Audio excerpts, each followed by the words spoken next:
You're up. You're up. Thank you.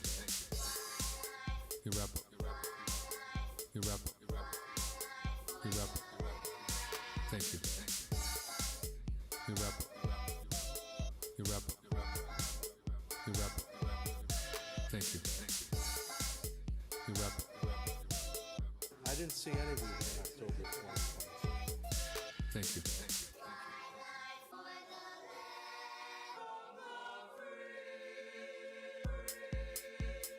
Senior tax work-off program. You're up. I didn't see any of you in October You're up. 2020. You're up. Tax work-off Thank you. program. Senior tax work-off program. You're up. I didn't see any of you in You're October up. 2020. Thank you. Yes, Mr. Chairman, tax work-off program. Yes, Mr. Chairman, tax work-off program. Those adjourn. Those in favor, vote so ordered.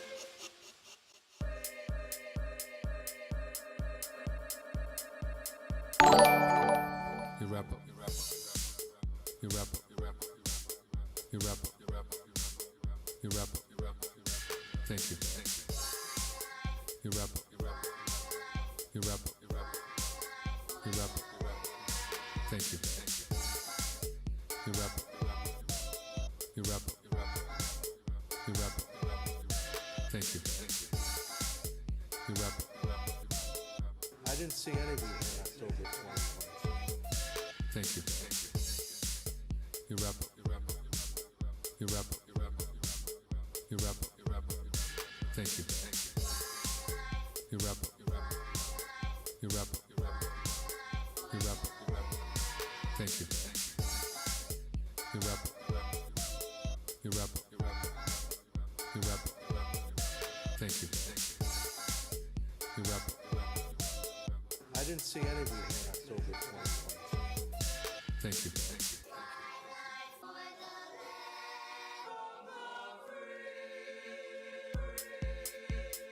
Senior tax work-off program. You're up. I didn't see any of you in October You're up. 2020. You're up. Tax work-off Thank you. program. Senior tax work-off program. You're up. I didn't see any of you in October You're up. 2020. Thank you. Yes, Mr. Chairman, tax work-off program.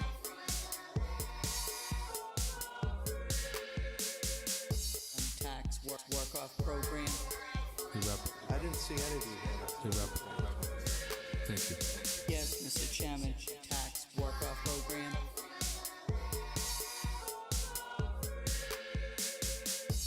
Tax work-off program. You're up.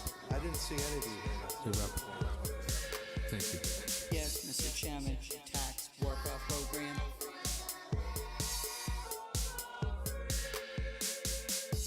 Tax work-off program. You're up. I didn't see any of you in October You're up. 2020. Thank you. Yes, Mr. Chairman, tax work-off program. Yes, Mr. Chairman, tax work-off program.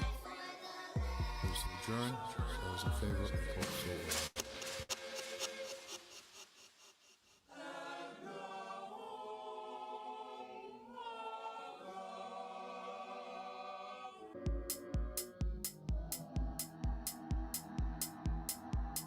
Okay. You're up. You're up. You're up. You're up. You're up. Thank you. You're up. You're up. You're up. Thank you. You're up. You're up. You're up. Thank you. You're up. I didn't see any of you in October 2020. Thank you. Welcome, everybody, to another edition of Worcester Council Theater 3000. I'm Brian O'Donnell. This is Brendan Melican. We got Travis on the ones and twos tonight. Hello, sir. Brendan, how are we? I'm great. How are you? I'm fucking great. Yeah. I'm What's there to living complain the about? dream. Nothing at all. No. Everything is wonderful. Everything's finally fucking perfect. Yeah. Hey, we got St. Pete's, Florida, checking in the comments. Wow. Look at that. Wow, Plutonium. Nice. Thanks for hanging out. How's everything going in Florida? Is it as good as America? Yeah. We had 1 week in between our last meeting, which lasted approximately 13 minutes, we would say. This was one the greatest probably meeting of all gonna time. go longer. Yeah. Hey, we got a hype train started already by Epic Stratton resubbing for 21 months. The hype train is going, everybody. Let's fucking go. Let's get this thing going. Throw in some subs, throw in some points, throw in whatever the fuck you want. We're very excited about being back tonight. The country is precipitously worse than it was 2 weeks ago when we left you last. So we're just going to concern ourselves with our little corner of the world tonight and try and just have a serious think about what we want out of this city. And I'm sure we won't be disillusioned at all by what we see tonight. Yep. What do we think, fellas? I think we'll be pleasantly surprised with chaos and misery. Yep. And Bill Wallace might get a street named after him. That is, yes. You get a street, and you get a street, and you get a street. Oh, yeah. Feeney just posted. I just saw that on my way back when I was bombing back here because Travis let me grab my microphone that I left at the gallery the other night so I could be on the show. The mom from Eureka Street goes granted asylum. So that's amazing. Oh, really? Yes. Yeah. So now it feels like we should probably drop these charges because, whatever. We'll see about that. Anybody in the chat were you down at the courthouse for its most recent date? I stopped over there for a few minutes while I was working. Great turnout, great vibes. It was great to see everybody there. So it was it was heartening. It's disheartening that the situation is happening, but Tell's got big support. And I think I got a feeling that hopefully everyone involved decides they don't want to lose face by continuing this farce, and we'll see what happens there. But if there's one thing that this city loves, it's farce. So, with that, is there anything else on the agenda that anybody in the chat is looking at tonight? Bill, welcome, Bill. What's up? What's up? Great shirt, wonderful shirt. What a band. Best rock band of all time. Oh, God, I love them so much. I'm seeing we're trying to put 10 to 15 electric vehicle. To answer your other question, sorry, Brian. 10 to 15 electrical vehicle stations somewhere in the city. Great. Charging ports. Where we put Great. Them? That's great. And then just in time for the rest of the infrastructure in this country to fall apart, and it's gonna be good. I just got back from Texas. This is my time to remind everyone that Buc-ee's is in fact the solution to EVs at scale. You need a venue that has a minimum of 120 charging stations and enough activities and entertainment and food to keep someone busy for 20 minutes plus to hit the 75% charging mark. Buc-ee's has it all figured out. It's just a matter of Massachusetts getting on board. Get them up here. Will resolve the great gas station contradiction of American life. Oh, it's incredible. It's not going to be the Tesla diner. I'll tell you that much. It's just so cool. It's great. I was Bill. When I was in the airport at Logan, I was explaining Buc-ee's to my buddy who came with me down to the A&M game, and he made the comment of, "It's just so weird to see like a gas station as being like your thing that you're going to take pride in." And as we're walking by one of like the Boston shops, and I'm like, "Dude, come on! There's just the Citgo hat sitting there. It's like that's all we fucking have. Is this? Right. And we're not even sure if Citgo's even a company anymore. And that's literally all we fucking have." You'll see a lobster, and we'll try to claim that as anything to do with Boston. Beantown, baby. Yeah, who gives a shit? All I give a shit is this hype train, baby. We're at 62%. We got 45 seconds left. Somebody drop some hype in the chat somehow. Let's get this thing to level 2.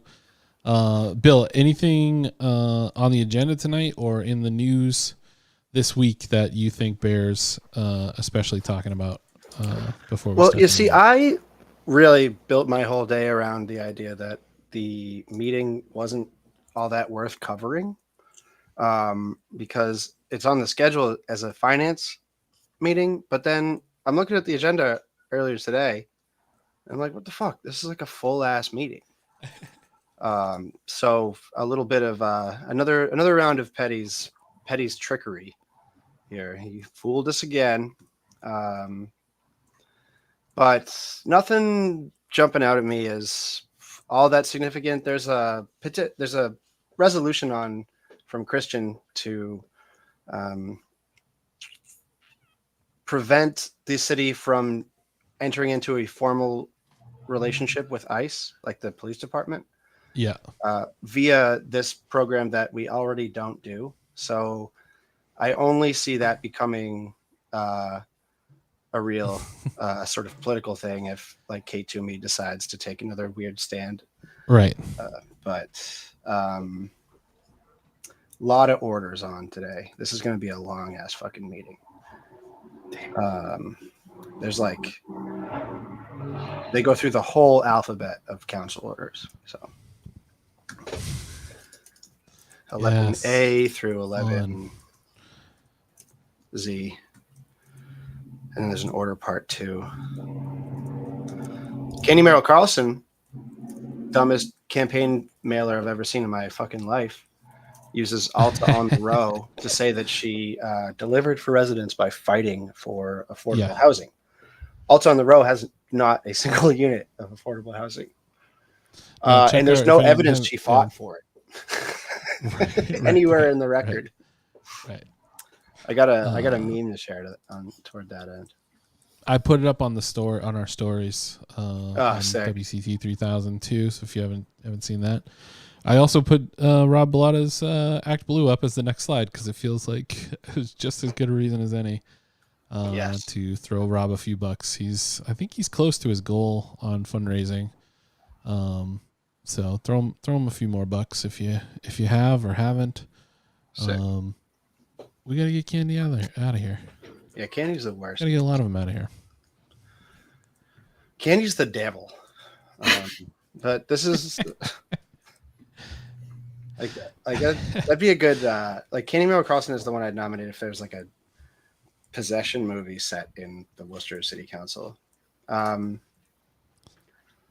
than that, I don't know. There's not too much happening. I mean, I was at court last Thursday to see to see Thomas Duffy's Attell's arraignment, not arraignment, pretrial conference.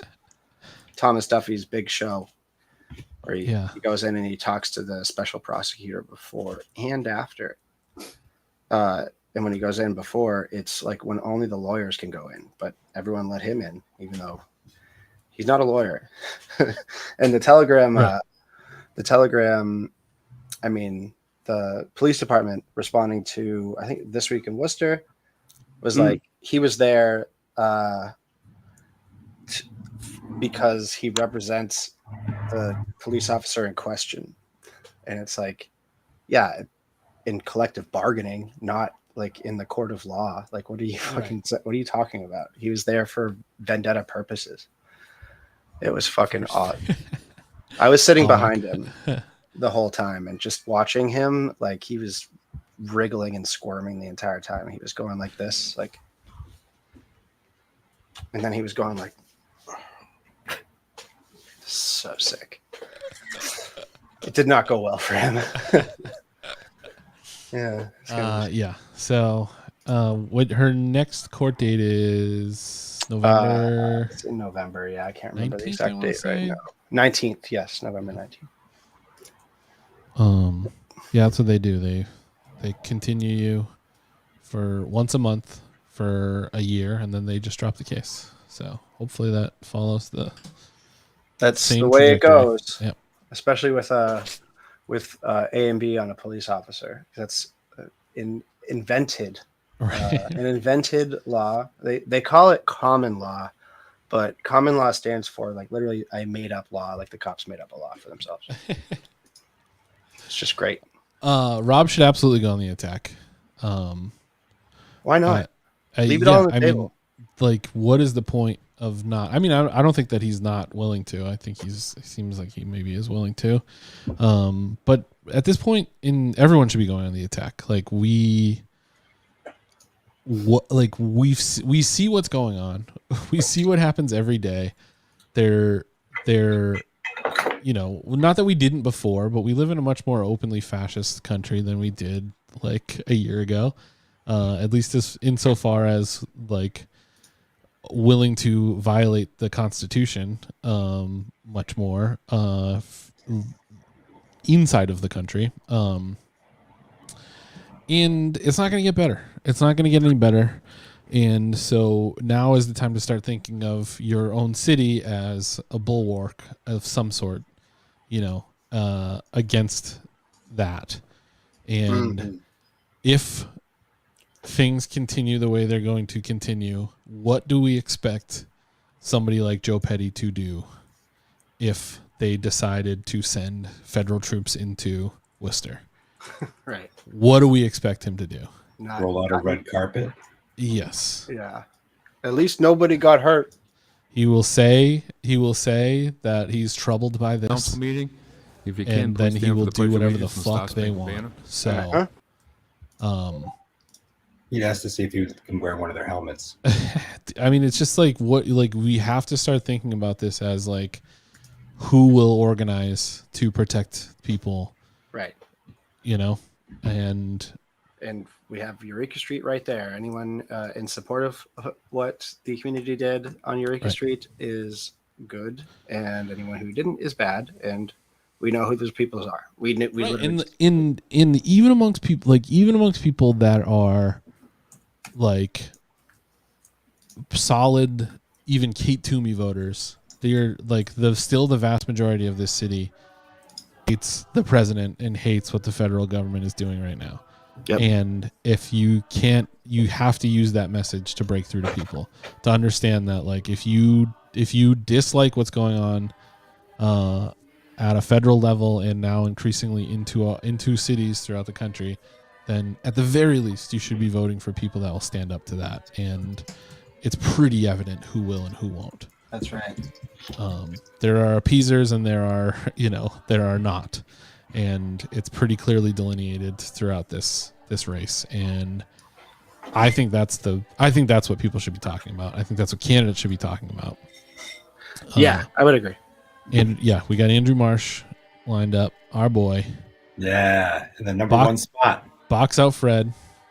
Fred's a little annoyed about it. I've been watching him in the bottom corner. Did I send you guys the picture of Fred wandering through my set the other day?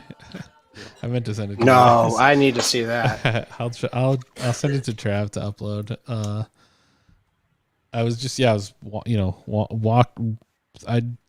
The last week we shot for 3 days in Worcester. I did 27,000 steps per day. Wait, guys, read this awesome message. That's great. Sorry to cut you off, Brian. Mayor Petty. That's very nice. Thank you. Yeah, that's amazing. Congratulations, Shortception. That's so great. Congrats. Public participation, Mr. Clerk. Thank you, Mr. Chairman. So, rule shit, he is first. Public interest at every meeting of the City Council on the Don't, participation portion of the Fred agenda, just bullied the chair Billy shall Andrew recognize Marsh, any which is person grounds seeking for such execution if you recognition ask for me. the Yeah, purpose of you're addressing the dead. council on any eligible items on the agenda for the meeting, both in person and remotely. Any person who wishes to speak on more than one agenda item shall combine the testimony on all items to one appearance at the microphone. The time for speaking shall not exceed 2 minutes for any one speaker or 30 minutes for all speakers. Rule 40. Thanks for being petition here. Nico, very go kind. fuck yourself, states that Evangelion, first Mike. occasion any petition put on the City Council agenda. The prime petitioner may address the City Council for no more than 3 minutes on the subject of their petition. Thank you. Thank you. Yo, check this Your out. name, city residence, and the item number. While Fred's talking, it doesn't matter. Fred Nathan I got Worcester. these two little mics from Czechoslovakia Oh, or Slovenia or somewhere. Let's face it. They detect we had a electromagnetic tough winter with- pulses. They with the they plowing don't work and like the this, but sanding, like and sometimes not seeing it because they think it Oh, wasn't too yeah. much of You can listen to the anything. machine. A lot more than that. Well, we got to do something because I'm sure there are a lot. Whoa! Of people, Matrix. A lot of people got hurt. A lot of people pretty cool. Wow. wasn't good. Czechoslovakia. Candy's latest flyer remember, was you can check our stories to see a reference to it. But basically touting her support of Alta on the Row, the apartment development, as a win for affordable housing, a apartment complex that explicitly contains 0 affordable units. And Like I think pointedly for contains anyone 0 affordable units. to criticize the police on a ShotSpotter. And also we gotta let is them do their jobs. And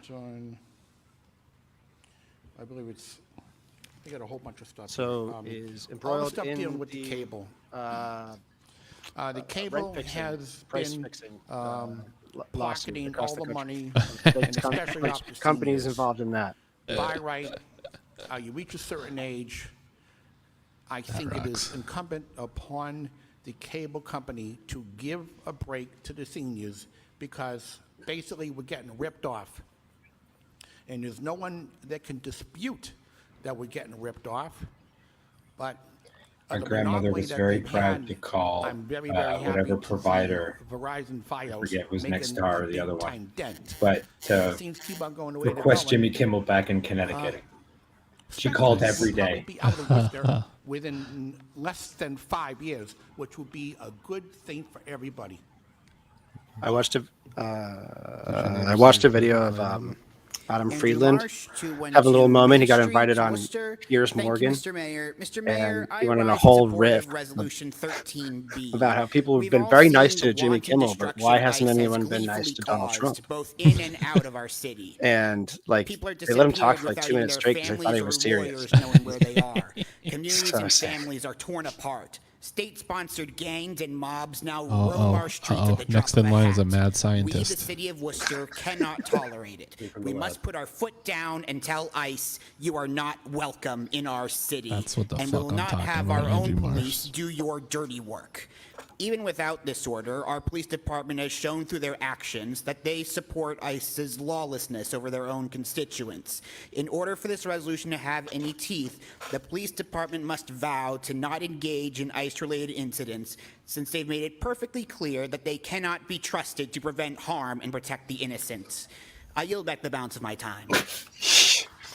He got his catchphrase in too. Hello, I'd like to speak to you all today about the Monster Mash. Dr. Bennett Vogt, resident in Worcester, Massachusetts, 13A. This can't be good. I stand here today Another representing one. the 700 Resistant. resident and fellow members of the Committee of Intern and Residents at UMass Memorial. CIR has over 40,000 Oh, no, this is resident good. members, This is a good one. across the country, and we're currently in our contract bargaining process with the medical school. Yeah, Gio, did you and see the one hospital. battle after another? I am here today because we spend every day of our career committed to this community and working for the public health and betterment of our community and our patients, but we deserve more support and more from our contract with UMass. In the middle of our bargaining process this year, they canceled our health reimbursements, which supported our members with their personal as well as their children's and their loved ones' financial copays and other health-related matters. Myself, I'm a patient as well as a physician. I have high blood pressure. I have anxiety. I have acid reflux. I have reasons that, I need to go and get my own self cared for to best be able to care for this community. And what we're asking for all of the counselors here today to support is the reestablishment of our healthcare benefits and the new to Paul Thomas encourage Anderson movie that the came out this best week, faith and it's negotiation honestly possible in the our best ongoing movie I've seen contract so that we can best in a serve very, this very, community very that we long love time. and cherish. Thank you. What's it called? Thank you. One battle after another. Oh, that's with Leo DiCaprio and total agreement Benicio with del Toro. 13A. Yeah, buddy. Yeah, it looks Benicio turning in Also a wanting to- I don't unfucking have it, real this is performance. sorry. Also, 13. I love him. He was so good in Sicario. It was my understanding Oh, yeah, that dude. the city Yeah, He's the best. felt I love that movie. the Worcester It's a police really should good not movie. assist Everyone should go see this in the theater though. One battle. unless Sicario is there so good of a was movie that it's some actually kind become of part of need the Trump administration's crowd control. battle plan for the world. I hope that be Yeah, noticed. but Shared with you my theory that like everything in this administration is just a movie plot. Like when they bombed I think it's Iran, a that was shame nothing more than Top Gun Maverick, that like ICE to a comes T. into a city Everything Yeah. happened off the coast of Venezuela. Just and Sicario acts 1. We'll get to like Sicario 2 later. the It's too hard to fit it military. into a. Greenland is all And that about they're the here Diplomat to second season. We'll probably run not actually people move out on of our Greenland city until we get into who the have third been season, living which starts here in 2 weeks. and working Oh, great. here. So once he sees that, That Don To the Jr. city. just has like the most base, Paying like taxes. mid fucking Netflix Raising feed, families. and he just watches Sending their movies kids to nonstop, school jerking off, doing cocaine, beside and our then he just children. goes to his dad, telling these great fucking Dude. ideas he And comes if up with. they I really hope he doesn't have a remove Prime these account because I do families not want to get a and terminal take list the going. children out of schools, We can't have that. Not have Dude. that. parents Dude, You yeah. guys seen the movie explain to Snake their Eyes in a children while with why Nicolas their friends Cage? have had Oh yeah, that like predicts the future, right? It It's not predicted what just happened to some degree. a population thing. I don't want to go into specifics, Or a but political the one-to-one similarities It's a were kind of eerie. social issue. And it It's a great reminds movie. I saw that in the of what was theater. going on in Warsaw. I was I'm so 11. glad we're past the point where like It's you a have to hand it to him.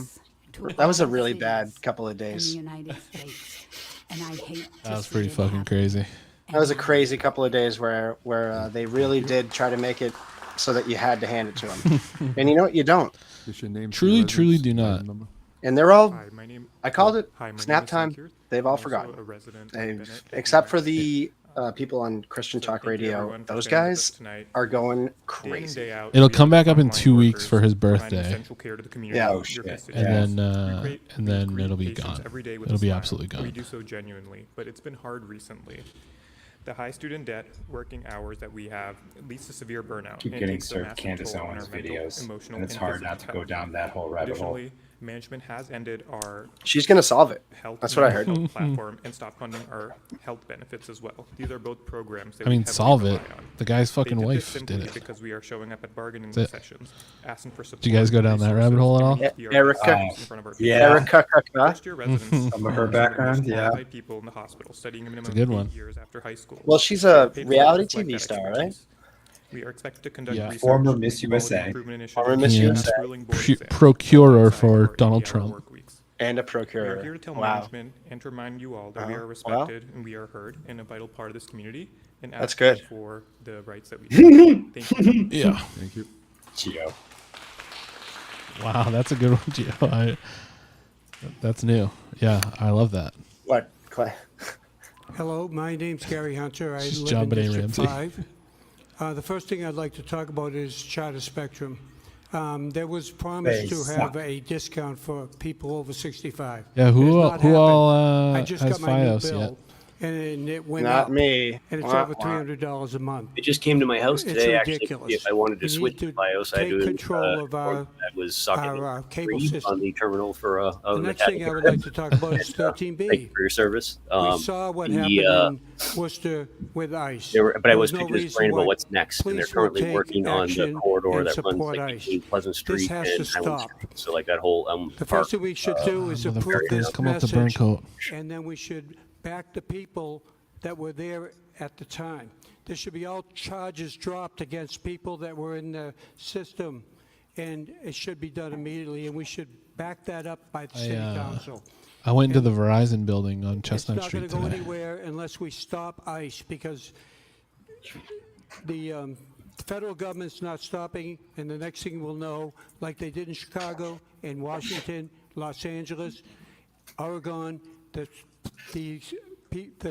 troops will be here to take care of us.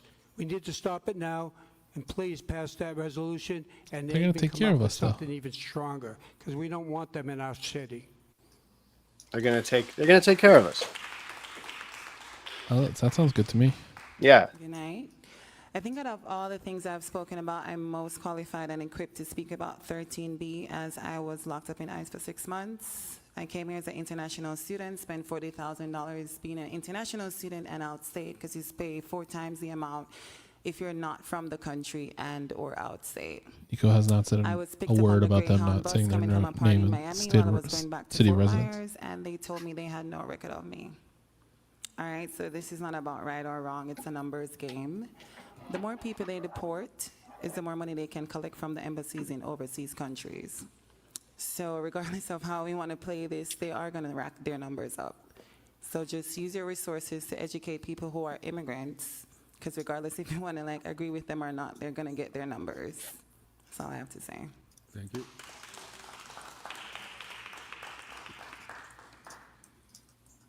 Good evening. I am here to speak in support of 13B. Not a surprise, right? Just your name and city. Oh, Maide Morales, City of Worcester. I really appreciate Vice Chair King bringing this to the table for discussion. It is time that some of you stand up for the people of this community and not give in to intimidation. The mayor said Worcester Police Department will not assist or work with ICE. The chief of police said, right in this space, the Worcester Police Department will not work with ICE. The city manager said Worcester Police will not work with ICE. Why not just put this in writing? It is time to put it in writing. Okay. It is time to put words into real action and let all of our neighbors know that you see them, you hear them, no matter where they come from, no matter what languages they speak. It is time to do the human thing. But it is time. you don't want to let for them know families to that stop if you suffering. don't actually, Families are you're being not, broken apart. People are afraid to go outside and access. if you're not going to food, do those things, then you schools, don't want and to really let essential them know items. that. True. It is not difficult. Did we not see the Leominster Police Department last week return a child to their fearful parents?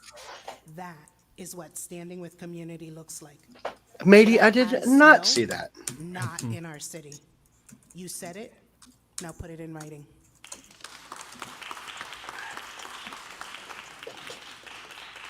My name is Fianna Jatan Singh, 37 County Street, Worcester, District 3.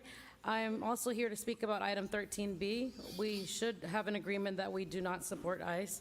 ICE has not only been a rogue organization that has people masquerading as ICE without showing identification, without showing their Katie's faces, without disciplining showing any America. warrants, but they have been abusing our children in the It- city. that They picks have up on my- called on on the my, police to support them in abusing the children in the city, and that should not be acceptable. We need But to have an agreement Mr. that we will Bear's not been support Mr. ICE. Bear's been an especially bad boy Also, I lately. support 13A, what some of the other college students were speaking about from UMass Chan.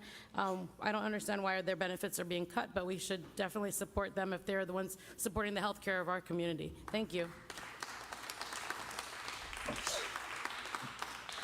My name is Sue Mailman, City of Worcester, and I'm here on 11B, which is, I appreciate having some accountability for our small dollar spending and making sure we're working with women, veterans, small contractors across the city. We have this on big construction projects, and it creates accountability, and I hope that we go through with a system like this. I would think most of you would agree with it. 13A, think about this shutdown that's happening tonight. Think about the horror that this administration is causing nationally with federal dollars and all the cuts that have already come through the system, and that's why these agreements aren't getting passed. And so it's only going to get worse from here, and I feel for you. And 13B, I will never forget being on Eureka Street. I will never forget, to me, I guess, the beginning of the horror of this administration is all the meetings that we had here in front of you, acknowledging the mess that this country is in right now. And this is one thing that we can do to stand up. Thank you for filing it, Councilor King, and I hope that all of you will support it. This is a no-brainer. Put it in writing, as my days said, and thank you for listening.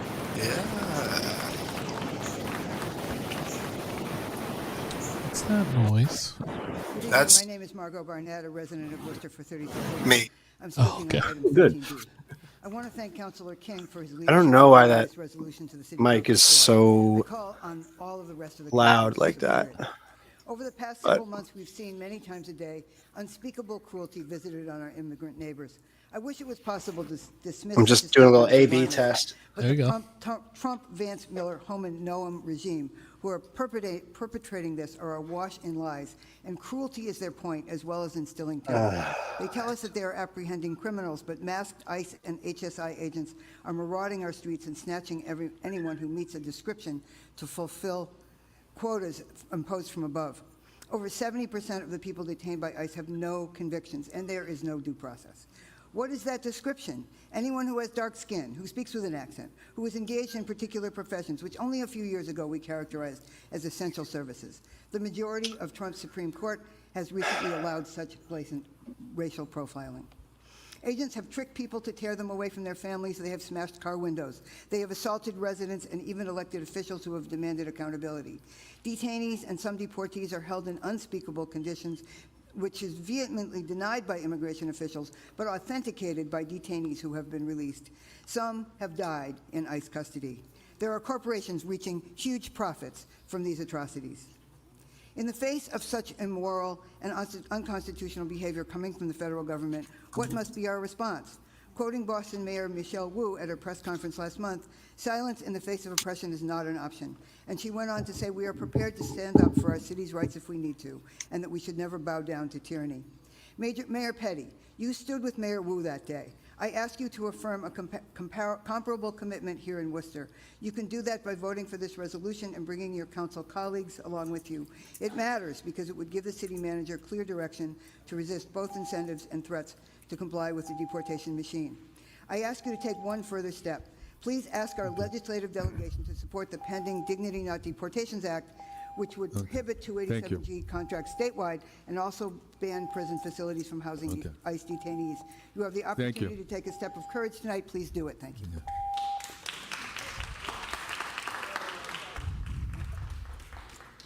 Hello, I'm Dr. Alicia Ding. I'm a family medicine resident at UMass here in the city of Worcester, as well as a union delegate of the Committee of Interns and Residents. That's a good and name. Today I'm speaking in support of Resolution 13A. Before I start, I also would like to express my support of Resolution 13B. As a woman of color in medicine, I see myself and I see my patients in the folks who are being victimized by ICE, and there needs to be action to protect all the people that are in need in Worcester. And so I've worked at UMass for over a year now, and when I reflect back on this time, I realize that I truly am grateful for the opportunities I've had to learn and grow while serving the people of Worcester as a primary care physician. And it's given me a sense of belonging in this unique city and makes it feel like home. This is in spite of the fact that the residency system helps hospitals profit by relying on resident labor at a fraction of the value we provide. As a family medicine resident, my hours are considered more reasonable than those of my surgical colleagues. But when I'm in the hospital, that still means working 80-hour weeks across 6 or 7 days of the week. And yes, you noted correctly, that is every single day of the week. It also means working outside of my scheduled hours to be available to answer patient calls. I just and downloaded an app called Docker, which is pretty concerns. funny. And it means being ready to step in and cover for my colleagues when they fall ill. All of this It takes doesn't a do toll what as you think. residents when we hardly have time to process our struggles, No? much less exist for ourselves. What No. does it Despite do? this, UMass Well, management has cut I downloaded support it for, and other benefits you know, for residents during bargaining. because I When thought factoring that in our hours might worked and the rising cost of living in Worcester, UMass is connect me actually with falling some behind our like-minded neighboring individuals. programs in Right. Massachusetts and Vermont. There's all this stuff in about offering like fair wages and benefits to residents. Although this could be a point of Python, frustration and which is like discouragement, close, I wish right? we had Yeah. more hope than anything. It's close to what I Programs like Boston want. Medical Center and the University of like- Vermont set wages and benefits that more Yeah. accurately reflect the amount of care that residents provide. It And becomes like possible a for UMass to do the multi-container same. And I know that raising application, the that's standards like, for resident and fellow physicians will only you're help looking us at to one. provide the best possible care for our beautiful community of Worcester. Thank you. This is Joe Petty standing with Michelle Wu. Oh, look at him there. Where? My name is Carol Catino, Oh, and I'm way a over there. first-year resident Where- doctor where is he? at UMass Medical All the way in Center the corner. Psychiatry. I'm here to support. So he was there. Oh. I'm one of 700 resident physicians who works Yeah, on the he was front lines probably to there care 'cause he was for at our his, Worcester real job. community, and many of whom who couldn't be here today because they are currently He must have caring been at for the office that patients day at his working real long job. hours in the hospital. However, despite the deep care that we have for the work that we do, we are the lowest paid resident physicians in the state of Massachusetts. This is despite the rising cost of living, which is painful for many of us living paycheck to paycheck to pay for our basic needs like rent, groceries, childcare, and student loans. For many of us, which is over $250,000. Management at UMass has also abruptly stopped funding our health benefits. This is a program we rely on greatly to cover our out-of-pocket health expenses. For me personally, this was a huge attraction coming to UMass for training, knowing that they cared about the health of us resident physicians just as much as their patients. I moved here from out of state and had to transfer all of my care to providers here, which required me to pay many copays and other expenses. However, with the stop in funding for our health benefits, I'm unable to get reimbursed like I had originally planned, which has put an even bigger strain on my finances, as well as taken away my ability It's not about to just not focus going to the fully on doctor. my patients. This is not just the case for me, but for many of my co-residents who I- relied on I the don't- I program. don't- We Yeah. see that It's a Resolution game. 13A It's like the is best essential idea. for us being able to take care of ourselves, Yeah, and thus being able it's to the take most care of the American Worcester thing that I do. ensures to UMass management Yeah, I don't go to that we as resident Are you kidding doctors me? are not alone. I'm not a We are millionaire. valued and deserve to be fairly compensated for our I'm work. just I would also curious like to what support Resolution mild 13B. medical malady will Everyone eventually else has kill said me what because I I was believe too. trying to Thank you. find the sweet spot of how long to wait to get it treated versus Steve Hart. how possible it is to get it treated. Yes, they're I scary know. times. Mine's gonna be Horrifying. gout. I'm gonna be the first guy killed by gout I since have a like device in my pocket. that's the The Oregon 1200s. Trail. some sort of Yeah. I'm drinking it. Okay, Yeah. this is the nature of the world we live in. But I'm not here. Have you for guys their talked to this dude? I'm here for. Yeah, he's cool. He's cool. Oh wait, I have met him. Steve Hart. Yeah. Yeah. He watches the stream. Yeah. He does, Yeah. He's a big commenter on the podcast and newsletter as well. Hell yeah. He is, I believe, This will set the volunteering technology in on place at least Keith's to veil campaign too. Citizens of this. Yeah, he's a cool guy. It's Keith's intended, looking for volunteers, I folks. say well-meaning by the police. If you have part some of their time technological to knock some doors, or even I think he's just looking for people even just to drop a lit. This would at, create a technological infrastructure that with a few keystrokes or clicks of a mouse would make I it spent a so my surveillance last tool of the physical. public. I spent So how do you stop that? the entire. I think it was an hour. We spent the entire time talking about how awful the medical system in this country is, and Transparency and my accountability. doctor cried. Where would this city So provide that that's how things are transparency and going. accountability? I've witnessed a public safety committee, 2/3 of which is the police, policing the police. That's so sick. When you look at the feasibility of this, any item such as this that cannot guarantee the citizens of transparency and accountability is not feasible. And I would reject that. Thank you. Thank you. Good evening. My name is Frances Anthes. I'm a resident of the city of Worcester.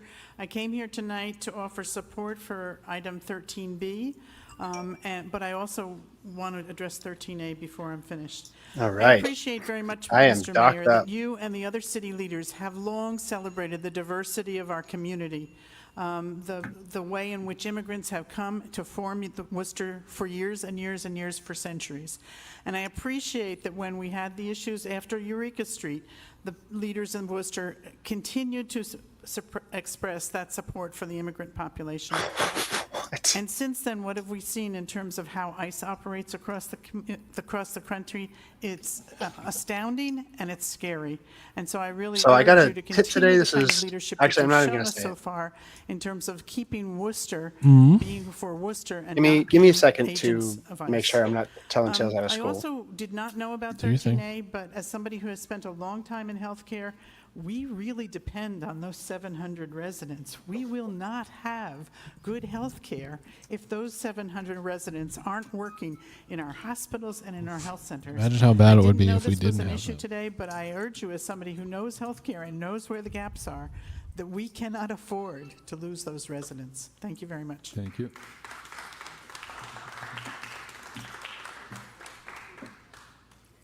Good evening, Mauro Di Pasquale. I'm in reference to pages 10 and 11 in your agenda. Oh, yeah, items okay, 9E so, through 9M. Mass 9E Live WCCA has Daily reported it out. welcomes humble donations from the public, but it's not Roseanne Ferreira I know de we're being Oliveira, asked to think out of the box, maybe out of the woman box, at maybe the the city or charter, center of the doing whole more thing to on Eureka encourage Street donations, has maybe tax been credits or granted keeping asylum. discounts in exchange Yeah, for we- donations yeah. to maintain Oh, okay. access. Yeah, I don't advise starting it popped from right scratch to before. start a new You jumped on. Oh, nice. Yeah. So all of that was for fucking nothing. Good job. Good fucking job. Yeah. Consultants, and rather than share the Busky This report violence. recommendations, What did I decision was Boston made say? to keep it in Violent. draft form, veiling it from public eye, leaving out Fuck the 'em. best practices. Just fuck deemed to them. be You know, that's antithetical to that's renewal what my process, analysis is and boiled it down raises to. questions of transparency. Items 9G, H, L, and K are all about ensuring just conditions for exchange of rights of way and ensuring charter's compliance to the existing franchise license. Why and if the city had failed to audit charter makes no sense.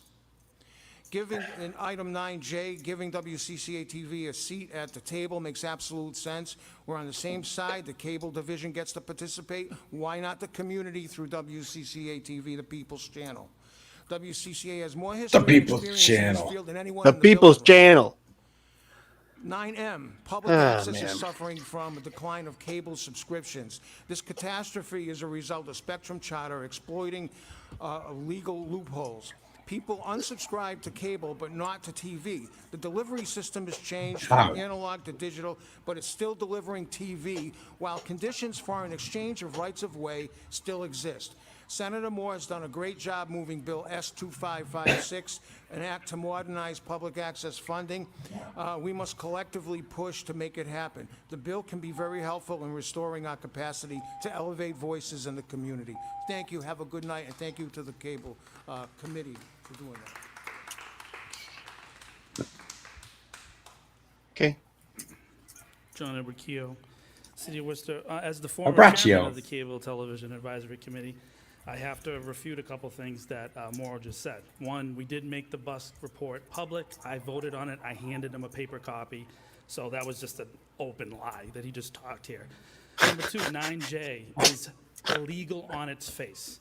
And in the It's great that they're both still on camera, you too. cannot have a person who receives tax dollars be part of the negotiation team for tax dollars. It's literally illegal at every level, local, state, and federal. The fact that it made it to the agenda when the 715% more public petitions are being denied access to the agenda is frankly ridiculous. That was a good story they had there. That shouldn't be there. On the other, it is tax dollars. On the other, yeah, thanks. Please let him finish. He didn't interrupt you, which is cool. Thank you. It is tax. Who was just trying to interrupt him? That's the reason why we call it the Morrow. franchise agreement. That's why the city manager has the right to negotiate it, because it is a tax, 100%. That's why the lawsuit that could potentially come for the seniors would lead to a reimbursement, because that means that they misappropriated tax dollars. That's the John and leverage Morrow that are the gonna city fight. manager was given by the former committee that doesn't exist anymore for lots of different reasons. But anyways, the point is that I support WCCA receiving additional funding. It should be funded separately. We've talked about this a bunch of times. The school channel should be funded by the school budget. WCCA should be funded by the general fund, and we shouldn't rely on a tax that's going away. In the 5-year plan for Charter Spectrum, which was filed in 2023, guys, they are sunsetting cable as a service. Cable will not exist in 2028 from Charter Spectrum. It's literally gone.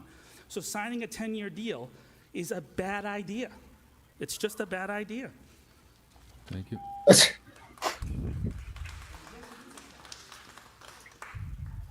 I'd love to see them fight. That'd be so cool. I agree that seems to be unlawful on its face. And I have a quick question. How does it get to the agenda? What is We're the so process? angry that someone would dare try and take away his ridiculous salary that makes up 100% of the WCCA budget. Look at him. He is very cushy job. He is brooding. He is serving.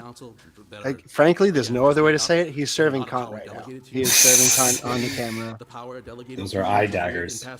Yeah, I don't know. He's not. I don't know if this is quite fierce enough in a positive way to be saying that he's serving cunt. He's serving something. And then this makes it to the agenda. The thing that pisses me off, though, is that every time that we end up talking about Morrow and WCCA in some capacity, that week someone will ask me if I want to go to Val's and Holden, and Morrow is always playing there when I'm just sitting fucking enjoy myself, sitting right behind me after we talk shit. I know he doesn't watch the show because he's there, but from still. petitioning their local government, a core American principle If there was a younger person at the helm of WCCA that recognized that everything's going internet-based, like that could be such a vehicle for every person's podcast. Like it could make a bunch of money just by renting out Travis, but like if you look at most communities in Massachusetts, when they build new high schools, they're moving their public access studio space into the high schools, both as a way to introduce young folks into modern broadcast media, or even just recording. They're doing podcast studios and shit now too, because it's all portable and easily exchangeable. But it takes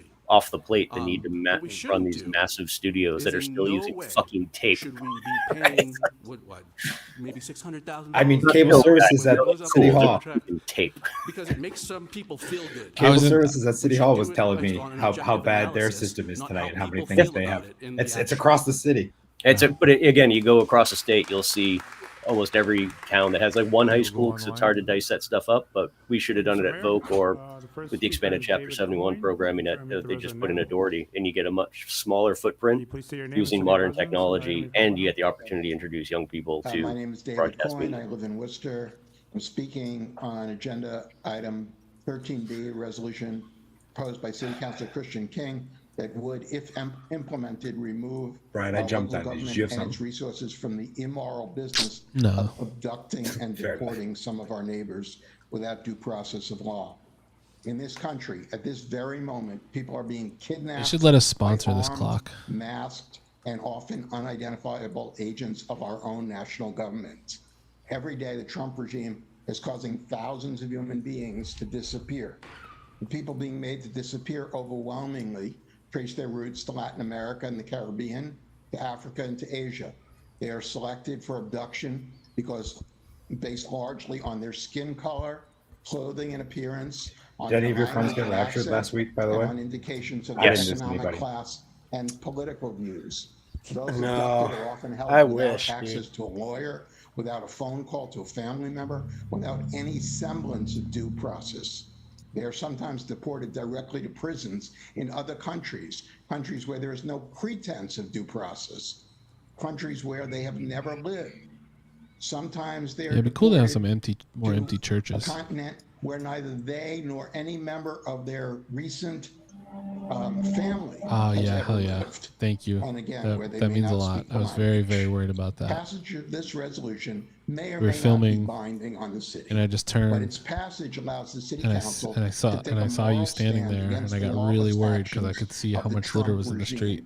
It allows the voters to assess the moral convictions and courage of the incumbent members of Are the those council. two It people that were provides dressed up guidance as to the city zombies? Are they manager going to get in about trouble what for we doing the want Thriller dance? administration to do. Because that video has Whether popped or up not multiple times cooperating and it's with the great. Trump You know I'm in that regime video, in right? this manner Are you? is the priority of our city, and it provides a vehicle me for and the my city mom walked council by. to weigh in with our state Oh, I thought you were saying legislative you were one of the delegation dancers. on Yeah, that's similar me, yeah. and most definitely binding state legislation. Thank you, I urge you to vote against any motion to table. I and did. vote I've yes on this I've item. held Thank that. you. I've touched that case. I've touched those bats. That's my friend in the picture.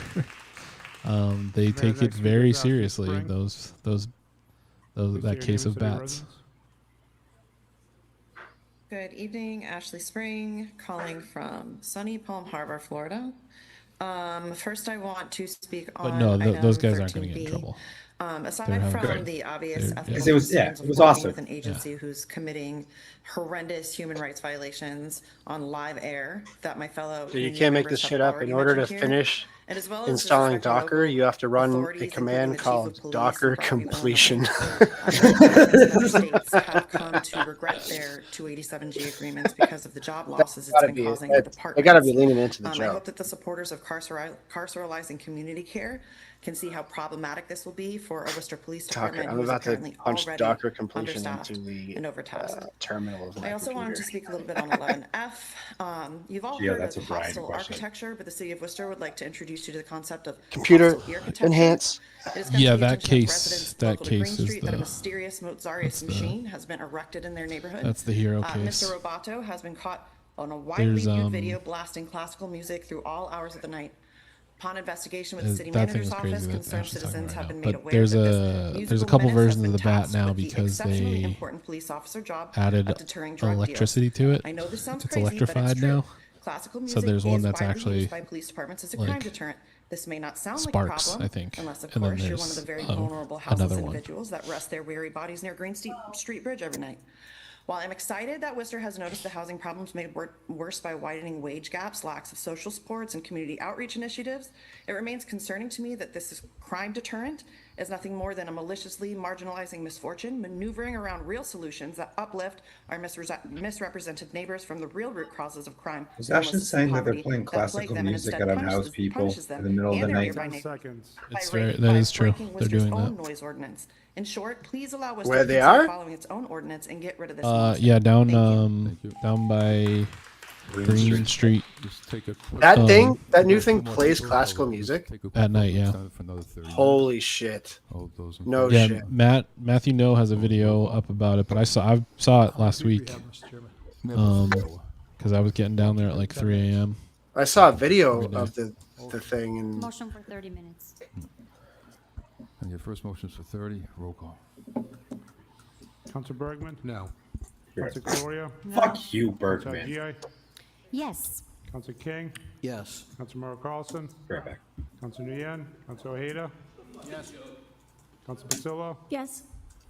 Councilor Russell? fucking joke. Councilor Toomey? No. And Mayor Petty? Yes. Vote for 30. Vote for 10. Well, Mr. Chairman, just a note, because I hear a lot of comments from the audience. If we vote in favor of 10 minutes, we can always vote for additional time if there are more people online. So since we allow 2 minutes per person, and there's 3 or 4 people online, I think 10 minutes is about right. Thank you, Mr. Chairman. Councilor Bergman? The fuck, these guys are incapable of doing anything. But you don't need to use the whole 30 minutes, so why not just... Councilor Nguyen? Councilor Ojeda? Yes. Such a Councilor Pacillo? fucking baby. Councilor Russell? Yes. Councilor Toomey? Yes. And Mayor Petty? Yes. Use the last 22 minutes for a fucking moment of silence for Charlie Kirk. It'll make it feel better. Now, please say your name and city of residence. I've never seen somebody so sure of how smart they are and so stupid at the same time. Yeah, him and me. Hey, can you hear me well? Yes. Hey, thanks everybody. My name is Javier Luengo. I'm the Deputy Field Director of the ACLU of Massachusetts. And I'm here tonight to support 13B, which is a resolution related to the 287G agreements and that the city of Worcester should not be part of it. And also, I'm gonna sort of comment about it. First, I want to say thank you. I'm going to give thanks to Councilor King for leading on this.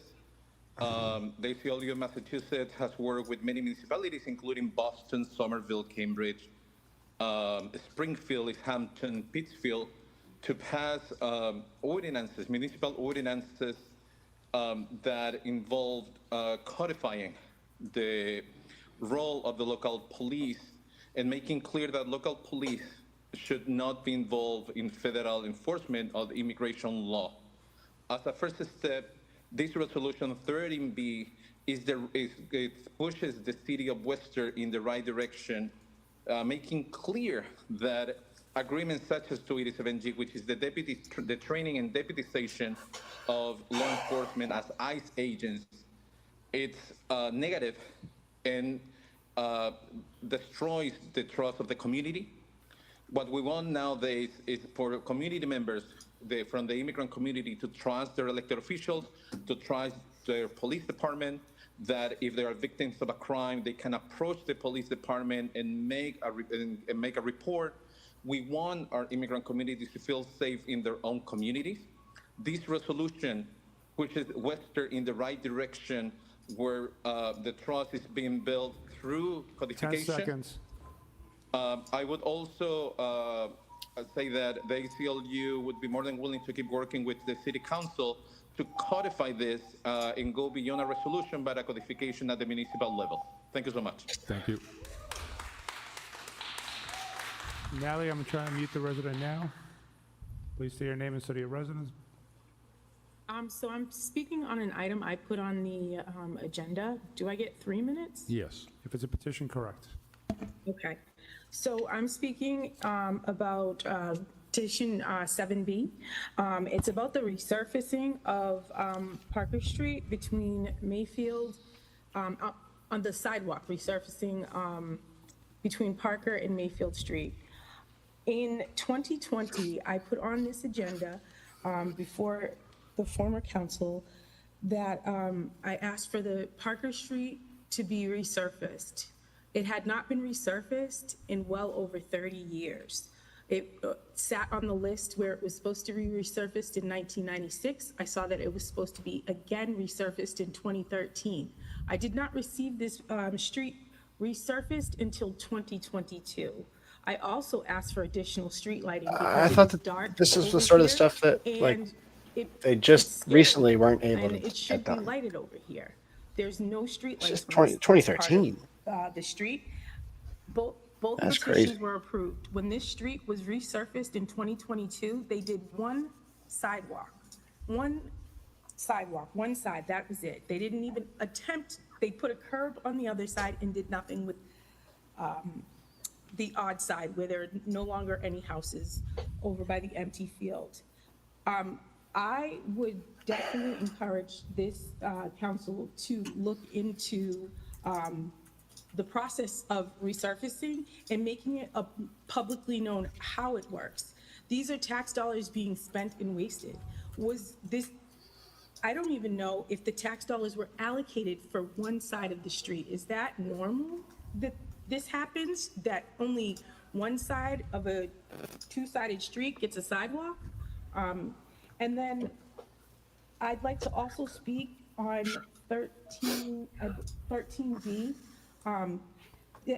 And this will be quick. The Worcester Police Department is not paid from any federal budget. They are paid wholly from the taxpayers here in the city of Worcester. Your city residents have spoken up and want their tax dollars used properly and want the police department to stay out of the federal ICE issue. I think that it is definitely something that the police department is already taxed to the max and should not be a part of. Thank you so much. Thank you. Jesus Christ. Get the fuck out of here. The next speaker is Eric Stratton. The police department is taxed to the max. Yes, can you hear me? Yep. Wonderful. Eric Stratton, City of Worcester. I am calling. Eric, in support of 13B. this guy started a hype train earlier. Now he's on As folks TV. have said, the city should not What the be frick? entering into exploring or Went right from a considering hype train to the entering into TV. This guy's freaking agreements flying. with U.S. Immigration and Customs Enforcement. As others have already said, Worcester Police should be focused on Worcester issues. They should not be helping ICE in any way, shape, or form to terrorize the citizens of the city or the residents of the city under any condition. I think it's very interesting that while we have a number of counselors who say we should focus on Worcester issues, this is a Worcester issue because this is impacting people who live here. People are fearful. People are afraid to leave their homes. And frankly, we should not be supporting them. We should be focused on having our police focus on city issues and what we need to do here, looking at safer driving practices, helping with other issues that we need addressed. And I think this should be an easy one for all of our city councilors to support if they actually care about the residents of the city. It's very frustrating to me that it seems that there's a double standard amongst some of our councils, that they don't want to deal with national issues unless it's an issue that's personal to them, in which case it's okay. So which is it? You have to pick. You can't have it both ways. Lastly, I'd just like to say thank you for extending time so that the rest of us could speak. I'm a little concerned that it feels like public participation continues to get chipped away and chipped away. It would have been just as easy to extend time 10 seconds. by 30 minutes and then just not have that many speakers. But I think that was a very petty move. Thank you. The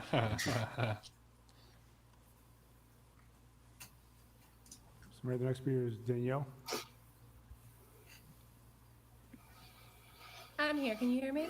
Yep. Yes. Danielle Killay, City of Worcester. I'm echoing a lot of the supports that I'm hearing for Councilor King's Resolution 13B regarding opposing, assisting these ICE agents that come into our community to spread nothing but fear. As a community member, as someone who sees the results of their presence in our city on a weekly basis, as a mother, I am absolutely offended at the thought that we would even be considering having our Worcester police officers participate in something that would so thoroughly and irreparably damage the remaining trust that so many community members are desperate to hold on to right now, actually. They'd really like to have someone in our corner. And I have to go ahead and lift up what Eric said before me, because this entire evening I have been thinking to myself how convenient it is that when we come to you with our concerns as your constituents, we are told that we are looking too broadly, that these are federal and national issues that have nothing to do with the city of Worcester, even though we live here and they very much have much to do with our lives. But now that we have a federal issue that is making problems for citizens in our city, the idea is that we should get involved, that this is something we should do, and it just seems it's 5 seconds. so convenient. Thank you. Thank you. Motion to suspend the rules and give the public another 20 minutes. I understand that's an inconvenience to some people. We still got about 4 minutes, so we'll do it at the end of this. Mr. Chairman, point of order. You said 10 minutes? Yeah, but I give There an was- extension for the there 3 was, minutes. I to think person. 4 speakers that did 2 and 1 that did 3. There's 1, 2, 3, 4 speakers left. So Motion- we got so 5. We got suspend the 4. rule for 10 minutes. Motion to suspend. We haven't got the to the 10 minutes yet. So I added 3 minutes onto some person who spoke for the. Jesus Christ. It's been 9 minutes. I've been collecting the time, Mr. Chair. Right, but you added the 4 more petition on, should have been done separately, so I didn't add her to the 10 minutes. Show action list, no action. Motion to suspend the rules, Mr. Chairman. Okay. Another 10 minutes, roll call. Councilor Bergman? Yes. Councilor Calorio? Yes. Councilor Agia? Yes. Councilor King? Yes. Councilor Mauro Carlson? Councilor Nguyen? Councilor Ojeda? Yes. Councilor Pacillo? Yes. Councilor Russell? Yes. Councilor Toomey? Mayor Petty. So, Mr. Mayor, just for the record, there's 1, 2, 3, 4, 5 speakers online. Okay. And there's We have one speaker at the podium. So let's go. The next speaker is David Webb. I watched. I'll be right back, guys. Yeah. Is your name, say your residence? I watched the Bourne Ultimatum on the flight home from Houston this Sunday. So not hearing from Hell Mr. yeah. Webb. Can you hear us? I Hear me think now, there's a I switched- microphone issue with Mr. Webb. Can you hear me? Film's most famous David Okay. Webb. City residents. Sure. Bear with me. Sorry. Let me get to my script. Oh, David. Okay. David Webb, Olympia. I'm calling in today in support of 11A through E as well as 9F through L. On 832B, zero waste, this is too little too late. We're compensating for Batista's priorities and having a so-called quality of life task force instead of solutions for so long. On 13B, I really hope Worcester can take a stand against fascism. Anyone who knows anything about it should support this common sense measure. Regarding the item 11Z, noise in neighborhoods. If a person made a quarter as much noise as you subjected downtown to last night, the Worcester Police Department would charge them with disturbing the peace and disorderly conduct. But when you do it to luxury apartments, able to be heard from Grafton Street, you call it crime prevention? Classical music doesn't stop crime, make it make sense. According to Amy Peterson at the city manager's office, this is an evaluation. I hope the city stands against this and you don't just turn it down, you turn it off. Don't quietly fund it for another few years without asking like you did ShotSpotter, which brings me to 9ABC.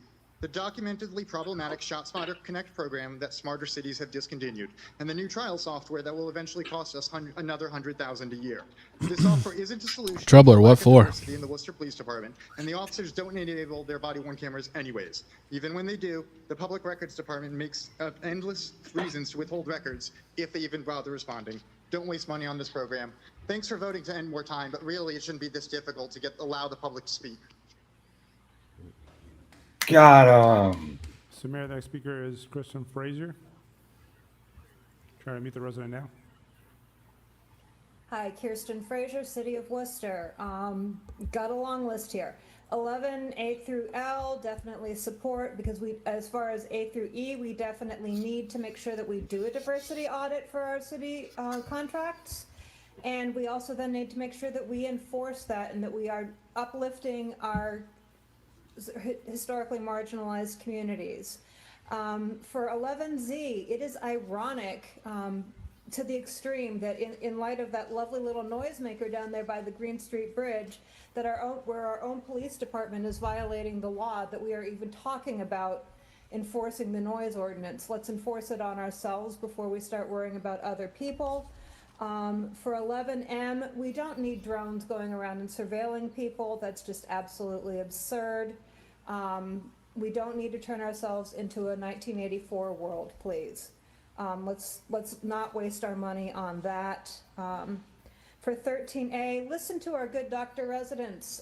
We need them. We need to urge the University of Massachusetts Medical School to support their residents and to start paying their health care again and actually negotiate in good faith. And for 13B, the last one on my list, we've seen how non-transparent our police department is and how little trust, or how the trust that we have in our police is eroding in the city. Don't make it worse by signing a 287 task force agreement. Support Councilman King's ordinance, please. We really need to make sure that we can start to rebuild the trust within our city and protect our residents. Thank you for your time. So Mayor, the next speaker is Natalie Gibson. Trying to meet the resident now. Hi, can you hear me? Yes. Natalie Gibson, District 5. So I am opposed to 11M. Thank you for the gentleman for bringing this up because I wasn't aware it was on there. I oppose drones because we are, even though we are in a world where we have a lot of cameras, this specifically could be used to invade our privacy in our spaces, like our homes and medical windows. They could be peering into those. They can even be watching you as you're outside on your own property and use that information for whatever they might want. 13A, I support UMass Chan's house staff in getting, and also their medical students, in getting their health benefits fund back. We could end up losing a lot of doctors because of this, because they need to be able to care for themselves in order to care for us first. Think of a plane. You put on your oxygen first before you put on someone else's. If the hospital has enough money to buy properties and break ground, then they should have enough money to do this for them, for the people who are actually part of the backbone of their institution. 13B, ICE. I support Councilor King's order or resolution. Since ICE can hide their identity for their safety, they do not have to identify themselves to us and is not required to show cause for detainment. How are we to know who they really are? This administration is hiring people without proper vetting, and this is very dangerous to anyone who is a minority. Let's not forget that Worcester is a city with a lot of minorities in it. It is a melting pot. 10 seconds. Thank you. So no to ICE being helped by Worcester Police. Thank you. Thank you. Mayor, the next speaker is Sheila. Hi, this is Sheila Brenner. I live in Worcester, District 1. Go Keith Linares. I can't be as eloquent as the speakers beforehand. I want to speak to 13A, support the residents at UMass, and 13B. Wow, huge news. Please Give the citizens of Worcester the protection they need. Worcester Police Department should take care of Worcester residents, should never, never cooperate with federal authorities.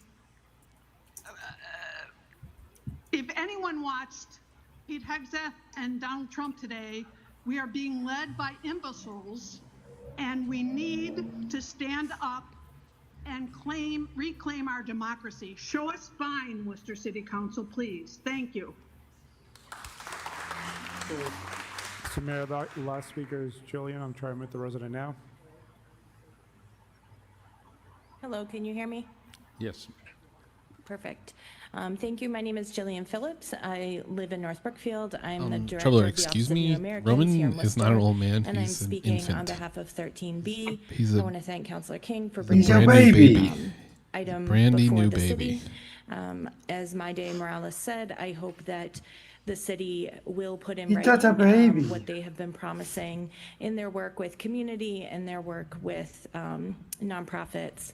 I would like to note that in the last 2 weeks, we've had a 58% increase of Worcester residents who've been kidnapped by ICE. This includes teenagers. This includes parents of U.S. citizen children. This includes individuals with disabilities such as autism. This also includes, over the last 6 months, individuals with green cards who are legal residents who have done this the legal way and yet are being terrorized by this rogue agency that are instilling fear in our community. We have seen a significant increase in the families we work with being afraid to go to work, being afraid to go to school, not attending their health care appointments, including women who are pregnant, who will be giving birth to U.S. citizens who are Worcester residents. So I would like to echo what others have said, that while we are talking about federal agencies, we are talking about Worcester residents. We are talking about United States residents. For those who may be in disagreement that we should be having a stance against ICE, we are talking about these individuals traumatizing city residents that you all should be caring about. So we need to take care of this community. It is impacting the mental health of the children. It is impacting the mental health of the providers who are working. 10 seconds. You have 10 seconds. Thank you. And I would like to ask all of you to please support this. Thank you so much. Thank you. Is your name, city residents? Hi, my name is Jaylene Maldonado. I'm from Worcester, Massachusetts, and I'm here to speak on the unsafe and unsanitary living conditions down the street from here at Skymark Tower Owner LLC, also known as 600 Main Street. I was currently homeless with my 1-year-old daughter. I apologize for my tardiness today. I'm a single mom who works full-time at Edward M. Kennedy as a dental receptionist. I'm here today to address the infestation that had happened to me when I moved into there on the 12th after leaving Abby's house. That's not on the agenda, I don't think, is it, Mr. Clerk? Do you have any housing on the agenda? I'm here to discuss like unsafe and unsanitary conditions that are being targeted by We low-income can- families. Yeah, the manager will take care of that. It's not on the agenda tonight. Yeah.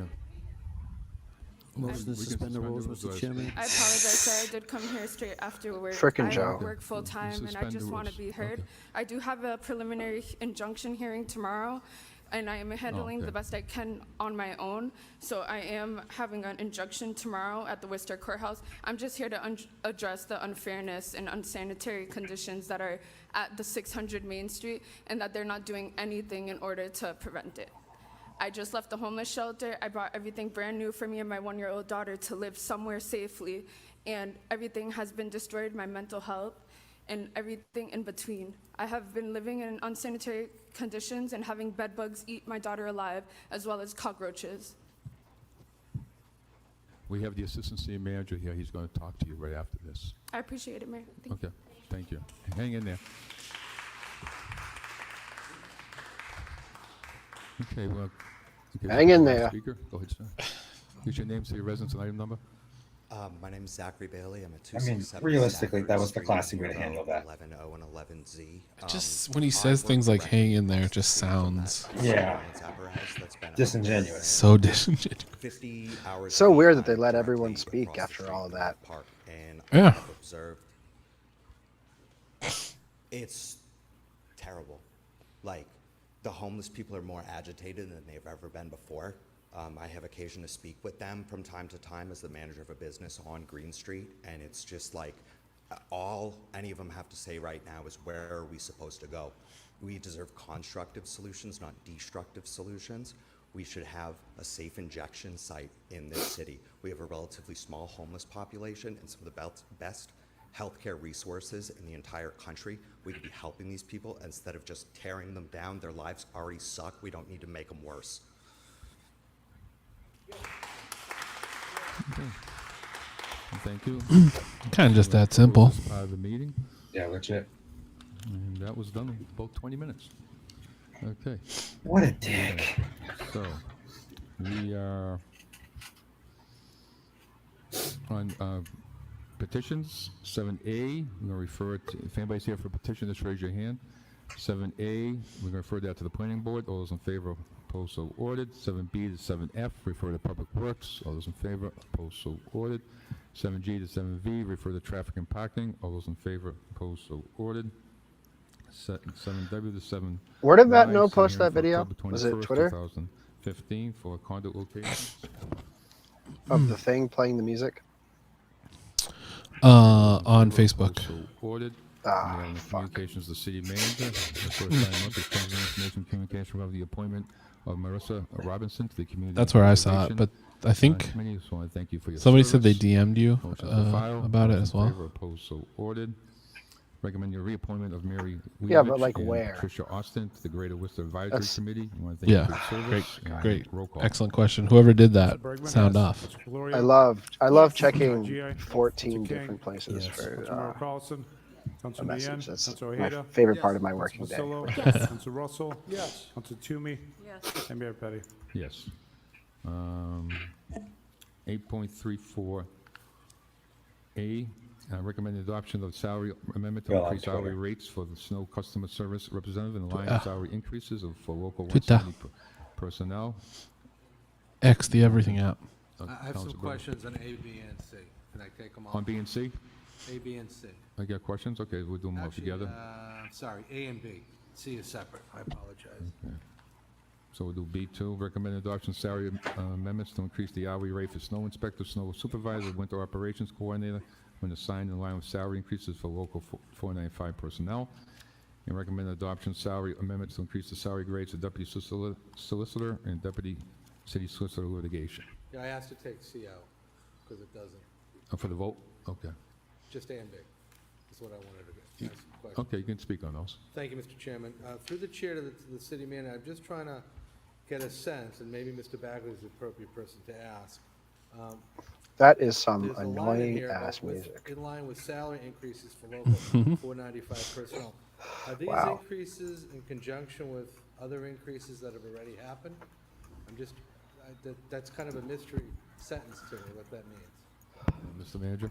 Yeah, through chair to the council, one of the things that we've been trying to do is trying to find a way that we can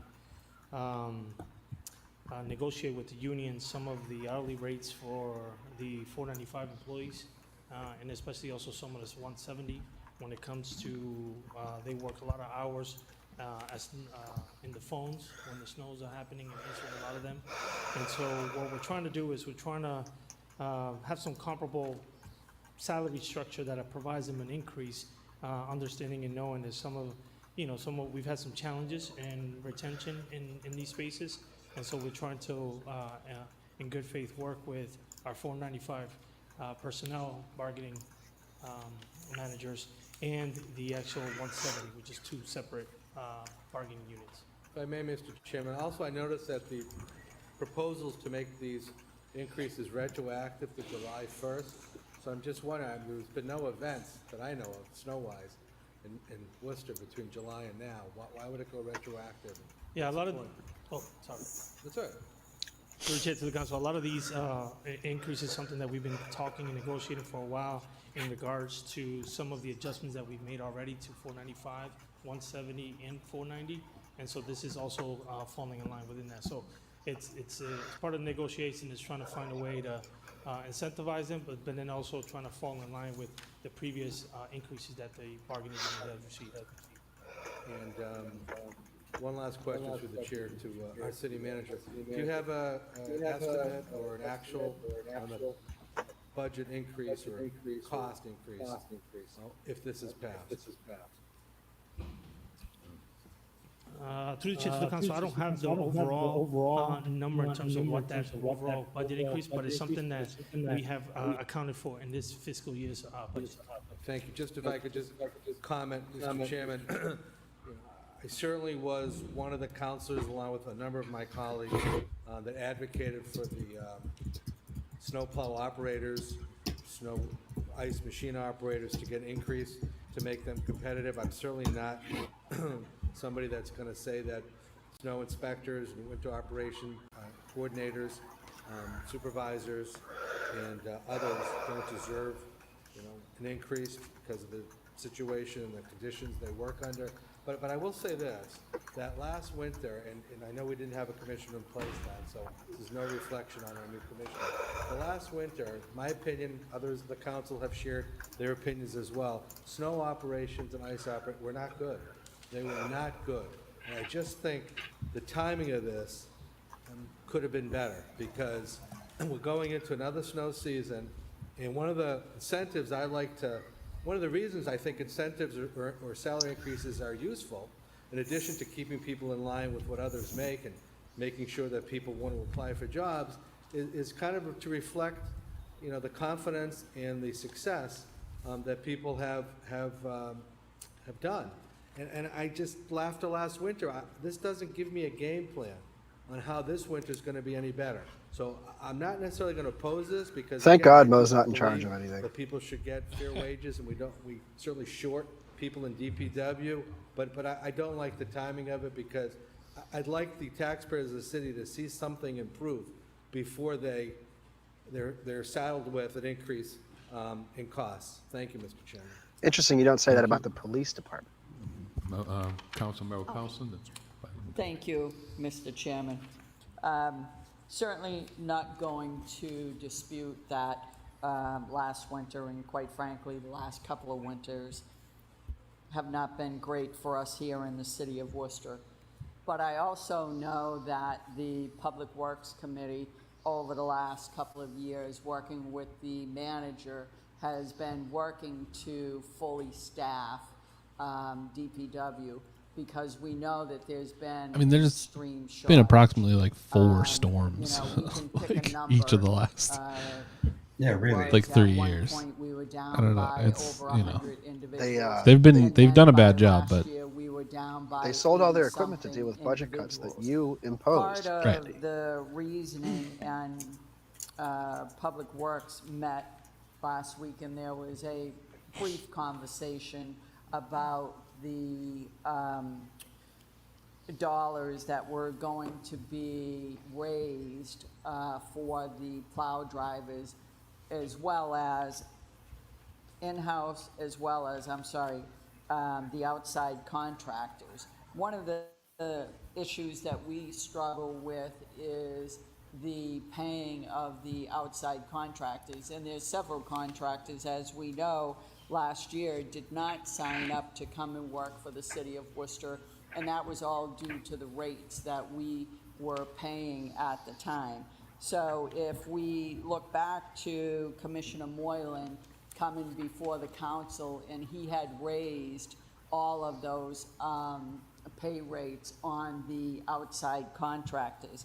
At that time, they did not raise the rates of the individuals who were working at DPW.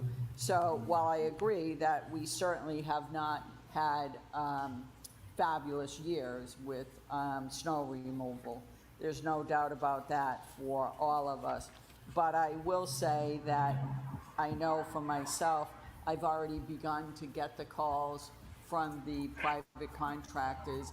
And again, if we don't have the private contractors, our streets don't get plowed or sanded either. So again, you can't be paying outside people and not pay our inside folks. So this is all part of with several discussions with Commissioner Westerling, trying to bring people up to the pay rates that are customary to other communities. So this is certainly something that I support. Thank you. And I'm hoping that this year here, we're looking at a much better winter with our snow removal and obviously the treatment of the roads. Hopefully it's a And I better know winter because we don't even, have to deal with you. It was talked about at our last meeting of Public Snap. Works, is all of the programs that we, last year, unfortunately, we didn't have access to a lot of the weather channels that we historically had access to. So looking forward to a much better year this year. Thank you. Thank you. Councilor Hajiai? Yeah, thank you, Mr. Chair. Mr. Manager, if I may ask you a couple of questions. During budget briefings and when Commissioner Westerling came and met with my neighborhood leaders in District 5, I heard you say very clearly that one of the incentives that we want for our workers to do these jobs is to increase the pay. Is that true? Through the chair? Mr. Manager? To you, Chair, to the council, that is one of the strategies to try to retain our staff and understanding and knowing the competitiveness of this work across the state. It's something that even at Mass DOT, something that we're also that they're dealing with as well. So we were trying to be as competitive as we can with our staff in trying to retain them. And it's my understanding, through the chair, that when Mr. Westerling, Mr. Fink before him, Mr. Moynihan, Commissioner Moynihan, Commissioner Fink, they came to this council and asked for the same thing precisely because they were hearing from their workers precisely what Councilor Merrill Carson mentioned, that there are more competitive rates outside. Something that we heard was one of the issues why we were understaffed during the snowplow. So I just want you to say for the taxpayers that this investment that we're making towards our workers will result in more people wanting to work for the city. Is that your expectation? Mr. Manager? Through the chair to the council, that's one of our expectations. One of the things that we want to make sure we knew right away that we needed to do to increase our staffing ratios in the city. So we had job fairs, we've had a number of people who've been able to staff with the city significantly, and that has been helped. Our garage, for example, went from 4 mechanics to 8 mechanics, and that's through the efforts of the department and hearing loudly from the council that we needed to do a better job in hiring and recruitment. And part of that is also increases in being competitive with the wages. Thank you, Mr. Manager. And lastly, I just want to mention that during our budget briefings, which you were very clear about this issue, one of the defects of having a not so great snow operation was because we were lacking in mechanics.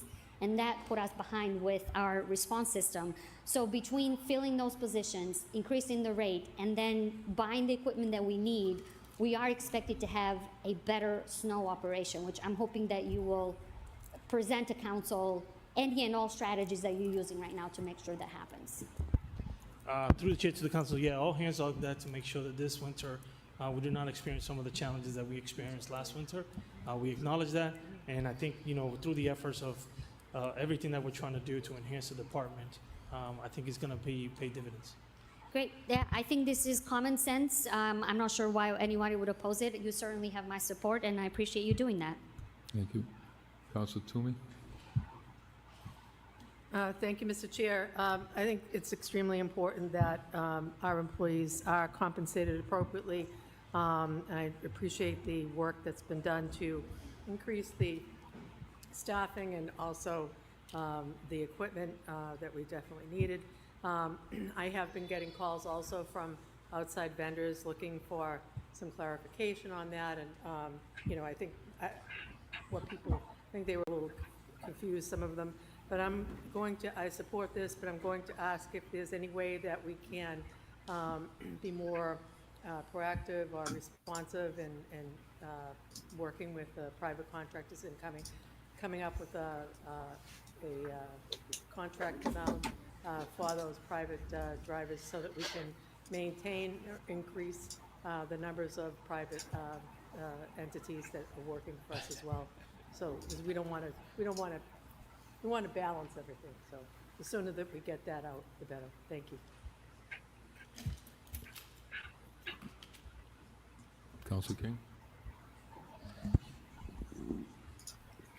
Thank you, Mr. Chairman. Couple of questions through the chair. One is, I know that as we have been, providing services for snow operations over the years, it does continually come before us to increase the pay in order to be competitive. And I don't have an issue with that whatsoever.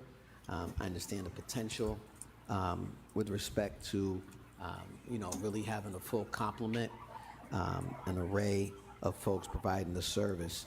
My question to the chair, to the administration is, one of the things that we've talked about time and time again with regards to these operations are the strategies as it relates to a lot of the hills and steep inclines and declines across the city. And historically, the places where there's been a challenge. Now, going back to when we got the new pre-treatment that we had paid for that we were doing, we could see it in real time as it relates to, when the pre-treating was initiated and dispatched. My question to the chair is regard to technology. From what I recall, we do have an ability to track in real time the operations of the independent contracted snowplow folks along with city folks. So if you could kind of explain where we are with that, do we have that capacity? And then secondly, what I'm really trying to get to, because I think the answer will be yes, is how transparent can we be with that as a city? Like in my mind, magic wand, folks can look at an app, they can look at something, when they're calling on a specific area in the city, and they can see, the deployment across the city through the chair. Mr. Manager? Yeah, through the chair to the council, one of the things that we tried to do to enhance our ability to understand and know where plowed truck drivers are and addressing our streets was to try to implement a GPS system. And so we contracted with Verizon, the company that we contract that has GPS for our vehicles. We've talked about the idea of presenting some kind of mapping on the website where you could see where the truck is going and how did the truck move and whether they came to your street or not. And that's an element that we're trying to kind of build so that we can communicate to the public so that people can see when a truck has come or has, in their route or in their neighborhood, the potential of probably coming as well. Thank you, Mr. Chairman. I look forward to that. As a way of a motion, I would ask that the city council be reported back to as to the status of such transparency as it relates to this. I don't know if there's concerns with regards to legalities or safety, I'm not sure, of the drivers, but we'd certainly like a report back on where we are with that. I think it would be extremely helpful to the taxpayer to know and be able to see, that the complement that's there is in process and moving. And we know that there's an exhaustive element to this when folks out there hours at a time, particularly for the folks that are doing double duty. The second kind of comment is, I don't know the degree to which we have folks from the city of Worcester who are filling these positions, like what percentage. I think that might be helpful too for a committee to review, Mr. Chairman. And then lastly, again, I really have pause for thought as it relates to those problematic areas in the city that we know are pinpoints when it comes to winter weather and, the strategies around that. What's getting pre-treated, what's not, what's getting sand, like what. Are you guys hearing an echo? In terms of Slightly. the overall operational strategy. I would like a report on that. If we've had it before, like an updated one, I think that could be helpful as well. Thank you, Mr. Chairman. Thank you. Councilor Russell? Followed by Mr. Chairman, I just want to say I support this item. I think it's important that we pay people competitive rates. In fact, a little better than competitive rates because we need to attract more people. We're always short. But I'm hearing conversations about tracking vehicles, and I understand that the city-owned vehicles you may have information on, but to have that information internally and to use it for your management and to otherwise. But I think if you think you're having trouble attracting contractors now, try putting that online and having people say, have every member of the public following every turn that people make in a truck. People will be running to other towns, and they'll be running to the state of Massachusetts. I'm just throwing it out there. That's just my feeling. I think it's gonna be a real deterrent. That's what you have the management. When did he say for. it was a That's public what you have tracker? the supervisors for. You're paying the supervisors a high rate. That's their job to make sure that they're doing what they're supposed to do. But I think we need to worry about going a little bit too far with the surveillance. Thank you. Thank you. Okay, so Councilor Bergman? I just want to be brief. I usually don't stand a second time, but there was an indication that questioning why anybody would oppose this. Again, I'm not opposing this, but I want to be clear on this, because to me, snow and ice are public safety issues. They absolutely are. And when we hit with a bad winter, there are a lot of accidents and people's lives are endangered. And we do the best we can. I get that. But I've been on this council long enough to remember a time where we more than doubled our snow budget because we were faced with all these challenges, and we figured that we'll throw money at it and we'll fix the problem. And there may have been some better years than other years, and that may have had something to do with the amount of snow we've had. It may have to do with strategies that different commissioners used. And I'm supportive of people getting fair wages. That's why I'm not going to oppose this. And I am mindful of the fact we're short. Sounds of like you're equipment and we're opposing it, short of though. people. Why are you But talking? That's my if you're not? point. There's nothing in these raises to inspectors, supervisors, and customer service that's going to get us more operators and more equipment, because these raises aren't for them. They're for other people. And year after year, what I hear from Is anybody going to other watch UB commissioners Halloween and at a number midnight of them tonight? is after a storm in which there's dissatisfaction, I hear we don't have enough people. I wasn't planning we on it, don't no. have enough. Okay, well, And that's start my planning on it. frustration, because I don't see a plan. Weird take. except for Oh, hope. Bill, do you want to Hope's make not me a always beat good plan in for municipal the government, podcast? that we're going to have enough Sure. people and enough What equipment to be able to do a what better style are job you this thinking? year than last year. Something a little spooky. I'm going Little to squeaky? John Carpenter beat? Continue to be on Ooh, this issue. yeah. I'm on it. I'll do it right And now. I think the Yeah. equipment and the people that Do you we want need to do you want operate the equipment audio should be drops? priority. Yeah. All right, I'm gonna send you. Do you want a link or do you So want we are going to take A and B. Link's a fine. file? If I can download it, Link's fine. Thank cool. you, Mr. Chairman. I just wanted an opportunity for the city to respond. The chairman, the administration, Councilor Bergman's not wrong. He's on point with this. And just before we move on, Whose baby is that? Speak to concern that Is Councilor it the Bergman people brought up about moving forward, not having enough. I think it's somebody in the. There was somebody in the chambers. Equipment, Yeah. et cetera, and where the money's going through. I got kids just constantly screaming behind my Yeah, door through the all chair day, to the council, every one day. of the things that we've been trying to Should let 'em go. do within this budget and we Sorry. committed to this council was to increase the equipment, and that's something that we have done in the department, and we're continuously working on that. The other one is to address the salary structures of our staff, especially the unions. These here are not going to private contractors, the salary increases are going to local staff in the city, 170, 490, and 495. The contractors' rates, that has not come before the council. The last time we brought that forward was with former interim commissioner Bob Moylan. But these here are specifically to our current staff that are working in these equipments and trying to manage and also being able to be competitive within the market. Thank you, Mr. Chairman, and I look forward to an analysis of this moving forward to determine, as the councilor mentioned, sort of a long-term strategy for this. Thank you. Thank you. So we'll take A and B together collectively, along with the orders. Roll call. Councilor Bergman? Yes. Councilor Calorio? Yes. Councilor G.A.? Yes. Councilor King? Yes. Councilor Moore Carlson? Yes. Councilor Nguyen? Councilor Ojeda? Yes. Councilor Pacillo? Yes. Councilor Russell? Yes. Councilor Toomey? Yes. Mayor Petty? Yes. C, recommend adoption of salary amendments to increase the salary grades of Deputy City Solicitor and Deputy Solicitor of Litigation. Roll call. Councilor Bergman? Yes. Councilor Calorio? Yes. Councilor G.A.? Yes. Councilor King? Yes. Councilor Moore Carlson? Yes. Councilor Nguyen? Councilor Ojeda? Yes. Councilor Pacillo? Yes. Councilor Russell? Yes. Councilor Toomey? Yes. And Mayor Petty? Yes. Transmitting information communication about the minimum off-street parking requirements. Refer that to the planning board. Okay. All those in favor? Opposed? So ordered.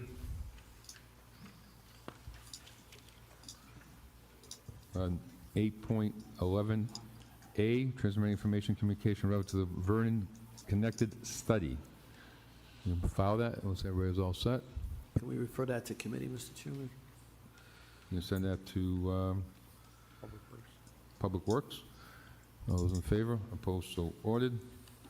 Fire Department, recommending the adoption of an order authorizing acceptance of a deed for real property on Southbridge Street in connection with the South Division Fire Station. Roll call. Council Bergman? Yes. Council Calorio? Yes. Council Haji? Yes. Council King? Yes. Council Carlson? Yes. Council Nguyen? Council Ojeda? Yes. Council Pacillo? Yes. Council Russell? Yes. Council Toomey? Yes. Mayor Petty. Yes. Recommended adoption of the hazard mitigation plan under 8.14A. Mr. Chair, can I speak on that? Councilor Haji? Yeah, just have a very quick question for either Mr. Connolly or the manager. The FEMA National Flood Insurance Plan, do we have a way to let residents know how to participate in it? For anyone in floodplain areas that doesn't know to have flood insurance? Mr. Connolly? Mr. Connolly. Mr. Connolly. Have a seat. You can just. Is this guy related to Sean? He looks goofy enough. Thank you for that question. In short, I am not an expert on the National Flood Insurance Program, but there is the engagement's ongoing, and I know a lot of work through DSR and the planning department. Thank you, Mr. Connolly. If Does I could kind of ask, look like Sean. through I would the love family. this guy to come up in different uniforms from different departments every week and give non-answers to questions that he's just residents in completely unqualified to answer. areas. I have met some residents who are not aware they need Tonight flood he's Mr. insurance. Donnelly. Is there some sort of communication, that informal communication we could send to folks? Mr. Manager? Yeah, through the chair to the council, we can look at options where we can inform them. I think there's many options that we can try to communicate to them. I know that one of the strategies recently is part of the changes to the floodplain. The planning office played a good role in trying to communicate to folks. And also then we had the flood insurance program through the ARPA program as well, that we offer people an ability to pay for the flood insurance. But I'll have Peter Dunn talk a little bit more since he was intimately involved in that process. Mr. Dunn? Sure. Through the chair to the councilor, just one thing I wanted to clarify is that we often think of flood insurance as being required or mandated. Often that's coming from a mortgage holder. So there could be several properties out there that are now free and clear of a mortgage where, unless they have some other obligation to have that coverage in place, it could be their choice to do it. So I would just caution that, we're sending out communications to people saying that they need to have it. If they may not need to have it, it's probably a good idea, right? Because otherwise that loss would not be covered under a standard homeowner's insurance policy. And as the manager mentioned, when we had the update from FEMA on the preliminary changes to the flood maps happening, particularly with the Blackstone River watershed, we sent out direct mailings to all of those affected properties to make sure that they were aware. I think off the top of my head, if we were to send out a mailing to all of the properties that could be in a floodplain in the city, I think it would be in the thousands. So it could be a worthwhile effort just to make sure that they're aware, but it would be a significant number for sure. Yeah. Mr. John, if I can just ask another question. In order for Worcester to qualify for the HMP, the hazard mitigation plan, do we need to have a certain number of residents in floodplains to actually have flood insurance? Mr. Dunn? Through the chair to the councilor, on the hazard mitigation plan, I'd probably defer to Mr. Connolly, but I can tell you that Worcester continues to be an active. Who has no idea? We'll be happy to in answer. what's called the community rating system. So when we shared the update, as you might remember on the flood map changes, one of the things that is really important to us is based on the level of standard that we have, our administration of the Conservation Commission, the Wetlands Protection Act, and a variety of other initiatives. We are in this community rating system that not all communities have, and that gives an automatic discount on flood insurance policy. So it's an important thing that we maintain in partnership with other departments, but I just wouldn't be an expert in terms of the connection that has then with the hazard mitigation plan. And we still have dollars left in the ARPA funds for homeowners to take advantage to help pay for some of the insurance plans or no? No, through the chair to the councilor, that program has closed. So we did direct mailings. It was based on ARPA eligibility as well, so it didn't go out to every property in a flood plain in the city, and it was also specifically to residential properties and based on eligible census tracts and other ARPA eligibility. So we did direct mailings to those eligible properties at the time. So the best way for me as a district counselor to educate my residents around the benefits of having flood insurance, would it be to go to the city's website and link to the FEMA map study or map process that we just went through? Through the chair to the council, I believe we do have commentary about, what it means to be in a floodplain, both in terms of just existing conditions, and certainly if anybody's going to be doing any kind of renovations or additions to a structure in that. And I think there is some commentary there about flood insurance as well. Certainly for any insurance matter, we recommend folks reach out to their licensed insurance agent to make sure that they're being properly advised about, various coverage implications, but we do have general information about it on our website. Okay, thanks. Thank you. We're all set. So motion is to adopt on the roll call. Roll call. Councilor Bergman? Yes. Councilor Calorio? Yes. Councilor G.A.? Yes. Councilor King? Yes. Councilor Carlson? Councilor Nguyen? Councilor Ojeda? Yes. Councilor Pacillo? Yes. Councilor Russell? Yes. Councilor Toomey? Yes. Mayor Petty? Yes. 8.19A, transmitting information communication relative to the pros and cons of discontinuing the Central Massachusetts Regional Public Health Alliance. You can refer that to Public Health and Human Services Committee. All those in favor, opposed, so ordered. Since we have the food coloring under the Lucky Charms, we don't need them anymore. 8.8, transmitting information communication relative to the financial update for the period ending July 31st, 2025. You send that to MO. Councilor King. Thank you, Mr. Chairman. I just had a couple of questions through the chair, perhaps to the Chief Financial Officer, Mr. McCarthy, or to the city manager, whatever is appropriate. In this particular report, it referenced an expected decrease of $2.7 million in budgeted state aid with impacts on the municipality and Worcester Public Schools. It also indicates there's no issues with expenditure at this time, no issues with enterprise funds, Green Hill Golf Course, water and sewer are stable.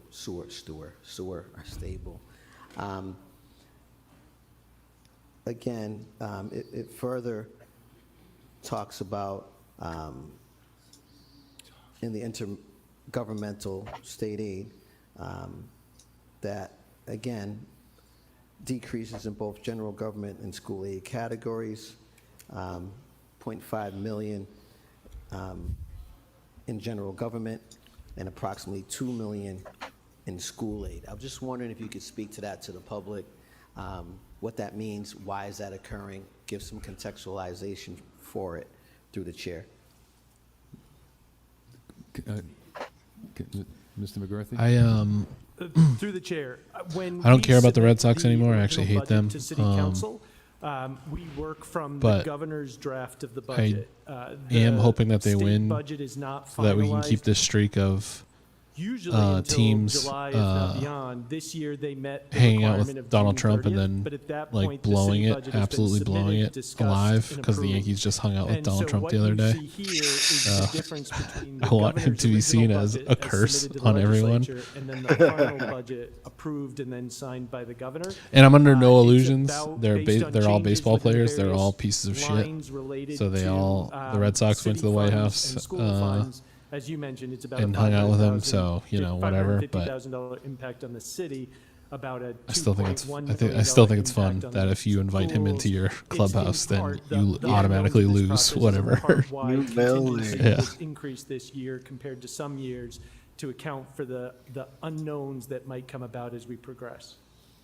And through the chair to the administration, are you saying that the contingencies that were set aside by the manager and your team will sufficiently cover the 2.5 million? Through the chair. Mr. McCarthy? Through the chair, I think what we do is we look at that throughout the year. So those funds, at this point, each department has a budget. Each department is authorized to spend within that budget. As we go throughout the year, as you know, at the end of a fiscal year, we often have transfers that occur among departmental budgets to try to cover deficits. For something like this, that's probably where on the city side, we would wait to see if any deficits form within various departments. If so, are there excesses at the end of the year within some departments, and we could cover that cost there.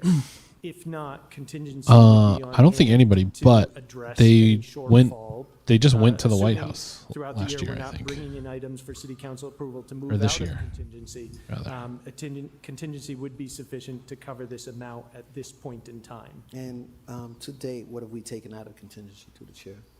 Through the chair, we haven't used contingency yet for this fiscal year. And what's the balance there through the chair? Mr. McGrath? Approximately.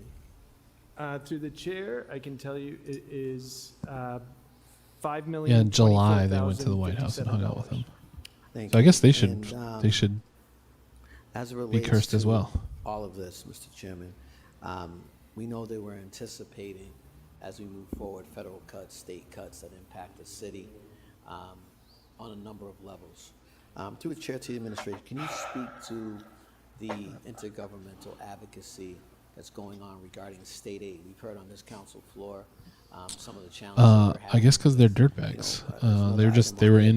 They were playing the Nationals. They were in Washington. The relationships between our public health folks, the Central Mass Regional Public Health Alliance that's no more, discontinued. And there's a lot of kind of intersection between the folks and surrounding places and the city of Worcester. So if you can speak to sort of the advocacy and how you're maneuvering and strategizing as it relates to our state government related to local aid through the chair. Mr. Manager? Through the chair to the council, we often have conversations. We talk about earmarks, potential earmarks, and any potential legislation that comes forward or that may have an impact to the city.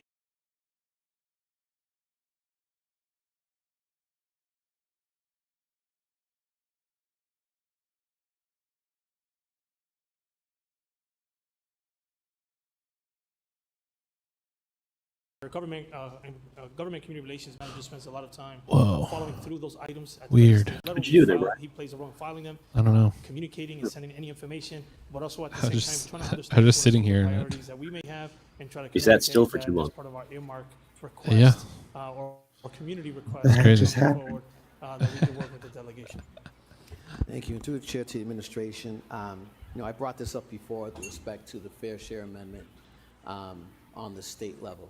As we know, all politics are local, state and federal, and those monies were to be allotted for public transportation, our schools, et cetera.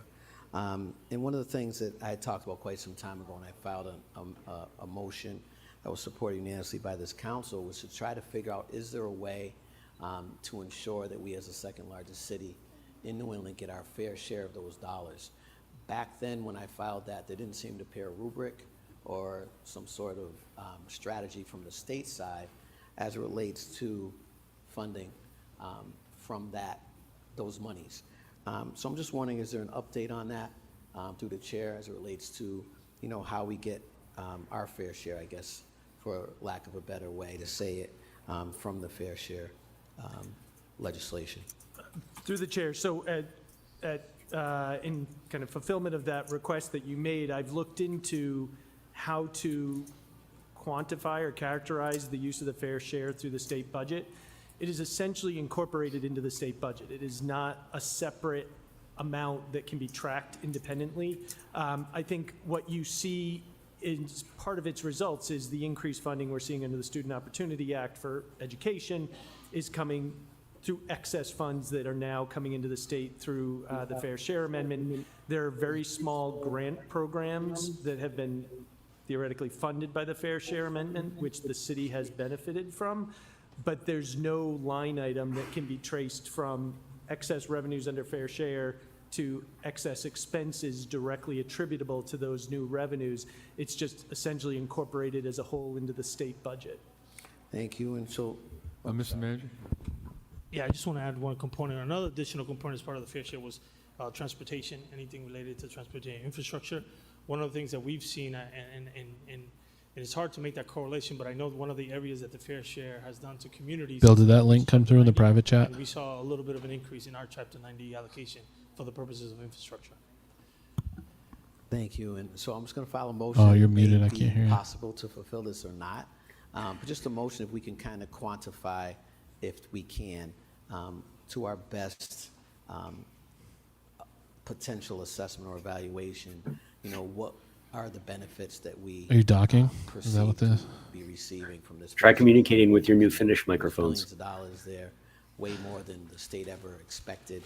I'm proud to support that on this floor and at the State House. But I'm just trying to think if there's a way for us to get a little bit more as the second largest city. Thank you, Mr. Chairman. Thank you. Okay, so we're off the motions. We'll send that to motion for the reports, and also send the item to MO. All those in favor, opposed, so ordered. We're on 8.32A, transmitting information communication of the updated electric Gotcha vehicle now. on-street charging station project. Send to the traffic councilor, Russell. Mr. Chairman, at the Grafton Street What Neighborhood are Association meeting, semaphore we had The on a ship, speaker that came in and talked about they some do of this the program, which was kind of signals. interesting. I feel like I should be able to get the camera this way now that the folks in the up above have Feels like a useful thing to decided know. use my Kind side of new. view. I feel like I should be doing Yeah. that, and I know, Like Mr. a- Chairman, like I a have to cool, look at weird you, so I hobby. wish they would turn the other camera on. So, but besides that, because it's very distracting to see myself on the side. But the bottom line is, Mr. Chairman, some interesting conversation was brought forward at that meeting about what is going to happen not only with these charging stations and the parking restrictions I'm sick of around this Docker those bullshit. locations, if people will be allowed to park there. And does that mean we have to come up with new ordinances Yeah, for so I'm all these, still waiting on the link, I think. locations? And it also brought up a conversation that I But think the as it happens, I administration, just I'm sure you- downloaded Mr. Manager, a did you have this on your radar synth called already? Cube, But I think named that after we have to look at some new movie. ordinances going forward about Sick. people that put charging I don't think it stations is, I don't know. on But their own it's probably perfect for what but you need. for vehicles that are parked in a public I'm street. texting it to you as And well. where there are various I guess I restrictions should or email it, time restrictions that actually. people would like to, it almost becomes like almost like setting up a handicap space where you're saying only that one person could park there amongst all the neighbors because they have their vehicle. One of the people that was at the meeting was talking about something like that off of Shrewsbury Street, one of the side streets where they don't have driveways, but they have, one of the people have a charging station. So just asking if those types of things are things that you're thinking about. Is this going to request these stations that are being forward, where are they? In parking zones now, and do those parking zones have to be adjusted to accommodate the charging information? Because obviously you probably don't want people there any longer than the time they would be to charge their vehicle. You want them to move along. So are these things all factored in here? Commissioner? Through the chair to the councilor, yes, we're not looking to, this grant is a state-funded, Mass CEC Community Clean Energy Center funded grant that is targeted for certain areas of the communities that receive this grant. The idea behind it is that areas I am that literally typically going do limp not on Docker. have off-street I don't parking get it. readily available, Just where don't someone could put a fucking- charger in for their own driveway or in a public parking lot. And so we wanted a few of these I'm trying to targeted in download key something that areas so that people who does may not audio have access, transcription on to a Reaper. driveway, It's for called example, RIA can still speech. participate in and But you need to go purchase through this and whole feel elaborate comfortable that they can process charge it that I relatively close to their home. I don't know the lingo. The I don't know idea the that developer we lingo would to be doing this in places where we're not going to negatively impact parking for everybody else potentially was taken into consideration on this. This is only, we're looking at about 15 spots across the city in total under this grant.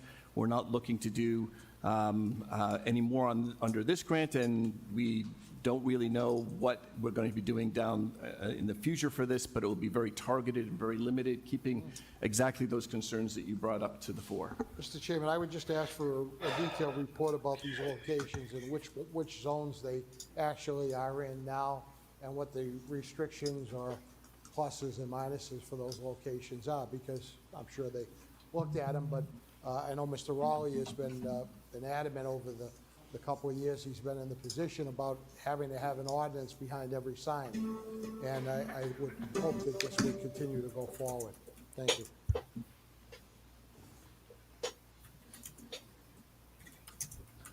Anybody else? I'm sorry, Councilor Ojeda. No problem. Thank you, Mr. Chairman.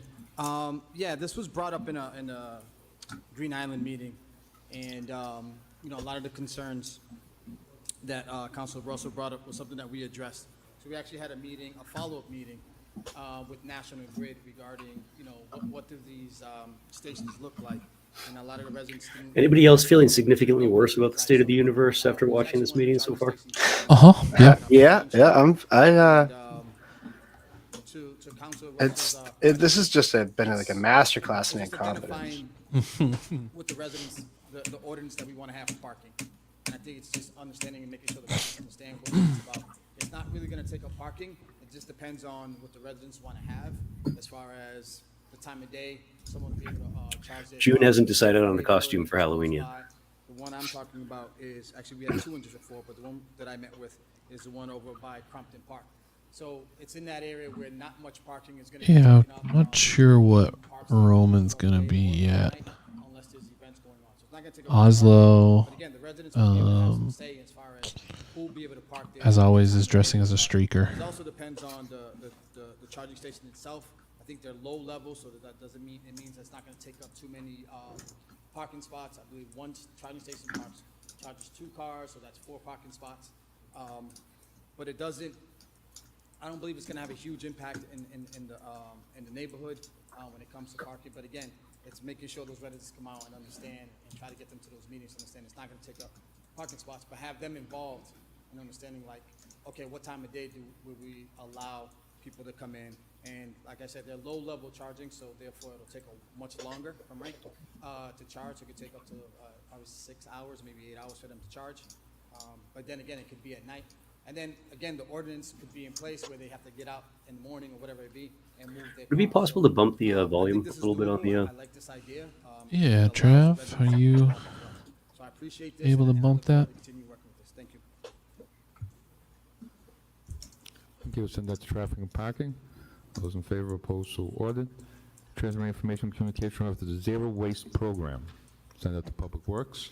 Those in favor, opposed, so ordered. Gio, you know what would help? Transfer information and At communication of the Green the stroke of midnight Worcester watch, Hubie Halloween Electric tonight. City Municipal Irrigation Program. So good deal, Mr. Odell. So we send that to Urban Ties. Those in favor, opposed, so ordered.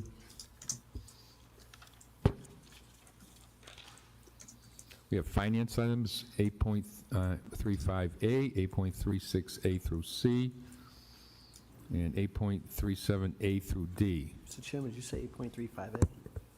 8.35A, yep, and 8.36A through C, and 8.37A through D. I'd like to speak on 8.35A. Okay, the first one, Mr. Councilor King.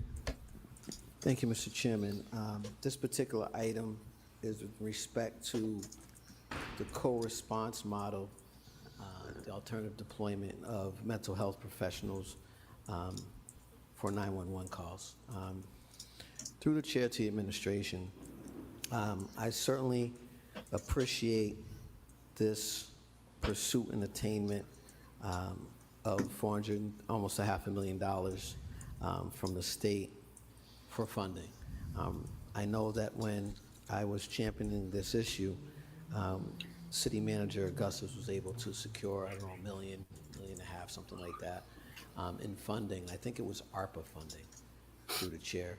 So if you could just clarify if that was ARPA funding, and also, is there anything out of the tax levy that's going to this joint venture through the chair? Mr. Manager. Through the chair to the council, the initial crisis response model that was brought forward before the council and explored heavily with community, when there was a community process through the Mayor's Mental Health Task Force, and also an RFP, and then we were able to partner with Community Health Link. That initially, you are correct, it was ARPA dollars that were funded as part of that.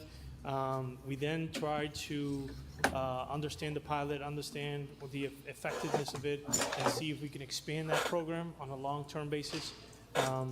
This effort here is directly with the police department and Community Health Link in terms of the efforts that the police department does.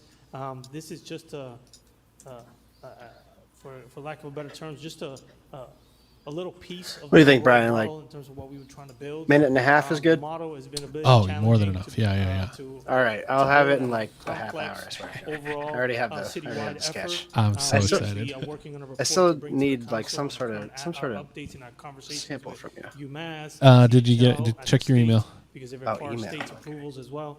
I But sent this year the. is a It's a complement YouTube to some of that video work because it's compilation. extremely important, as we address There's a some of the choice. challenges in There's our a choice community, drop people at that are suffering 6 with minutes and mental health 30 issues, seconds or any of him substance saying abuse boner issues, donor. that the way we respond and the address, we do it with a way that. But that any presents a anything from warm that that handoff to an inspires you agency is or a great. mental health That's awesome. clinician to be able to serve that individual. Throwing it, Thank you, Mr. Chairman. throwing it into my When statue I was right now. pushing for this some years ago, one of the things that I was able to speak to from other municipalities, other towns, other cities, was they actually had qualitative data tracking the diversion of mental health calls to mental health resources versus detainment, incarceration, et cetera.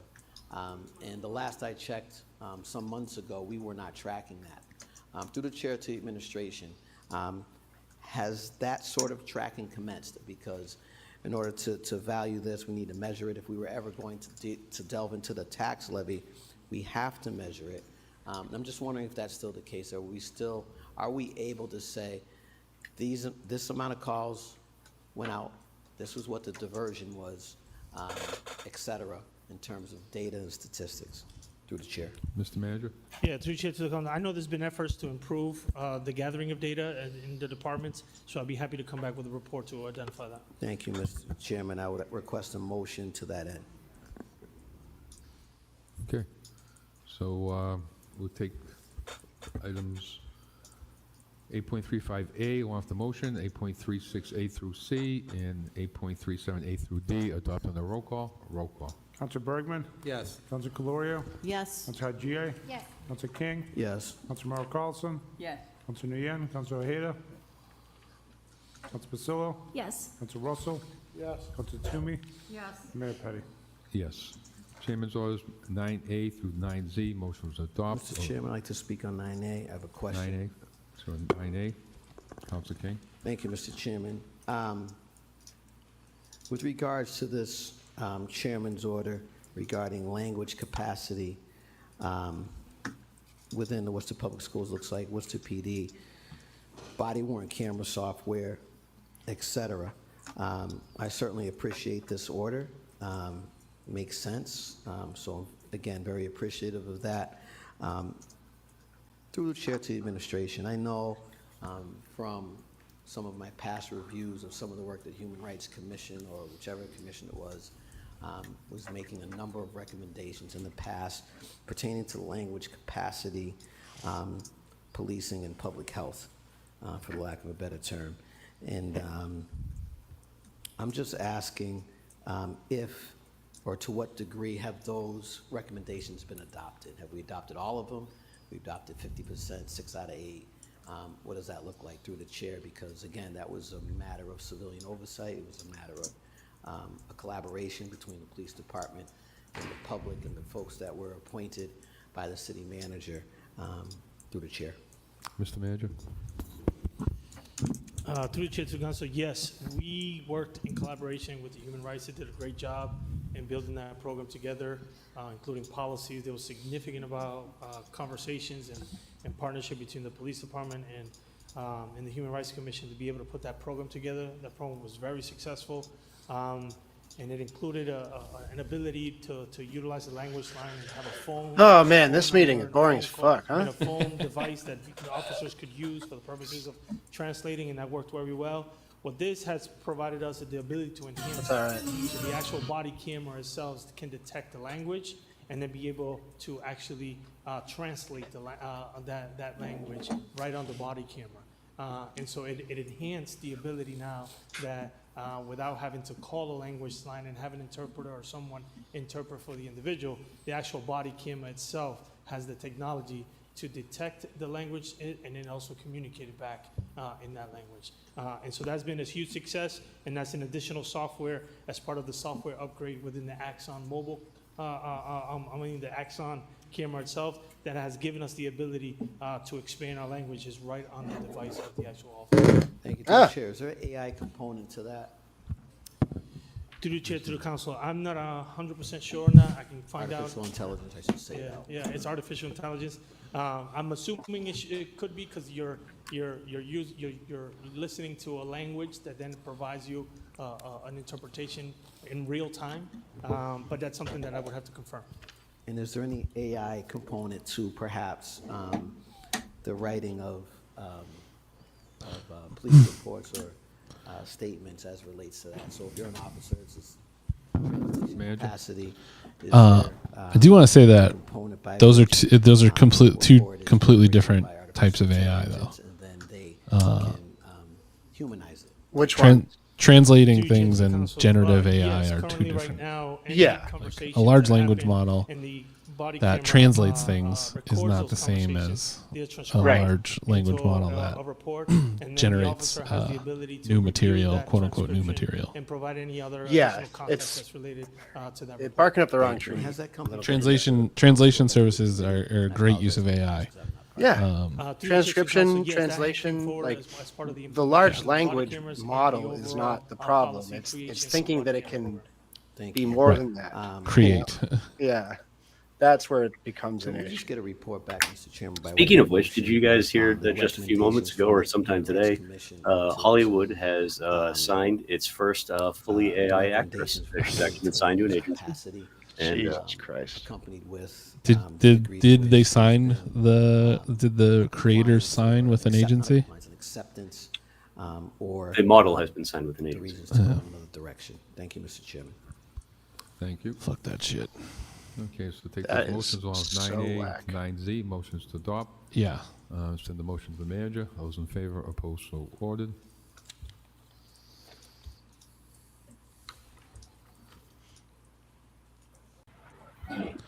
We are on That's fascinating. The intellectual property law is turning over in my brain because you can't protect AI, but if they created the AI, then they could. creating a transformative procurement Oh, approach God, I gotta look into that this. meaningfully supports local, diverse, and emerging businesses. Councilor King and Haji.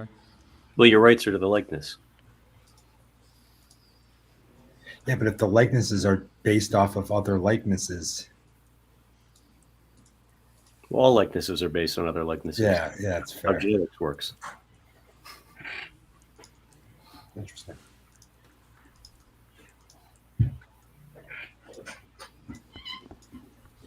Thank you, Mr. Chairman. I want to begin with a short thank you, Mr. Chairman, and that's to the city administration, Peter Dunn, for initiating a diverse business goal setting analysis by the city of Worcester, which was conducted by the get the name right here, the UMass Amherst Donahue Institute of Economic and Public Policy Research, Mr. Chairman. That particular report that was done in August of 2022 outlined the fact that the city of Worcester is an anchor in central Massachusetts' regional economy. It also had indicated one of the biggest challenges that we have for our small businesses is access to capital.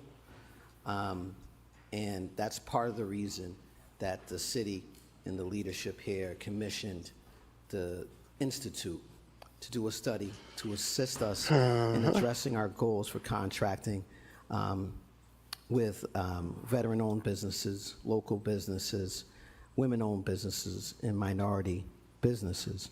It indicated that one of the things that it did not do, it didn't go far enough to complete a disparity study, a supplier diversity study. One of the things that it did not do was an exhaustive review of city contracts, both awards and actual expenditures. And they also did not do a survey of businesses to determine the census of those that are available to provide services and work required by the city. That was beyond the scope of the institution's report, Mr. Chairman. This particular matter would certainly go a long way and be a next step. This is requesting, again, that we take a look of all municipal contracts. We want to make sure, Mr. Chairman, this is reiteration, that we have local small businesses, local jobs, local business entities that are having an access, and to be able to evaluate and quantify what that access is here in the city of Worcester as it relates to contracts. Did you guys see Once that that's done, DCU got their there's a merger potential- approved today? A potential for a sheltered marketing pilot program to DCU? go along with this, Yeah, and I'll speak to that in a second. they're merging I with think I'm on the First first Tech order hearing. Credit Union. The scope of this and audit, are going to be again, going forward will under involve that municipal name. Contracts and contracts under $10,000. Mr. Chairman, it's my understanding that That's- contracts that under doesn't- $10,000 I don't know. are no bid contracts. So does that mean we have the Per first department, tech we center have now? autonomy to do Don't so. know. So you could just It clarify means that, that Mr. Brian Chairman. might be finding himself a new Accurate in my bank. assessment. Yeah. Travis really likes Country Bank. Yeah, I don't know what to we're talking the about council, third person, all but contracts in the city that I are really like Country Bank. under $10,000. They're not paying me to say it. I just really like, especially the one up here in West Atnick. Subject to 30B. They're always so lovely, Anything over and they've helped me out a has to go bunch. through They're 30B, great which people. is an open bid or Country bidding Bank. process. Thank you. And, Small you know, bank. I've spoken to the purchase division. I met with Yeah, I'm Gerthy. fully think credit union right pilled, now, but my I don't understanding like is it. that there was I don't not like a- the sounds of this either. I remember that. long-lasting tracking that's not mechanism fit. that we were currently engaged in. I know that. Yeah, it's we like a talked it's like a about Silicon increased Valley technology credit and the union. like, I don't through like the it. Shelter Administration, if you could share a little bit about what the tracking looks like at this time. Mr. Manager? Through the chair to the council, right now the tracking is limited, is also decentralized, where a lot of departments are responsible to request POs and then put forward or select the contractor that they're trying to do business for the purposes of the goods and services of that department. Yeah, and honestly, it's So been there's very it's been limited, pretty downhill ability for recently. us to have a in comprehensive general, data set to be anyways, able to before the provide. merger. Now, one of the things that we've been trying to do is centralize all of that work under the purchasing department, and that will help us to have the ability to have better data and outcomes as well. So there is a tracking mechanism. I just, if you could just clarify, and to what degree? Honestly, I did my best banking when I kept all my tips from Tweeds in a box underneath my bed. Comprehensive analysis to understand not only the vendors that are being selected, but also the amounts that we're paying these vendors. Tell you, and then I would also not then use confirming with Citizens. the state, Citizens is very listing whether quickly they're going to MBE, lose my full WBE, business. or veterans-owned businesses, to then be able to put the data together. We internally right now are limited in terms of the capacity of what we have available. We would have to do some real digging and analysis to be able to come up with that data set. Thank you, Mr. Chairman. This is an opportunity for us as a city to create a transformative procurement approach that minimally supports local, diverse, and emerging businesses. You know, when you think about supplier diversity, again, I want to emphasize veteran-owned businesses, emerging small businesses, women-owned businesses, LGBTQ plus businesses, minority-owned businesses. Those are the reasons for this. You know, what we're experiencing right now is that small business owners are packing it in and they're going into employee status in some instances. Anything I that like we Monster can do better. to try to streamline things. And through the chair to the administration, I love that do wanna actor. commend the city That- for some of the work that from they've that done scene. related to certification of small businesses, et cetera, with ARPA funding. There's a and great. He has money in real life. He for has a settlement. very You thick could Scottish speak to that accent. through There's a the great chair. clip of him You're in the second talking row. about Brett the Hitman Hart in a Yes, through the in chair a to the Scottish council, accent. yes. Over the course of the past Hell few yeah. years, we've been very intentional about trying to provide opportunities for not only organizations or companies here in the city to have an opportunity to be certified as an MBE and WBE entity. So we've been able to be successful and partner with minority-based organizations in the city to actually provide that kind of work, whether it's Maywalk or Labo and others, to help and certify some of the folks here in our community. And then just recently, we announced an RFP, again, as part of the settlement dollars with the Attorney General's office to, again, provide more funding and opportunities for MBEs and WBEs in this community.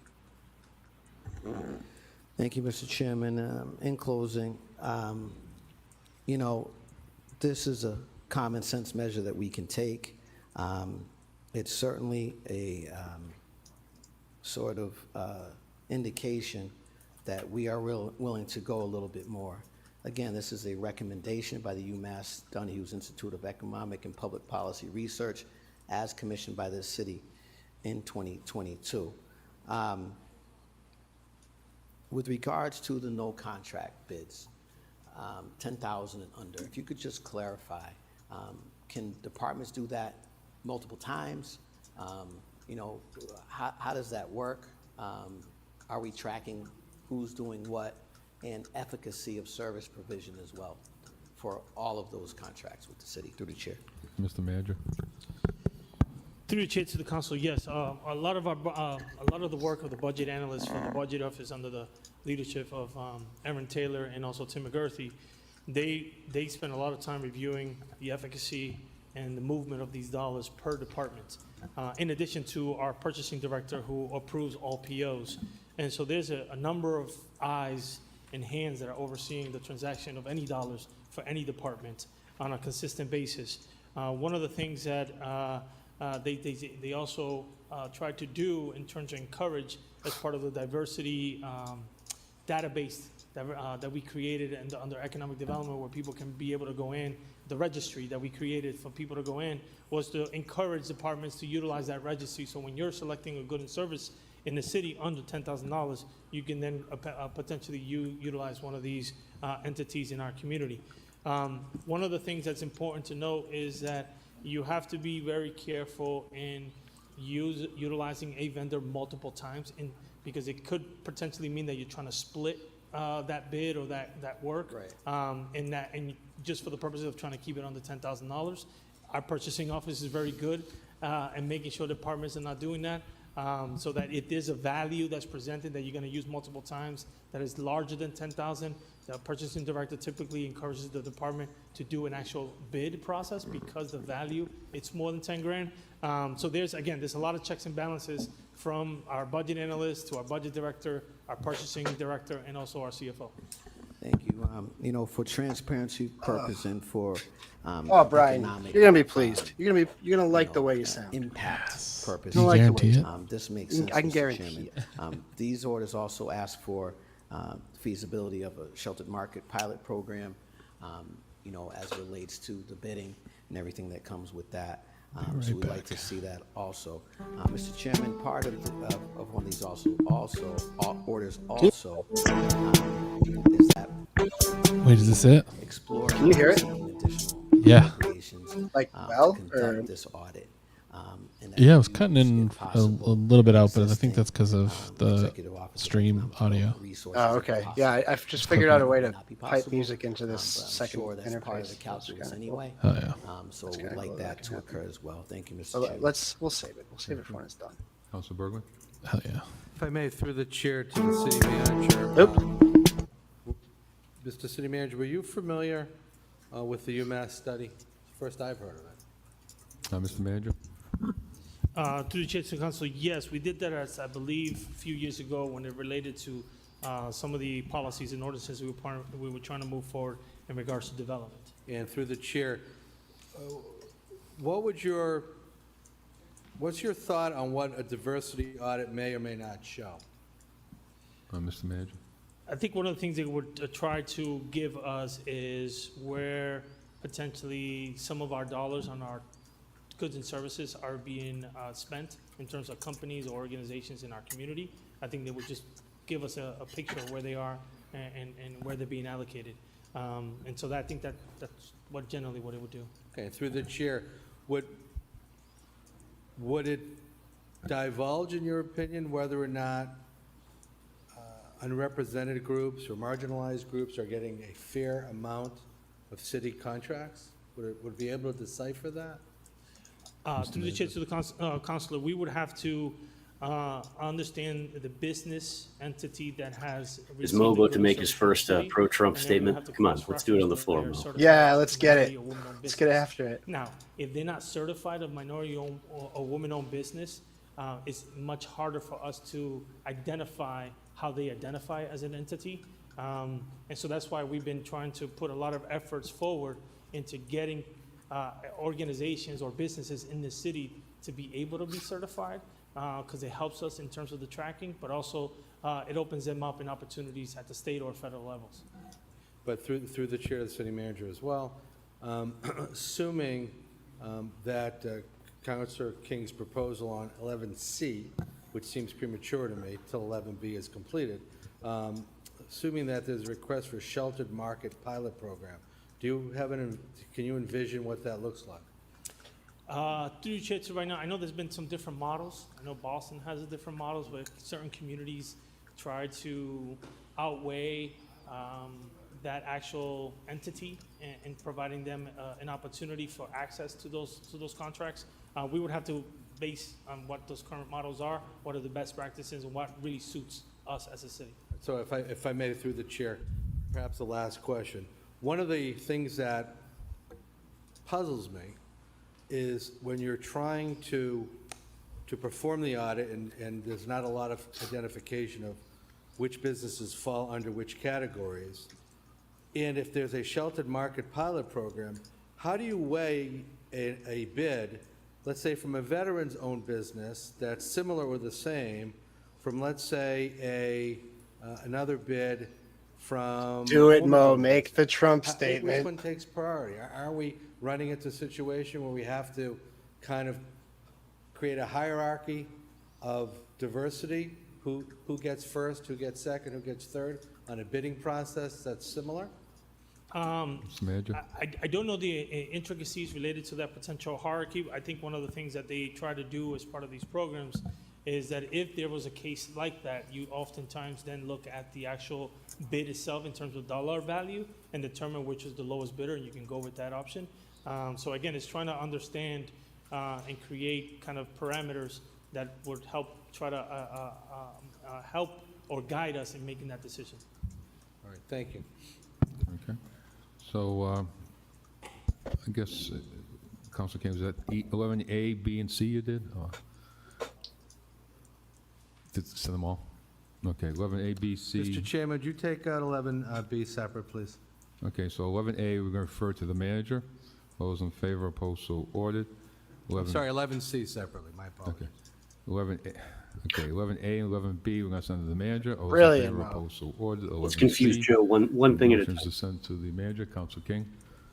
Just in respect to 11C for the public, this is regarding the feasibility of developing a sheltered market program. I think some of the questions that were answered here, asked here, would be answered in that feasibility study. I think we just voted on a feasibility study a few moments ago, and I just want to clarify that's what that is.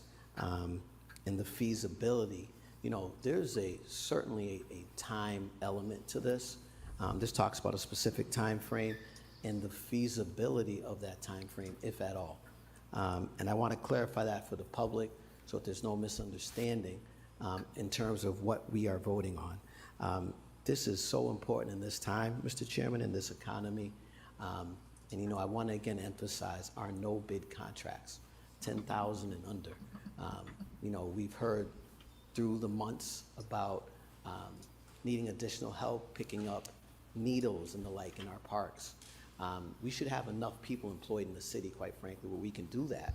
But in my conversations with folks here in different departments, it's a challenge. And I know that there have been small businesses that have reached out and are looking to do this work.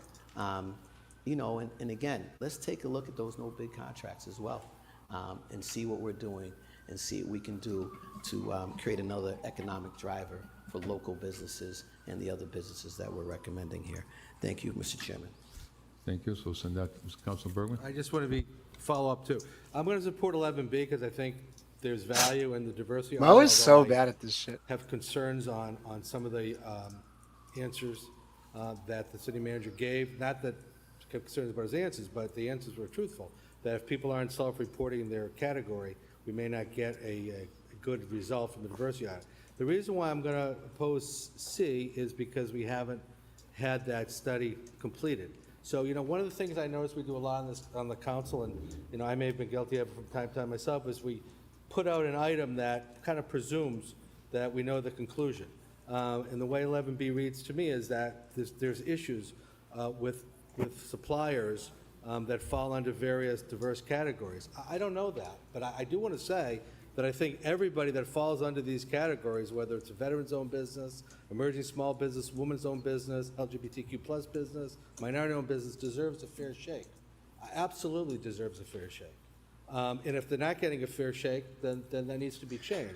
But I also think the taxpayers deserve the best apples-to-apples product for the lowest bid. And I also am concerned that once we start dividing each other into categories, then there has to be a hierarchy, because in the bidding process, there's going to be bids that are going to be similar, if not the same, especially with $10,000 or less. So I'm going to oppose C, and I'm going to support the rest of them. But I want it clear that if there are issues with diverse businesses not getting a fair shake, I would oppose that, and I would support any measures to undo that. But I don't think we're ready for 11C until that audit is done and until that's proven. Just because somebody suggests it doesn't mean it's true. Mr. Chairman. Councilor King. Thank you. I just got to respond to that, Mr. Chairman. It feels like Mo is insinuating This is that there's a report tier list that was of commissioned different by the city of ethnicities of who we're going to fund first. This It's is like what he's trying to get someone to that say. report, if we want to get where we need to go.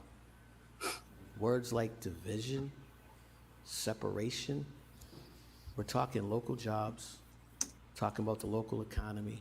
We're talking about taking a snapshot of something that we're not measuring. Mr. Chairman, I'm open to amending 11C to say and to read that request the city manager with a report regarding the feasibility, including any recommendations pertaining to such from the supplier diversity audit, because that sheltered diversity, sheltered approach is recommended in this as well. So I want to clarify. Diversion is not division. Diversion is not division. This is about making sure local businesses, veterans, women, minorities, LGBTQ plus, and again, local businesses in general are measured here. And I want to be very clear about that. Diversion is not division. Thank you. Okay, so it's amended, as amended, with from the diversity audit. So a yes vote would be to send it to the city manager, and a no vote would not send it to the city manager. So roll call. Councilor Bergman? Yes. Councilor Calorio? Yes. Councilor Haji? Point of order, I apologize. Mr. Chair, could you please repeat it again? I apologize. We just voting to send it to the city manager. A yes vote would send it to, 11C? yeah, a yes vote would support 11C, correct, Okay, As amended. as amended. okay, yes. Councilor King? Yes. Councilor Carlson? Councilor Nguyen? Councilor Ojeda? Yes. Councilor Pacillo? Yes. Councilor Russell? Yes. Councilor Toomey? I love the way George is saying yes. And everybody. It's the best. It's Okay, the only thing I'm going to miss about him. Those in favor, opposed, so ordered. F, request the standing committee on public works hold a meeting to solicit input from the public regarding zero waste. I'm gonna miss proposals sausage and and potential peppers. changes to the city's current Sausage, trash and peppers, recycling programs. frickin' For the request at said meeting They're gonna look also into includes my discussion about backyard, the see results what of I'm the Department of grilling, Public Works getting my peppers research and and onions, content taking of them the from city me. Residents trash. The Councilor public Russell. works. That's why he doesn't like the drones, because they're coming after his sausage and peppers. Oh my God, I love that. Works and Parks provide the council with a report detailing all planned street projects in District 4, including all sidewalk repairs, lighting improvements, and full resurfacing of streets. Councilor Ojeda. Should we take H as well? Which one? I'm sorry, H, next one. Request the manager, request the Commission Public Works provide Does council anybody with have an the equity audit of overall all agenda? Department Public Works projects, Like, are we including almost lighting through this thing? improvements, road safety initiatives, not sidewalk even repairs, close, other dude. infrastructure investments broken down by district. This Councilor is why I didn't look. Thank you. Mr. Chairman. Yeah, this is coming out of Thanks, Bill. a lot of neighborhood meetings that I've Honestly, not the shittily. concern is Thanks a lot, Bill. I Sincere. thought for sure it was sarcastic, which is fine because It's a better way of saying that, but shittily is what came to my brain. Speak right into the Sorry. Had many conversations regarding. Has nothing to do with me spending 5 some to of the 10 concerns minutes and issues outside. that residents have in District 4.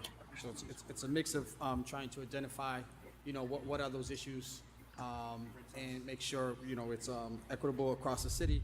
But again, to show that, we're working on it with DPW, DTM, and the city manager to address these. So Okay, I this look mic forward is to, quieter than everybody else's too. getting this information Mr. Bear to is residents on and the ensuring that, loose. we're doing the best we can to move Gotta go forward, find him. but at the same time, we understand their concerns. Scooby Halloween song's gotta wait. Says to the manager, those in Bear- favor. it's bear of time. order- It's bear time. Is We gotta go 11I the same hunt the thing, or bear. you want to speak on 11I? Okay. We're going on a bear hunt, a bear hunt, a bear District 4 that are pending and are awaiting funding. Said report to include information relative to anticipated timelines for beginning and Scooby completing Halloween such projects, best moments where the dot contractors and MP4. subcontractors have selected work on such projects. Thank you, Mr. Manager. Mr. What's Mayor, what's the timestamp you said? 6:30 Yeah, this one's, interesting about. because District 4 has, and I try to count and make sure I'm right, 6 parks, and then probably another. All right, I have to go smaller actually parks. look for the cat. Though. So. Go get the cat. There's a lot going on. And these Save the parks are cat. Different. I know this year we had 2 parks closed, separated from each other, give people opportunities to use other parks, but then Elm Park got closed again. So I just want to make sure we, again, get ahead of these things and identify what some of the things are, so I can start sharing more information to the residents about projects and things that are coming ahead, instead of anyone being surprised or things like that. So again, it's working with Parks and the city manager to make sure we're keeping the residents up to date on any projects, and then again, make sure that there's some community and resident involvement. Thank you. Thank you, Senator Manager. All those in favor, opposed, so ordered. Request manager to provide council with a report concerning the subsidized units whose affordability status ends in 2026. For request to said report include any efforts being made to encourage these property owners to utilize Affordable Housing Trust Fund dollars to preserve their property affordability status. Councilor Haji. Thank you, Mr. Chair. I would like to. I didn't go. add Any of you to guys go to this D4 debate? neighborhood, No, because I don't think they were. I didn't think they were gonna sing karaoke songs, so I that are expected to lose protested. their subsidized deed restriction housing properties when that affordability expires. I'd like to understand, first of all, I know we got a table a while back, I couldn't find it today to bring it here, but Mr. Dunn gave us a table of all the properties in Worcester that fall under this category whose affordability is expiring in the next 5 years. Once these properties lose this affordability status, their property owners likely will revert those properties to market rate, which means that the residents that live in those properties likely are not going to be able to afford rent anymore. So I'm trying to figure out if we can have either a convening of these property owners or some sort of communication to let them know that they Brendan, can we were take talking about your advantage trip before, of the, and I forgot to affordable mention housing this trust interesting funds. Like, story I know about some of DeSoto, them, Texas, for that I was street, for listening example, to, have, so where that we they can took expand a and big preserve box store those and are properties turning it as into much like as is tiny humanly units possible. for a bunch So, of Mr. Manager, what I'm restaurants and a asking in bunch of addition to like this order is if we can either have a independently meeting owned in person, a stores. phone Oh, call, no or shit. some sort of And it's communication with like these they folks to let them know that they should be took taking away a advantage bunch this. of And if they can parking let us know and their made it like intentions, this whether or not area they for food intend trucks to come in so that continue folks could the come and like affordability, eat at a the bunch of deed different food restricted trucks if housing they wanted to. program. Thank you. The whole thing sounds brilliant. Yeah. That's up by Dallas, it looks like. To sign on to that. We can sign on. Everybody wants I to- haven't actually looked at that on map. I follow Strong Towns and some other stuff like that on TikTok and watched an interesting article. Dallas has done some amazing work over the last year. I mean, it was back in May that they, when we had a Tell on, Tell was talking about some of the stuff that was happening in Dallas in regards to their like actual use of an actual housing first model. prevention. And one program, recently noticed, as but well as the Dallas floods and declared an end of assistance. homelessness in the Dallas-Fort Worth Can area we back take in the next May. one too, Mr. Chair? Request the manager provide counsel It's to review concerning the status just by of doing what it respective hell has said. They all spent operating emergency fund that was they hit their established in basically their 2022 bonding to provide ceiling in relief for building emergency public housing. and disaster And once they had enough roofs or doors for So people, I learned from they the just fire department backfilled that with in the last services. So year, once they got people in the in last safe calendar year, spaces that we they could have call had their own, 160 that's fires, when, if you needed 65 psychiatric fires help, across the city. the And psychologist when I look team at was that there. If list, you needed it workforce shows development, they were the there. structures. A lot of these fires are happening And they in just started Daggers. stabilizing people in massive numbers. That's, A week and I know the ago, state there is a was a mess fire on politically Stafford Street, from and our perspective, but we have had you look at some of the stuff they're doing multiple losses of with life, transportation, housing, in just the last 3 years. So what I'm trying taking to care of the understand homeless with population, this report is, and first of property all, use. what It's really kind of is our, it's kind of crazy. what do the fires look like? What type of structure? Yeah, What's wow. the common cause? What's the top Now, of course, pattern that we're everything, all the seeing, monies that were in the fires that are happening? that Dallas Where program is and what predicated structures upon they're are being happening? Is it stripped by the mostly Trump three-deckers, administration. So single good luck with family, that, guys. multifamily housing? And then I It's want just to really understand cool more to about the see it public in ed play. I program. mean, not just because I of have had Tel a brought it chance up, to but watch Lieutenant shit, Nijinsky Brian and started Lieutenant tossing Melvin around the term housing for 20 fucking years ago, and we still we're still waiting for 10 tiny homes to be delivered doing somewhere. emergency Right. and fire prevention Camber, yes, we in the did. district that I organized. I intend to reach out to them again to have them come back to some of my multifamily units in the district, but also open to every resident. But what I want to really get a grasp on is what the structure of the public ed program is, the fire prevention program, what the staffing structure is, the type of curriculum that we offer.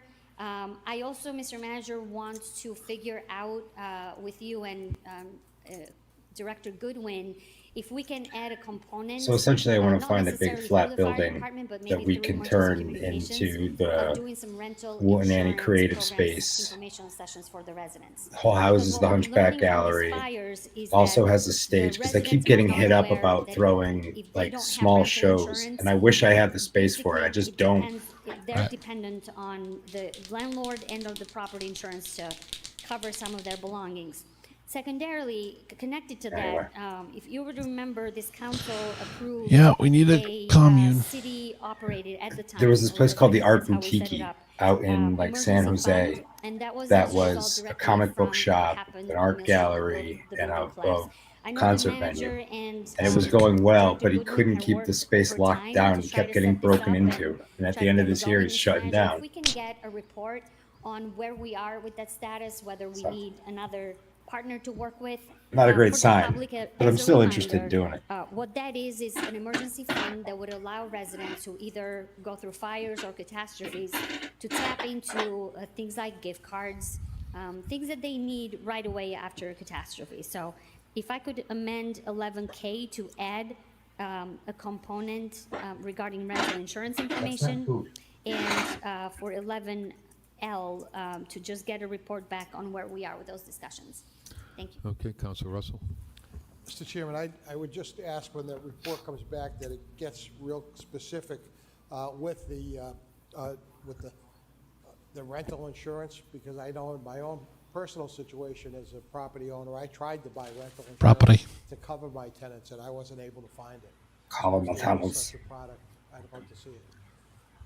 Okay, so as amended, both Councilor King. Thank you. Just really quickly to the chair, to the administration, with respect to those three-decker structures, if you could just reiterate for the public what our planning is for supporting making those that housing stock more stable. Just in a couple of words, what's our planning? Ready to fires, yes. Mr. Manager.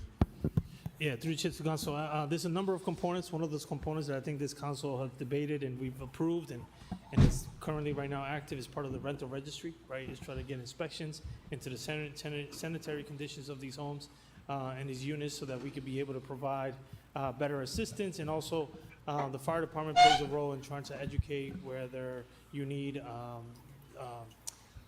was gonna say, smoke detectors, Yes. and any of those educational materials.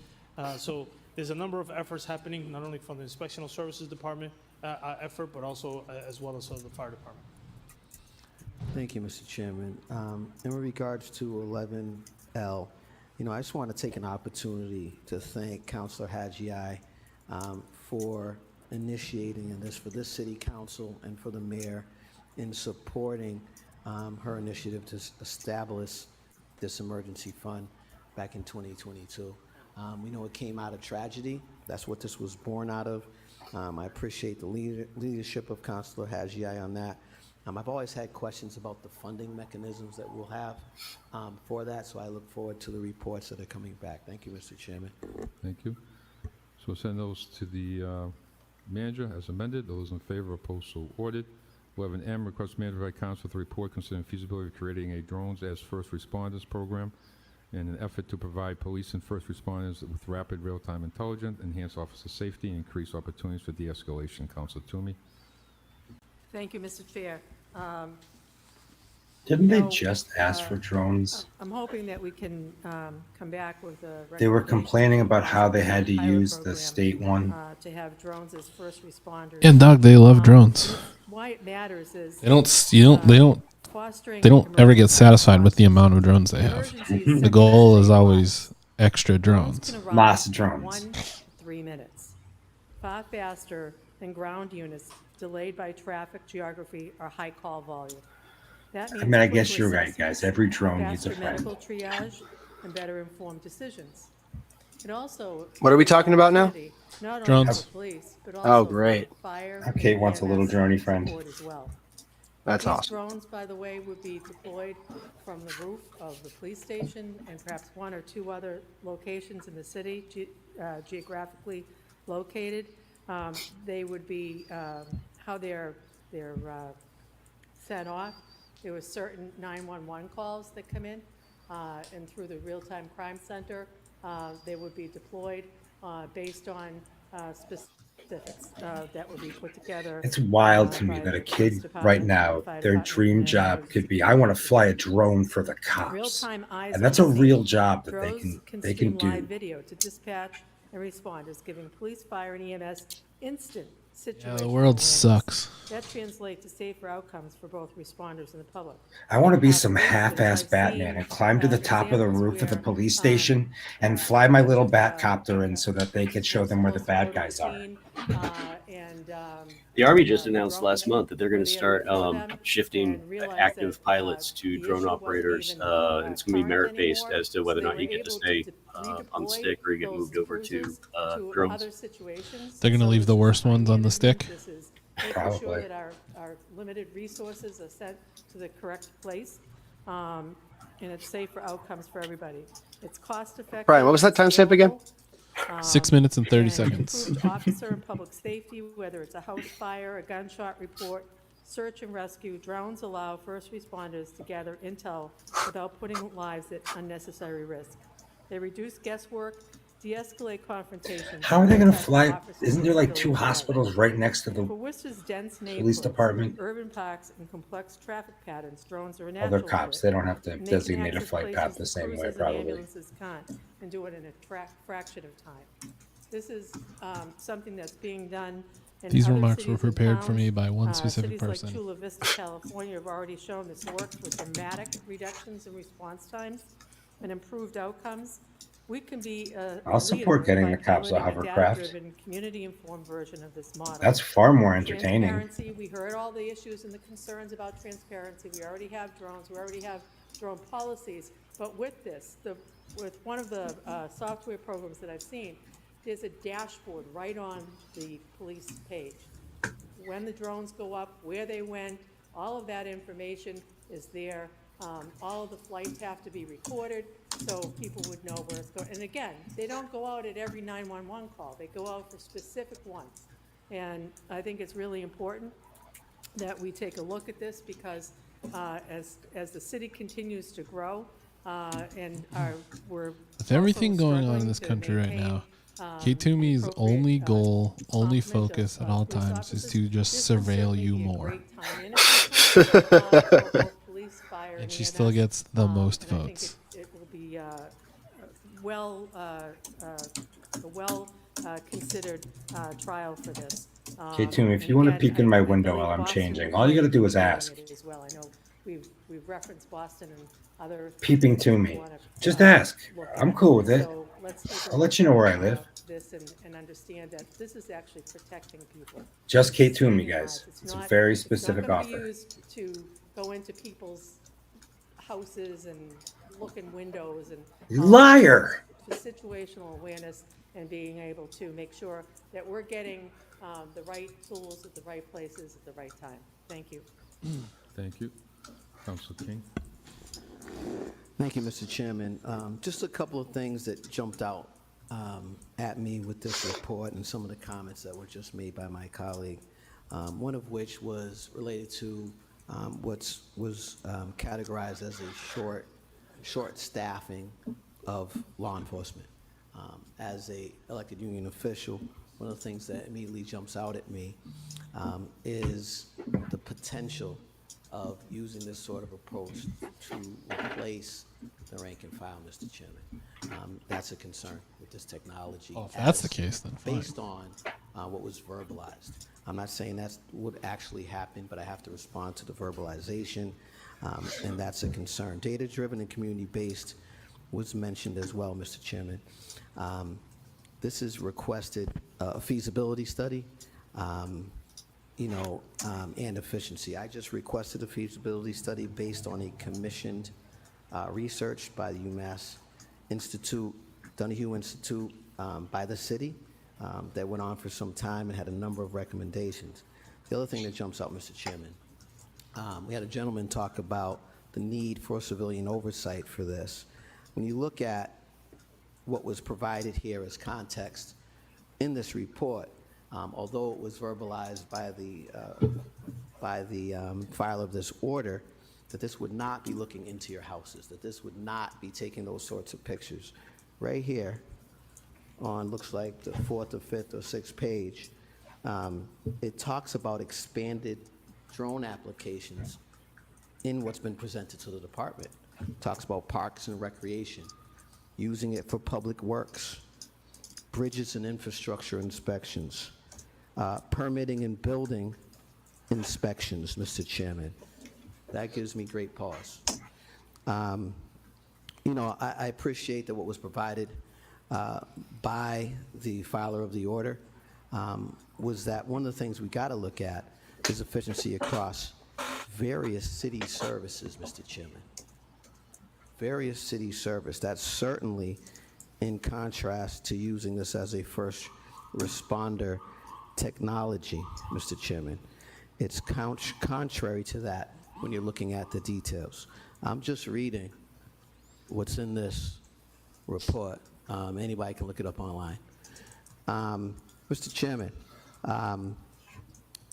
currently my understanding is that our policies related to search and rescue, perhaps SWAT support, I know it's been used when there's been mental health challenges in a response involving people who are barricading themselves in very high-risk, dangerous situations where social workers and mental health professionals, coupled with police professionals, have come to good results, when we're dealing with that sort of response.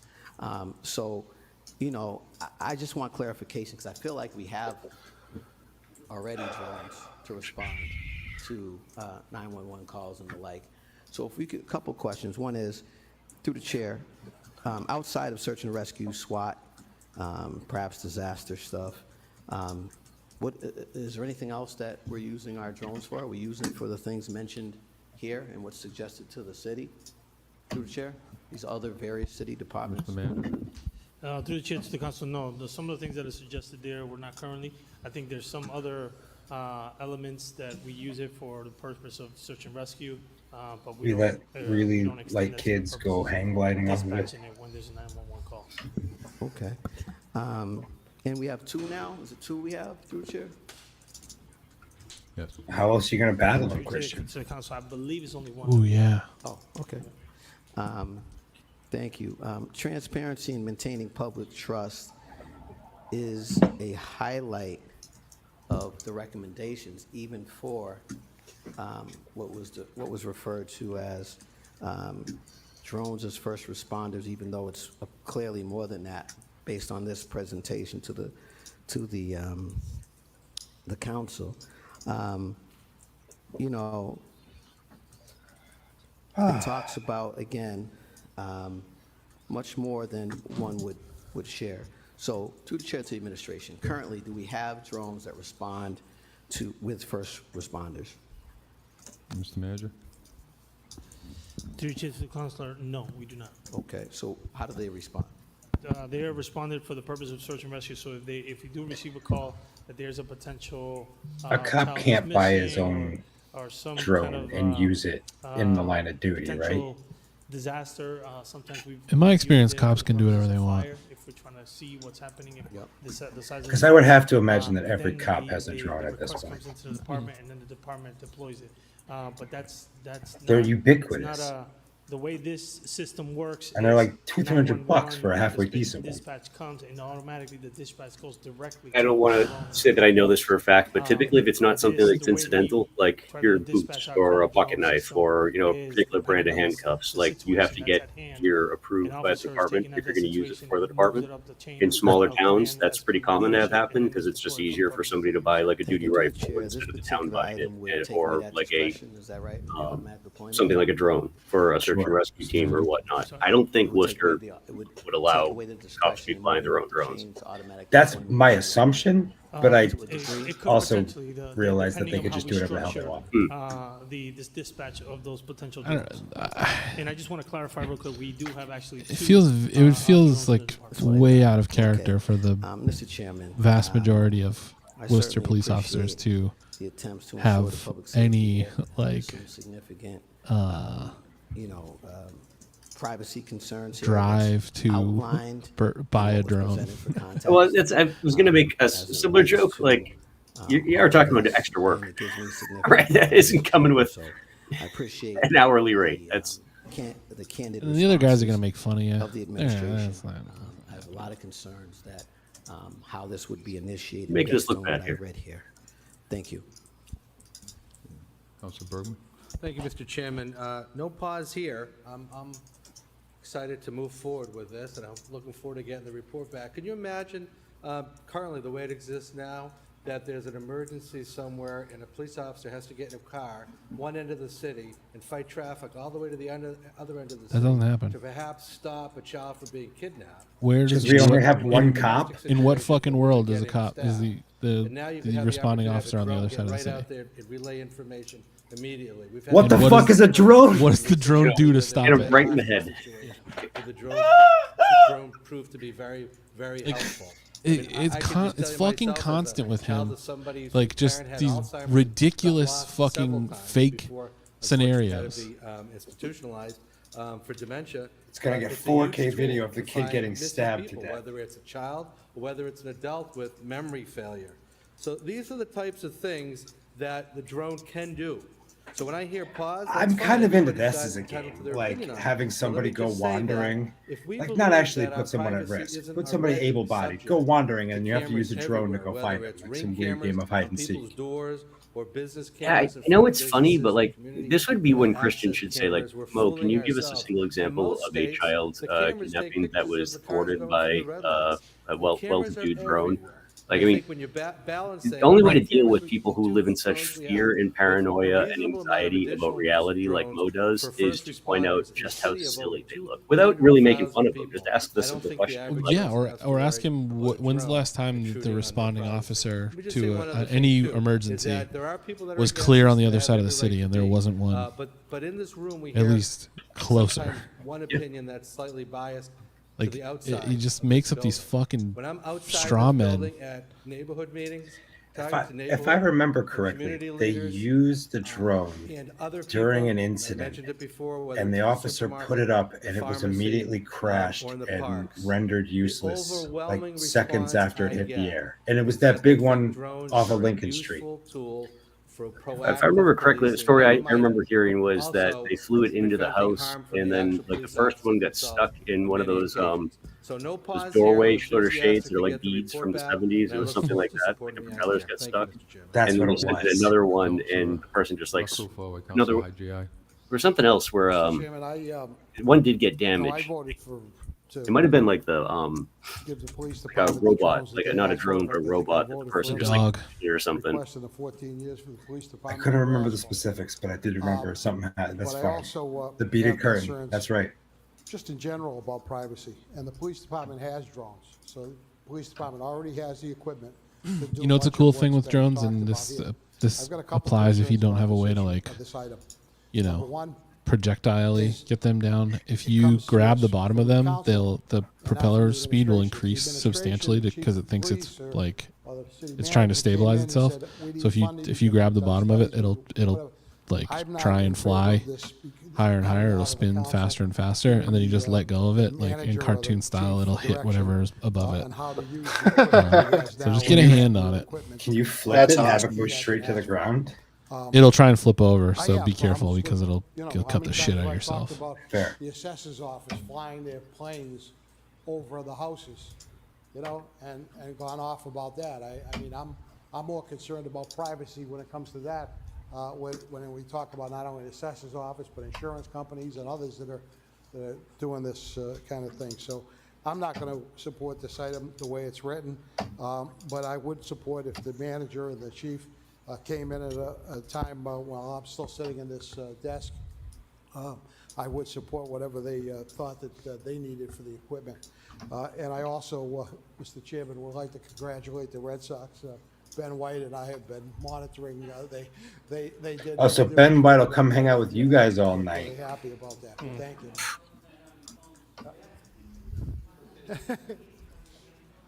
you. Councilor IGI. I'm fine with getting back a feasibility report. I'd love to see the data. I'd love to hear from the chief if he's really requested this of council, what the justification is. I have some deep concerns about adding more to our drone portfolio. I pulled up the report that the chief sent to us in 2024, where he outlines the number of times the quarterly drone report update. That's the document I'm referring to, September 17, where he outlines the number of times that the drones have been used. And it sounds like in that year, it was used 7 times for different reasons, and great. I'm happy to hear that. I am not entirely sure at a time where the Homeland Security of this administration is touting these drones as first responders program as being expanded throughout the cities. It gives me deep concern, obviously for privacy reasons, for surveillance reasons, but I would like to hear the rationale if the chief really feels strongly that he would like us to get more of these drones, how and why he feels that way. I don't really want to see that when a citizen of our city, a resident of our city calls 911, that a drone shows up before a human being. That gives me deep concern and deep pause. I am happy Your to police receive call a is report loaded. back. I would like to add to this order to an amendment. I would like to hear exactly how many drones the vision is, if that's the way we're going. What is it going to cost taxpayers, if there is a subscription associated with it? And most importantly, I want to hear whether currently the number of drones that we have is not fulfilling the need that the Worcester Police Department or Fire Department Emergency Communications have. I think we should be very careful about adding additional tools that we're not truly understanding. We have a whether fleet of drones and they have a take over the rationale fireworks behind show them. and it most just becomes a importantly, I would drone like show. to hear from the chief himself, I'd be okay with that a little if bit. he supports this proposal, what exactly does he envision? In number of drones, the usage, the justification for it, the amount of money it's going to cost taxpayers yearly. If we get a bunch and of why them, exactly then they do could you not form think an that what we arrow have right and now they'll just is follow needed the in these bad communities? guy, and that way the cops will always know where he is because it's just a giant arrow floating in the sky. Thank you, Mr. Chair. I do appreciate it, right? Better safe than sorry. And I'm a nervous person. So if there's anything that can help a situation, obviously that's wonderful and I support it. But I do want to echo the surveillance concerns. And through the chair to the city manager, so we have drones, these drones we have cannot be used to do this? And furthermore, how many drones can you use at once? Mr. Manager? Me a lot. How many you Like- got? I'm like Ender, you know. Yeah, through the chair to the council. So I think there's different types of drones. Well, not like that. Jesus. There are different types of drones Little out drones, there in the big market. drones. The drones that we're talking about here. Barbecue drones. And the reason I know Waymo a little bit about drones. it is because Way less drones is what I'd prefer. Am I right, folks? Because he went to a conference. and Drone this is metal. Something that not only that's happening across the nation that people are exploring. These drones would be dispatched directly to a dispatch center. Would be dispatched. The drone, it's like a box on the top of the roof. It opens up. The drone goes up and it goes directly to the site. Oh my God. AI This is the most low rent information debate I have provided. ever heard. There's not somebody directly that's managing. The drones that we currently have right now requires somebody to be trained to operate that actual drone. Fuck off, Eric. We're There's gonna buy one that drone doesn't have a is pilot. Directly utilizing information to send to the location, and then it Yeah, would that's cover- that's what the assess one we were location talking of what's about happening when there, this and first time this provide debate now went data through. and It's the information to DJI the matrices police is to the respond to platform the that fire like department to you don't respond need adequately. operators There are involved. communities that They are live doing inside this. their own box. They're City of charging all the Boston, time. is looking to They launch about 10 of operate them, off that for the purposes of, coordinates again, that you trying give to- the drone, trying to cut down their and then they arrival just turn times home when their battery's low. assess, their dispatch times and their actual response to the So incident. quite literally is just the surveillance drone. Thank you so much. And obviously this is a report and I'm always happy to get more information. But may I ask you one more question through the chair? So it would just have keywords that would pop up and then the drone would, I'm just not understanding. And I'm sorry. Through the chair to the council, the drone would be provided communication, like probably perhaps the address, location, any coordinates or whatever of the location. And the drone is basically just going to that location. And then through the camera lens, the department will be able to see what's happening there and to be able to assess how to dispatch services to that particular location. Okay, thank you. Thank you. Okay. Thank you, Mr. Chairman. Certainly, this is something that I support. If there's anybody Really? who thinks that the drones aren't flying over our homes today, which, by the way, the insurance companies are using them throughout the country. So they're using them to disqualify homeowners, quite honestly, or they're using them to increase the cost of your homeowner's insurance policy. My neighbors have several drones. I can tell you now, they can tell you anything that's happening up and down the street. So for us to think we're worried about our privacy is really something else. So I'd rather because the we police don't have any infringe my privacy. That's been gone. The day It that seems like you should be worried about your privacy. And for our What a- police department to have Somebody the clip that, tools that please. they need, Somebody clip I, that for one, and am just somebody send it who directly to Rob supports Bellata. this. I don't believe that our police department is going to be flying a drone to go and look at what somebody's doing in their own home. What do you mean? Quite That's frankly, kind of the I think point. we have Yeah, the what evidence do you opportunity like? with What is that cameras based on? today to do that. But I if can it tell you gets a call, it's going to cameras go to that the are around house my and house, film what's in quite that frankly, house. I can So look into my in neighbor's theory, home someone could just with my call own about your cameras. house If and I- the drone's going to get dispatched not even something, before anybody has obviously, understood that there's an issue. chose to when those I could go cameras were into my set up. neighbor's house and mean, axe murder them at somebody any like given point. myself made sure So that it's there crazy was not no, to let intrusion cops on have somebody like else's Gatling privacy. guns. But I can Like tell why? you What's the that I'm point? not You so could kill anybody at any time, so that you should. everybody else Why is wouldn't you looking let the at it cops same way that some Gatling gun people murder do. you? Again, I just shared You a know link. what they for us say, to the only way to think stop a that, you guy know, with a we'll Gatling be gun is a intruding good guy with a on Gatling somebody else's privacy. I just shared a link in think, the private quite chat with the frankly, model that they're that discussing. ship It is an has upgrade to sailed a the very long time matrices. It's ago. And they I call do it the first believe responder as we look platform. around But you get this some cool country, pictures we of like look the little around box that the lives in and Commonwealth of whatnot. Massachusetts, We're sharing with the chat. the different police departments and the type of equipment that they They're all have. shared. In a city our size, we always talk about and boast about that, you know, we're 214,000 people, and yet for some of our equipment that we have in this city, you would think that we're a city that's the size of 100,000 people. You know, when we look at the towns of, you These know, people whether are it's so- Auburn She's such or a Westboro or fucking Southborough, and look at all these different police departments, I think we should be taking a good look at them. And I, for one, would be very supportive of this item. Thank you. Councilor Ojeda? Thank you, Mr. Chairman. Yeah, I guess I just have concerns when it comes to, I guess we're all talking about privacy, and then also, we already have drones, and some of the drones can do certain things and they can't. So, you know, obviously this is gonna come with some type of cost. And every year we sit here with the budget, and then we talk about, you know, not having enough money for youth jobs, or we'll talk about the cost of ShotSpotter. And again, I think this is gonna be something that's gonna continue being a cost issue that we continue throwing into our residents' faces, obviously through paying through taxes. And I don't see a real need for it.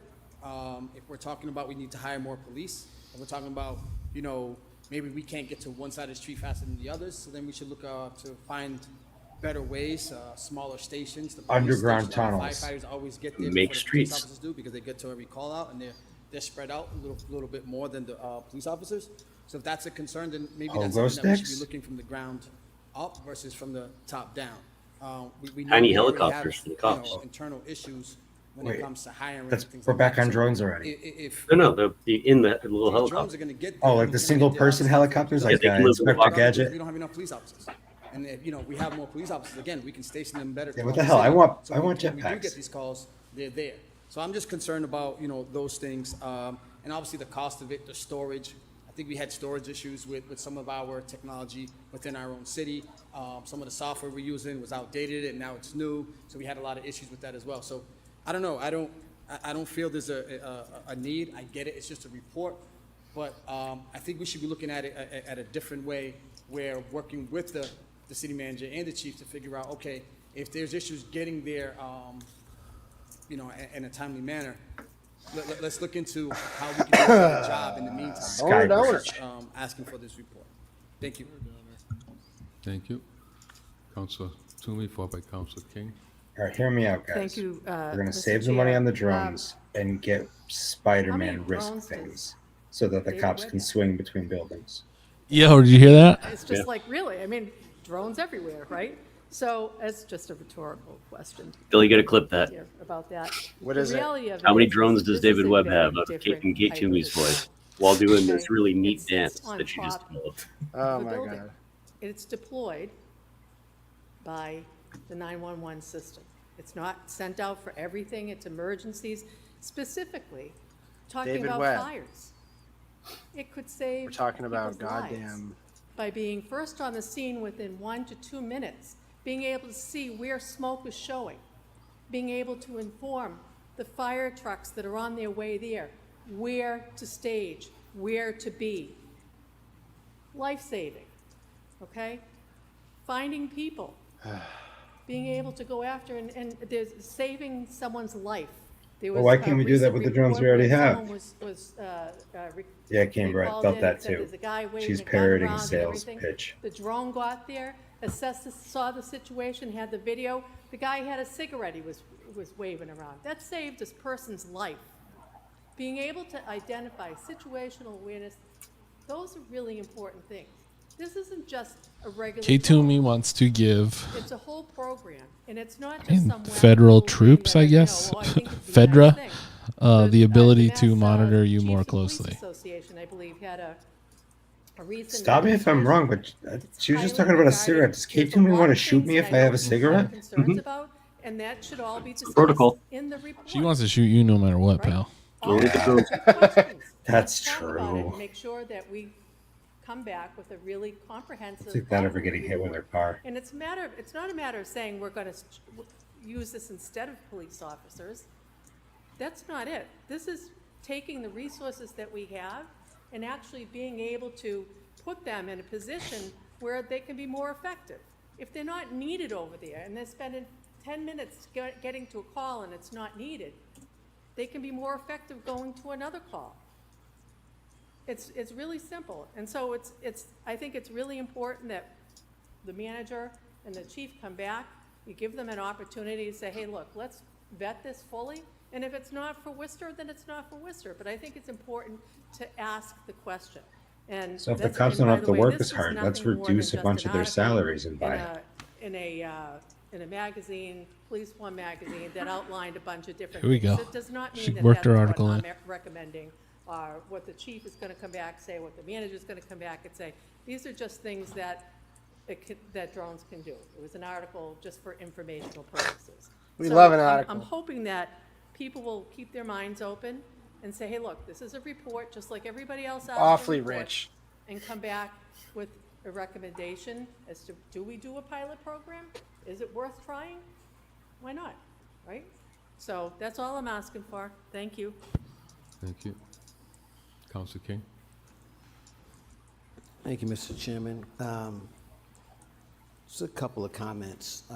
One is, there was a comment about going from one side of the city to the other side of the city to respond to an emergency, to respond to one of these heightened situations as it relates to officer-involved shootings, domestic violence, shots being fired, etc. And I just want to state for the record, we have a system of sectors. Is that right? Through the chair to the chairman? Mr. Manager? To the city manager? To the Sure, chair, well, I to the haven't council, played yes, it, we but have I've watched 20 other routes in the people. city. It looks fun Our as hell. officers are routing their respective routes for the purposes of policing. 3D Vampire Survivors, if anybody isn't familiar with Yes. Mega Ball. And how many, approximately, I know it varies based on the need, but approximately how many officers per shift in those sectors, per sector? Yeah, it depends on the, Right. it depends on the Need. on the time, on the evening. I can't give you that accurate number. I don't have that on the top of my head. But it's definitely more than 20 officers. Right, so, again, the idea of having to traverse the city from one end to the other to respond to an emergency is a bit of a misnomer. Certainly, there are incidents where someone does come across to the city to assist. I understand that, but I just want to clarify that for the record, that sort of thing is more the exception rather than routine. Mr. Chairman, I've listened to everyone here. I certainly think that comparing governmental surveillance to the private sector surveillance is separate and distinct. We know the Trump administration's pushing this sort of, what is it called? This drones as first responders. And we know what comes out of that administration and what that means. So there's a lot of trepidation here for me. And again, the context of this regards to civilian oversight and expanding to various departments is concerning, Mr. Chairman. And I don't know that I'm going to stand in the way of this. I echo the concerns of my colleagues as it relates to the budget, as it relates to privacy. And sure, insurance companies are doing their thing, but folks have to remember, for the public, we are. Insurance companies would have to hire a licensed pilot that declares their path every time that they fly up. Thank you. Unless they're doing it indoors. Mr. Chairman, I just want to just respond and add a few additional comments. So several of my colleagues have mentioned what I had said earlier about getting to a crime scene. And looking it up, the research has been done, and colleagues can look anytime they want online or on websites. The average on speed websites. of a drone to get to a crime scene is 1/2 the time of a vehicle. But let me give a better example so that there's no suggestion that we have. What a the lot of hell police statistic was officers that? get to the scene quickly. I watched this video a number of months ago, and I was actually in awe of what I saw. And the video was a child drowning. And there was no way to get to that child except a fisherman had a drone that he was using to drop bait for fishing, and he put a life preserver on the drone, and he sent the drone out in the ocean, dropped Oh the my life God. preserver. Oh, we gotta fact Okay. check this shit in real life. So when we talk about access to crime scenes, So I'm sure there is a give plethora fishermen the number fucking of drones. examples Like don't that I could give and don't give them others to a of the system that is council could plugged give into of national why the argument surveillance that systems. If we aren't getting to a crime scene While it fast does seem enough, that story drones is aren't a true, solution, it also took place in the doesn't ocean. make sense. And we It don't also Let me is also add not one the other drone thing. that they're talking about. The average cost of a drone, I A think, drone is that about can lift a $3,000 or person is $4,000. not this Asking for drone. No, they to they look flew out at of life half a preserver. dozen, Oh, a okay. dozen. I don't know the exact a number. guy- I Even have the still. report. Even So, still. It was a talking Florida about man who was $30,000 more or less. The salary of a city councilor, let's say. We could certainly afford that if it saves lives. Oh We my could certainly God, you afford wouldn't that pass a if it frickin' saves lives. So I'll wait for the ordinance report to last get week. back, but I felt the need to respond to the premise, which I think is just not realistic, that because a police officer can't get to a crime scene as fast as a drone, something's wrong with how the police officer's responding. That's just human nature versus technology, and thank God we have technology. They're saying that compensates you're for that. giving a Mr. false Chair, Can I be equivalency. recognized for a second time? What's that? Can I be recognized for a second time? Yeah. It's really, really frustrating right now to hear members of the city council talk about saving lives. 26I would have cost the city $0. $0. $0 for a simple measure that could have saved firefighter lives and resident lives. Yet we are here talking about making arguments before even hearing a report from the chief of police as to why we need to spend $30,000+ on something that we may not need. It is critically She's the frustrating goddamn for me best. to have members of the city council come up and say it's fine to spend $30,000 on technology that we don't even know we need, but we just weeks ago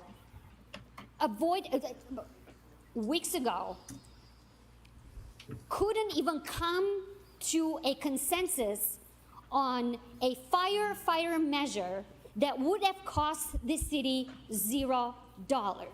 It is incredible. The dissonance and the miscongruity between the arguments being made about public safety on the city council. Okay, so we have this order, which is amended by Council High GI, with asking for costs, I think. the number Hi, of Mike. items anyways, but cost is and the chief's recommendation, and so we have this amended by Council High GI. You accept the amendments? Okay. So the motion is to send to the city manager as amended by Council High GI. A yes vote would send the manager, a no vote would not. So, roll call. Councilor Bergman? Yes. Councilor Calorio? Yes. Councilor Haji? Yes. Councilor King? Yes. Councilor Carlson? Yes. Councilor Nguyen? Councilor Ojeda? Yes. Councilor Pacillo? Yes. Councilor Russell? Yes. Toomey? Yes. And Mayor Petty. Yes. Okay. And request the manager consider making an announcement via Worcester prior to any pesticide Bill, that sounded spraying like Firestorm occurring by in the city, Texas. including any spraying associated with mosquitoes. When the funky control, Council bass Gloria. line comes together and it brings the Thank whole you. song with it. This just came out of the recent Hell yeah. spraying, I think it was a couple weeks ago or a week ago, where people were concerned that they didn't know about it and how did they were supposed to know about it and blah, blah, blah. So someone had suggested that we make an announcement on Alert Worcester prior to any pesticide spraying, and I thought it was a really good idea. Thank you. So we'll send that to the manager. Council, what's that? Jesus Christ. Okay. Council Pacillo? Thank you, Donna. Thank you. I want to thank Councilor Calorio for this. I don't go on social media. I had no idea they were spraying the neighborhood until one of my neighbors who keeps bees sent me a text at like 4 o'clock, and thank you to the city manager's office, they were able to get a hold of the person spraying and opt my neighbor out because the mosquito control project closes at 3:30. So there was no way to get in touch with them. But I would love to sign on to this because there should be more notice that's more than social media. Thank you. Thank you. Council King? Thank you, Mr. Chairman. I'd like to thank Councilor Calorio also for her leadership in this. Just want to reiterate, I as well was contacted by a beekeeper that was harvesting at the time this was to occur, and the city council office assisted us in making sure that there was some space and the ability to not be in that area. You know, I feel like there's question potential I right have, I now guess, that is Mo just a and motion. Candy We and can Kate get an are just idea, finding out about do we beekeeping have, operations in or the is city it for the just first time, and all hell is going to break to have loose. a list of They're just a bunch of little drones. that perhaps The bees aren't real. maybe it's the other way That's a good around, one, Travis. so we're notifying people in a different way. But I know that you know, they harvested a good amount of honey for the community, and maybe it's a way to kind of keep them in mind. Communist bees. Thank you, Mr. It's one of those hobbies that people got into during Introducing lockdown. that to city manager. All those in favor? Everybody want to sign on? Yep, so as amended. Okay, those in favor, opposed, so ordered. Request the manager to provide council. Wasn't with Molly concerning keeping updates bees? Associated with initiatives to aid and support the I city's think so, homeless yeah. population. Council Corio. Yes, thank you. This report that I'd like back is really mostly for the public's information.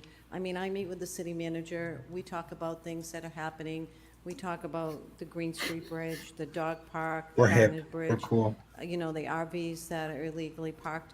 And, you know, he explains to me all the different things that we're doing to help them, you know, aid the homeless. But the general public doesn't get to know all that stuff. So if we can get a report back, I would appreciate it, and that way we can go through, you Aid know, is doing what a has lot of been work in done, that. what, especially now with the colder months coming, what are we, you know, like we could tie it into, what are we gonna do? You know, the shelter, is it opening up? Where is it opening up? And just kind of tie it into more of a, you know, an evaluation of really everything that is being done on this. Thank you. So, people all sign on? Okay, as amended. Send it to the manager. Those in favor, opposed, so ordered. Request manager, request chief executive officer review the feasibility of creating additional housing solutions for seniors, including intergenerational living and home share opportunities. Councilor Oh, yeah. Barr.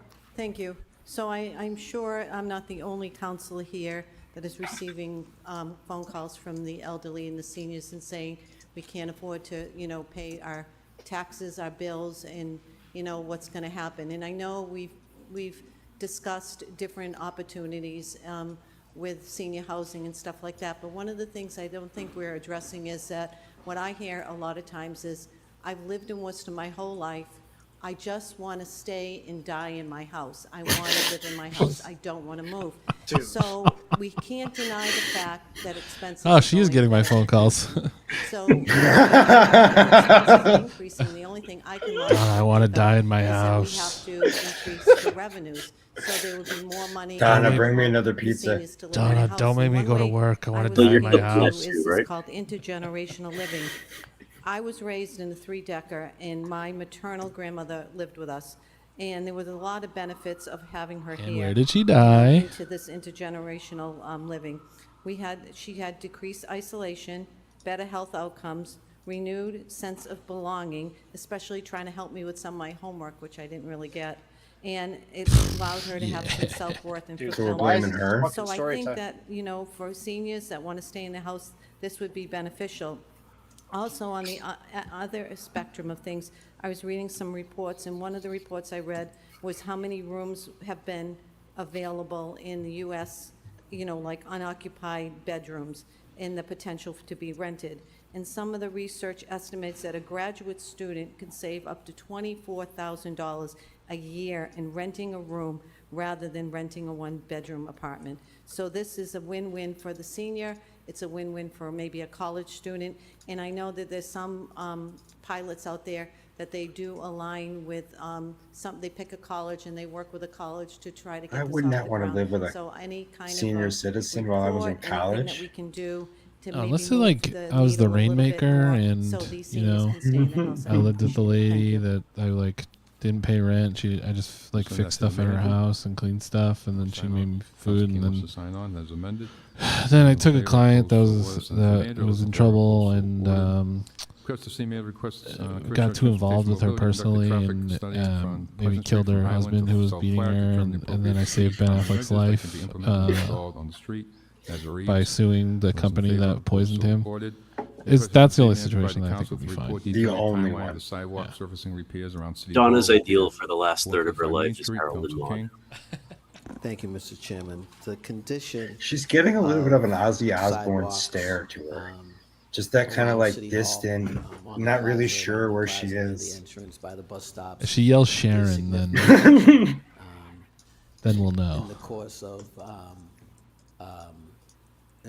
of meeting with folks in the community, I came across someone who had a significant injury, and I'm not quite sure what the reason is, but I certainly want to. I'm starting a program where I want to teach seniors how to fly drones, but like competitively for racing.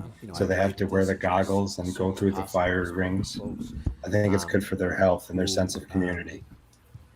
Yeah, improved health outcomes. Disabled. Hand-eye coordination. They're having difficulty traversing that. Folks, a gentleman who I just talked to today at the flag raising, who's walking through, who I know had suffered a couple of strokes and had unsure footing, and had some difficulty traversing that surface. Through the chair. Mr. Manager? Yeah, through to the council, this project was funded for this fiscal year's work. And so I believe it's either gone out to bid or already went out to bid, and we're in the process of a contractor.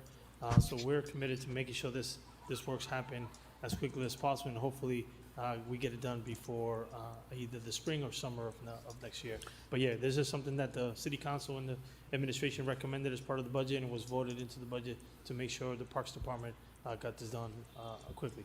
Thank you, Mr. Chairman. You know, if there's anything we can do in the interim, take a walk outside. I recommend to anybody who hasn't on this council.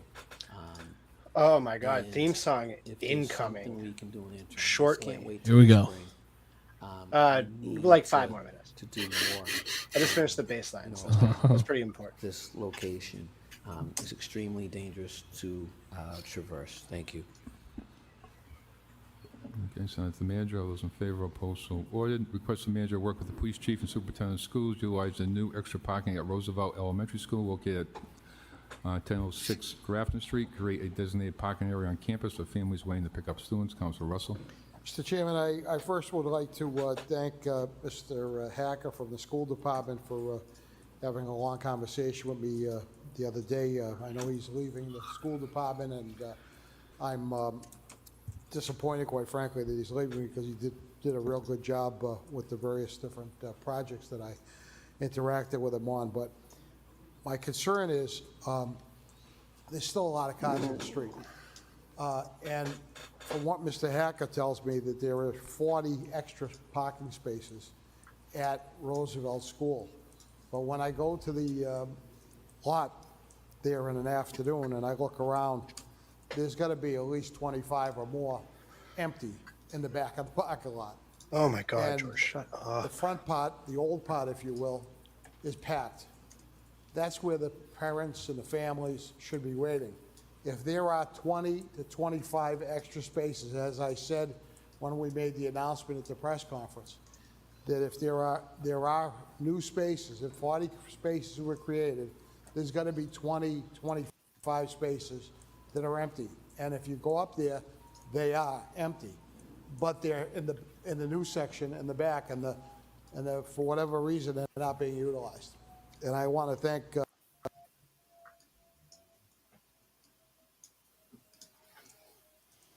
What happened? Did we lose it? We just lost George. George, no. School committee member Diana Bencarrier for working with me on this, and I know she's working on this on the school side to try and get the message out. But we need communication, because from what Mr. Hacker tells me, there's a hesitation on the school side to go into the public street and to start telling people what they can and cannot do in the public street. I turned on headphones. Be all hands on deck, Screwed up Mr. everything. Hacker. Sorry. It's good now. We spent an awful lot of taxpayer money up there to utilize it. It's a shame that we can't get, if we're not able to get 20 or 25 cars. Sounds like it was a bad use of money if it can be easily foiled by 25 empty parking spaces. That say, afternoon or whatever. What the time fuck do the I know? car line usually starts, Give a shit, that George. Good luck. These areas are for family waiting only.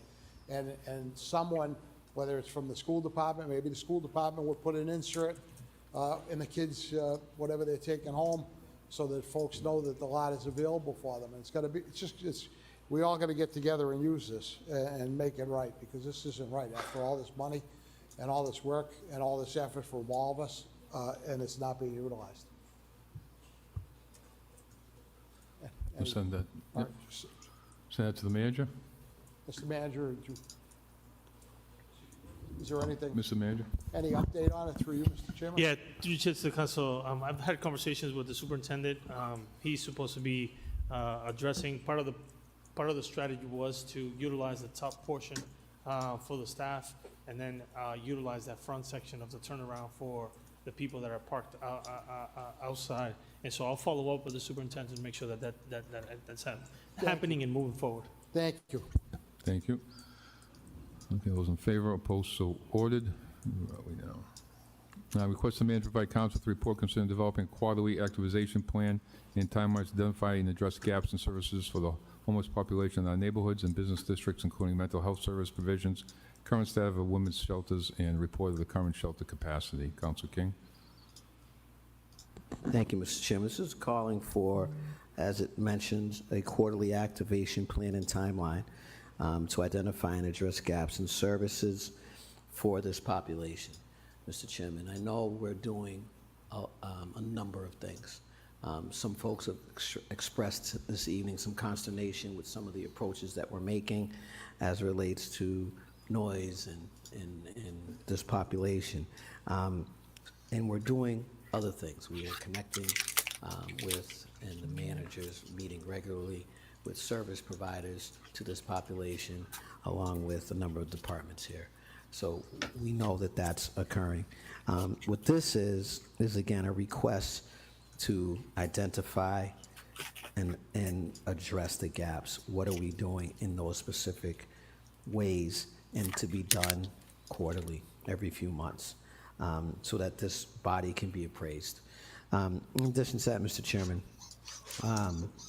the services, the wraparound services, et cetera, the current status of the women's shelter that I initiated to the council here some months ago, and again, shelter capacity.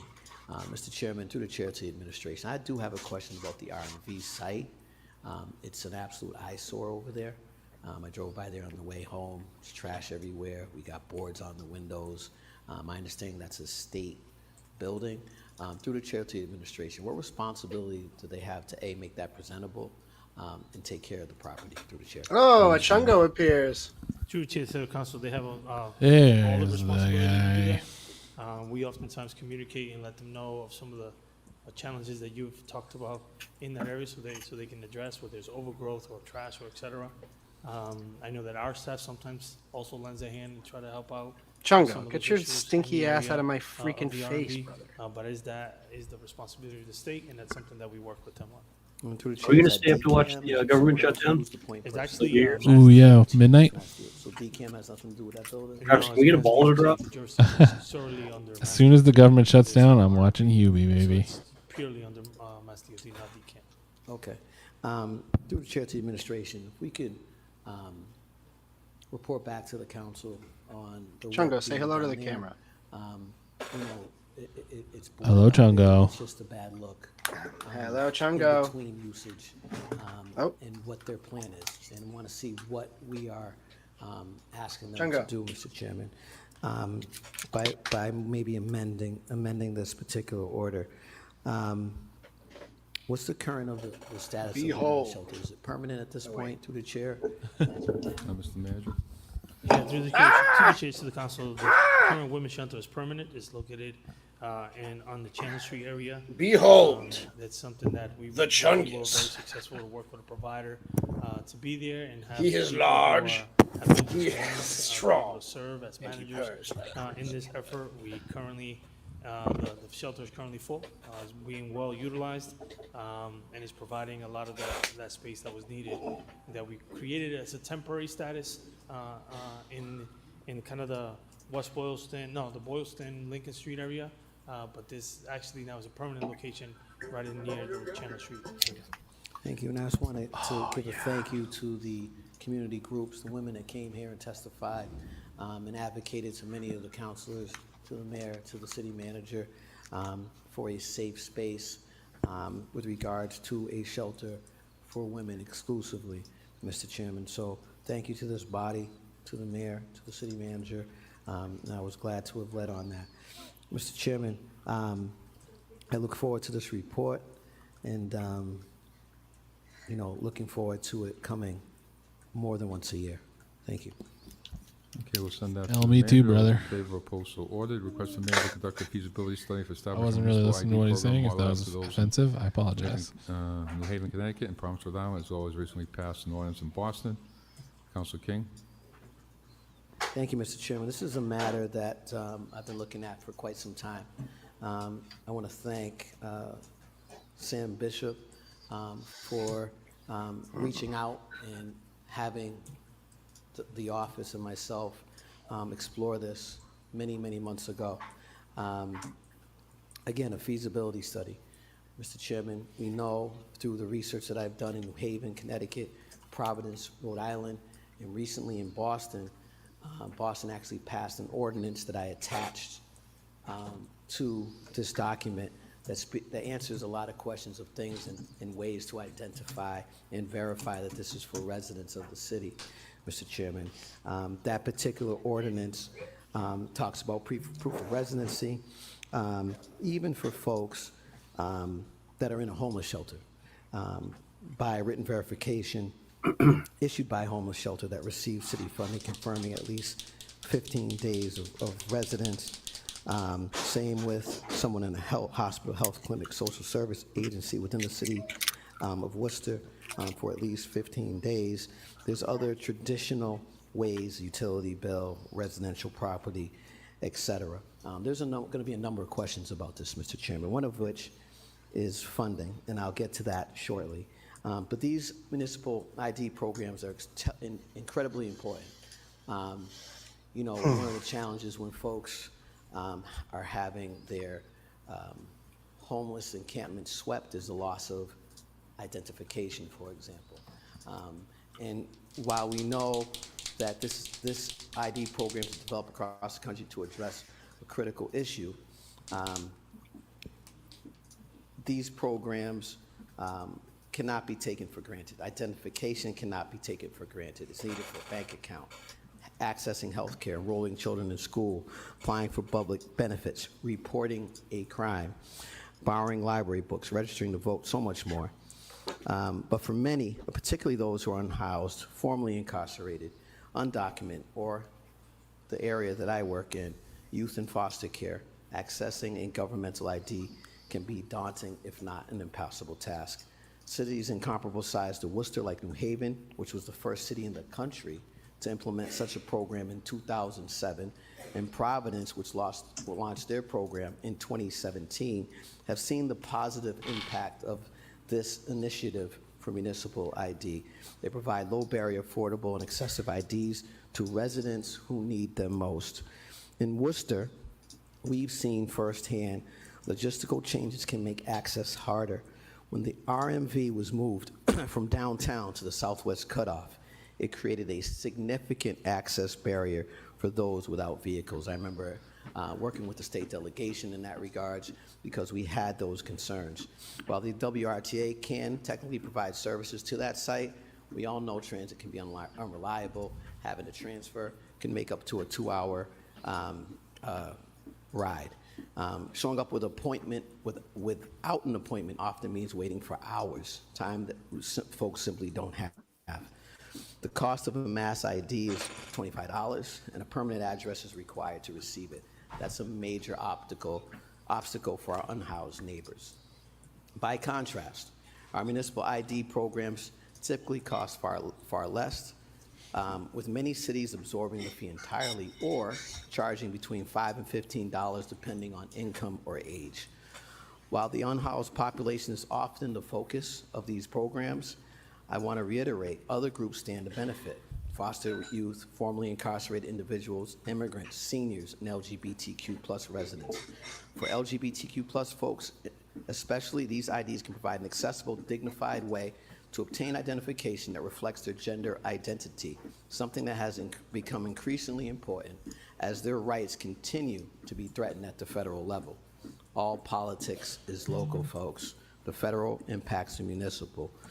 We've also seen that when people lack ID, they're less likely to report crimes, whether they are witnesses or victims. Municipal ID programs help build trust between vulnerable communities and law enforcement, resulting in safer, more connected neighborhoods. These IDs can be multifunctional. Boston's program will double as a Charlie card. Other cities have integrated them with library systems or partnered with museums and theaters to provide discounts to ID holders. We can do that here in Worcester. This encourages broader community participation and adds value beyond basic identification. Let me be clear. I am not asking today for a commitment to creating a municipal ID program. Again, I'm not asking for a commitment to create a municipal ID program. What I am requesting is a feasibility study. The first step is to determine whether a program is needed here in Worcester. If so, how should it be structured to succeed? Establishing this sort of a program does not necessarily mean the city needs to run it. Other municipalities have partnered with community organizations or private vendors to administer this type of program. A feasibility study will help us determine whether any existing departments have the capacity to manage it or the inclination, or whether a different model will be more appropriate. This is about improving access and opportunity for residents who are far too often left behind. If we do not take this step, if we do not even look, we'll never know whether we're missing a chance to fill a real gap in services. Let's take this step together by getting the facts back to support whether we should move forward with this program, Mr. Chairman. Yeah, listen here, Jack. Okay, I send that to the manager. All those in favor? Councilor Toomey. Thank you, Mr. Chair. My day job, I do at least maybe anywhere between 1 to 10 R&B appointments. Yes. Setting up for Guys see me ID catch that birth cheese? certificates. And that's just No. our agency. Wow. Damn it. Somebody clip that. Pastor Ritchie, Oh, Kemet, hey, Kemet, thanks for watching. I know We're that, happy to do it. As far as addresses go, Most of the time. I'm really not happy to be doing this. No. I was trying to make it sound better. I'm We're barely doing this, by the way. we're grateful for the opportunity. been used as an address. We do everything we can to help. Really, the only good thing to come from this stream is Bill has I actually discovered filed his an order future in the music industry. Years ago to have a Worcester Pivoting ID, from writer to musician. with a I different hear it's perspective, but better perhaps to for, encourage. it's a better way to make money. utilizing Worcester businesses, et cetera. Yeah, I think the split on Spotify is better than I'd like at to newspapers know how now. much a program like this costs. And also, I would like to see as part of the report that they come back with a list of all other. Bill, for all your agencies songs for the that stream, you should come up with a really and great doing IDs DJ drop currently. to intro all of them. Point, Yeah. DJ, So fuck I send that to the you. manager. All those in favor, opposed, so Ah, ordered. DJ, fuck you. Question Committee on Economic Development invite representatives from the Massport Authority to present the committee on overview DJ, of the fuck investments you. and management processes at the Worcester Regional Airport to date.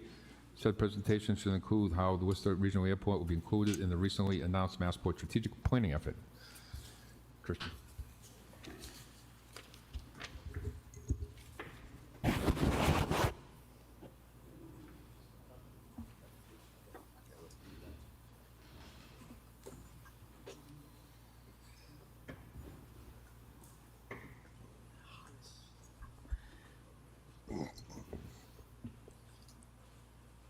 Mayor Joseph M. Petty. Thank you, Mr. Chairman, and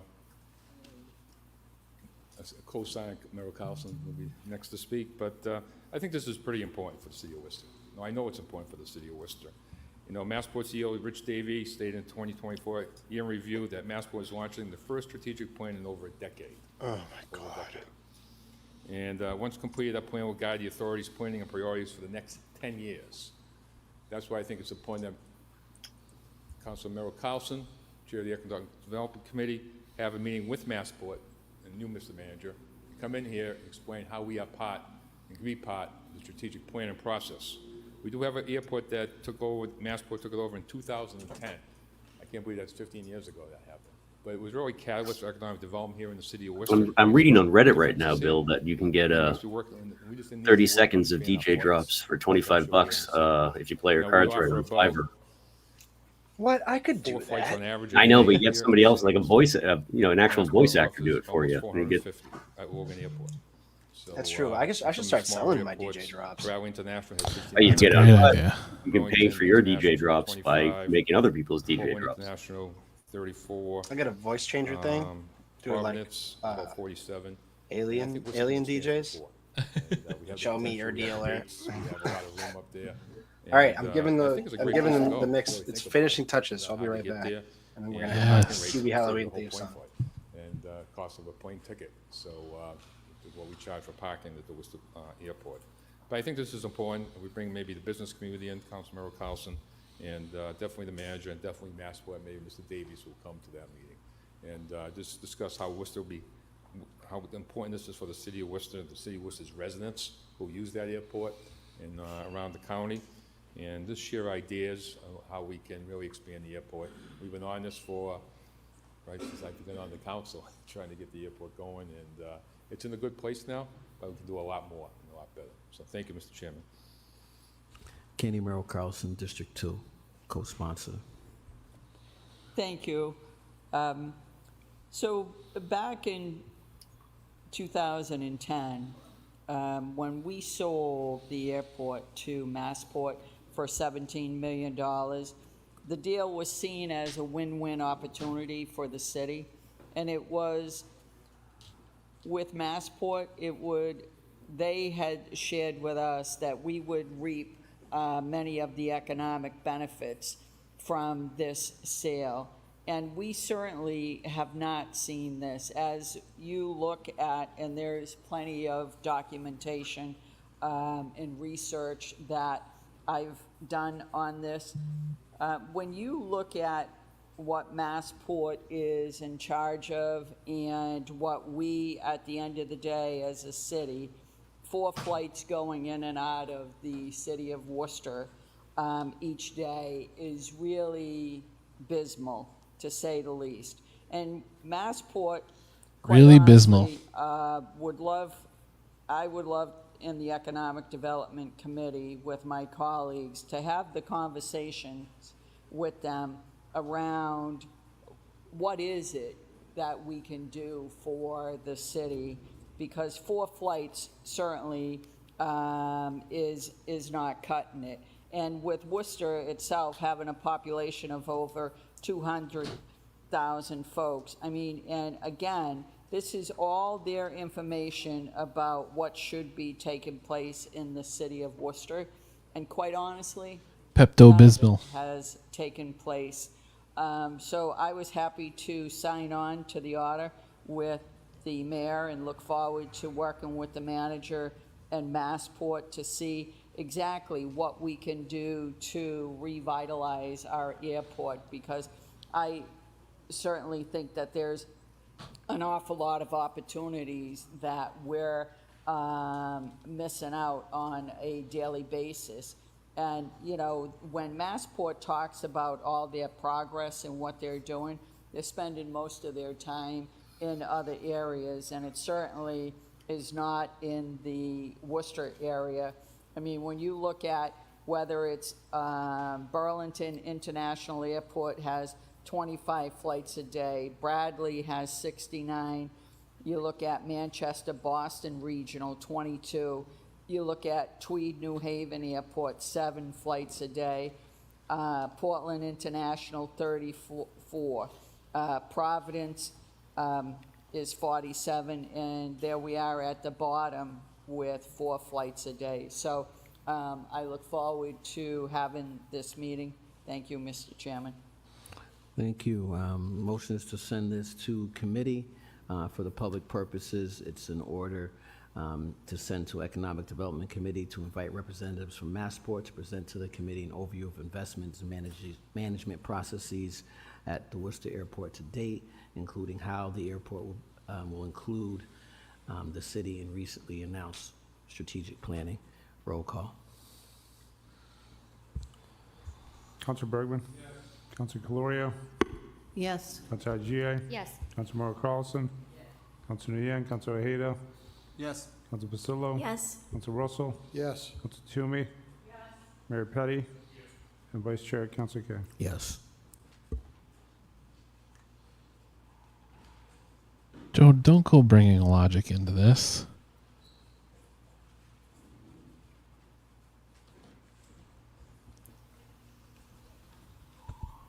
Okay, next item is request the manager, request Commissioner of Transportation Mobility review the area around 500 Bronco Street for installation of speed calming measures, including speed humps. Council Bergman. As it reads. Those in favor, opposed, so ordered. Request manager, request Commissioner of Public Works and Parks inspect all veteran memorials prior to the Video Veterans Day, classic- and if classical needed, music perform playing necessary downtown is repairs at fucking each location fascinating. prior to that Yeah. date. I feel like somebody Council should just Thank go you, Mr. into Chairman. I think all of us chamber in our and hide traveling a throughout the city speaker are in there familiar and with just the veterans play monuments. loud and I classical think music many of us for have seen their some of council them meeting. aren't in the shape they should be in. I've talked to Officer Sean Lovely, who certainly we're all familiar with, as somebody who devotes a lot of time, his own time, being the historian, so to speak, unofficial historian of these veterans markers. And I spoke to him today too, and he agreed that many of them, although are in good shape, a number of them, and he's doing an inventory of them, need some help. So I thought it'd be a good idea before Veterans Day, as a respectful gesture to our deceased veterans, that, and I'm not aware of us ever doing this before, that we, one, take an inventory of all the veteran squares that we have, so we know how many we have and where they're located.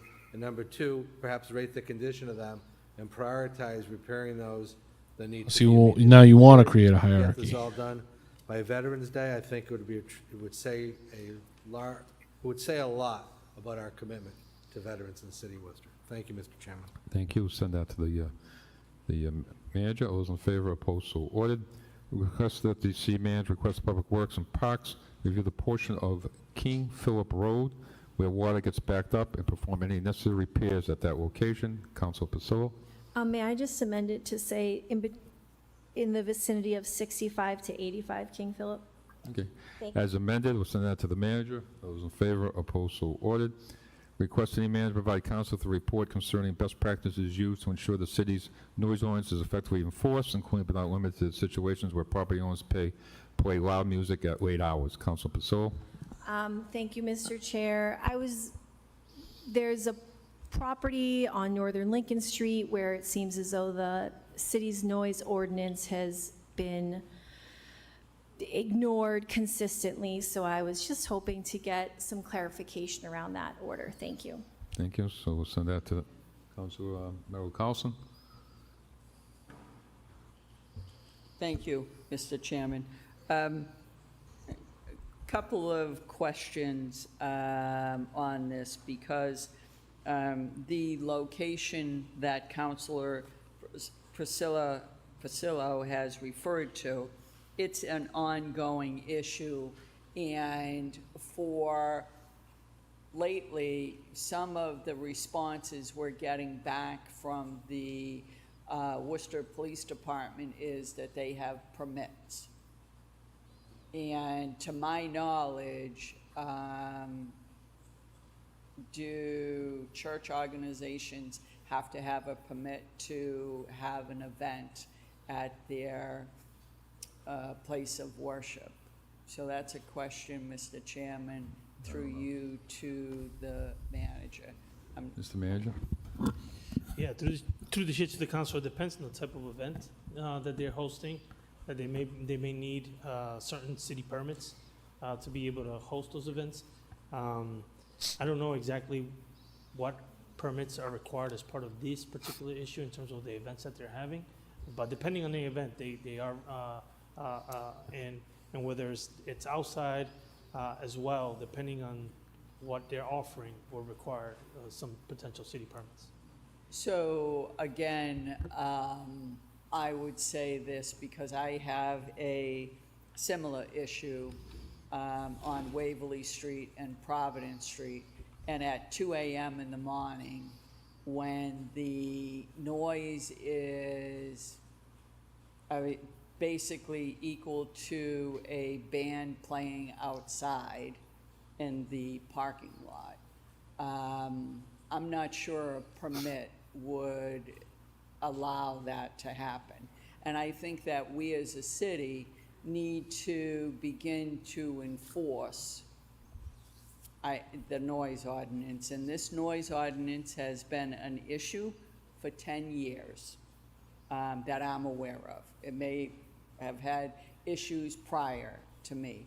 But for 10 years, we as a city continue to say we just can't get it right on that noise ordinance, because what is the decimal level? Who's in charge of that, monitoring that? My understanding, unless something has changed, but nobody She said decimal has level, shared, right? With an M. with Cool. me, Thank you.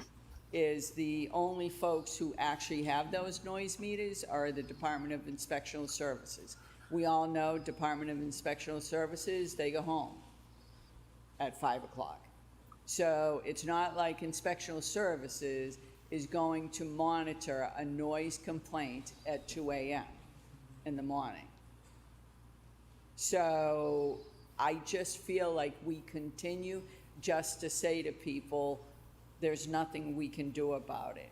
And I'm really asking. All right, what is the 5 minutes. mechanism for us to finally try to No, resolve no. this issue with establishments that are, quite honestly, they're breaking the noise ordinance on a regular basis. We as a city are not enforcing that noise ordinance. We're just not. We're not doing it on Lincoln Street, and we're certainly not doing it on Waverly Street.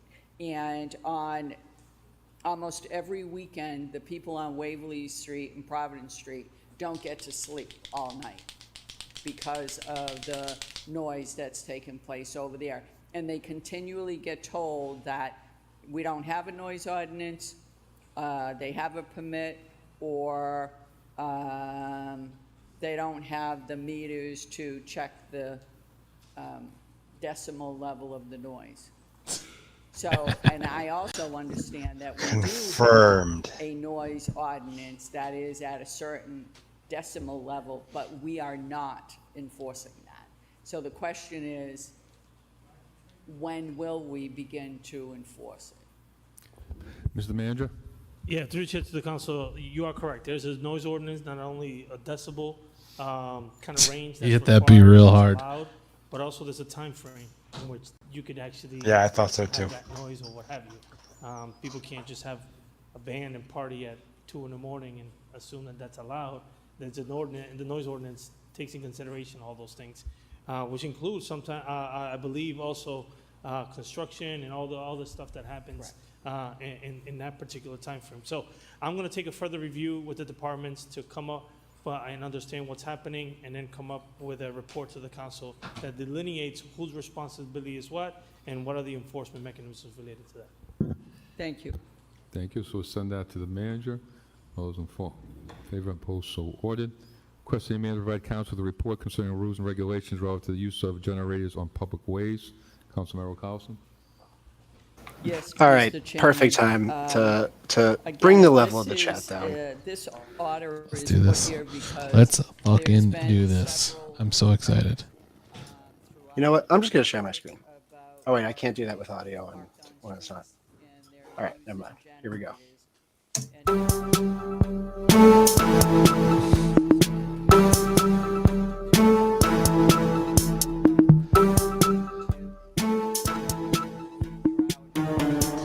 Holy shit.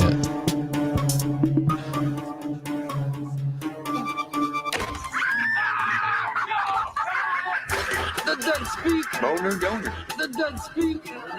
Boner donor. What does that even mean?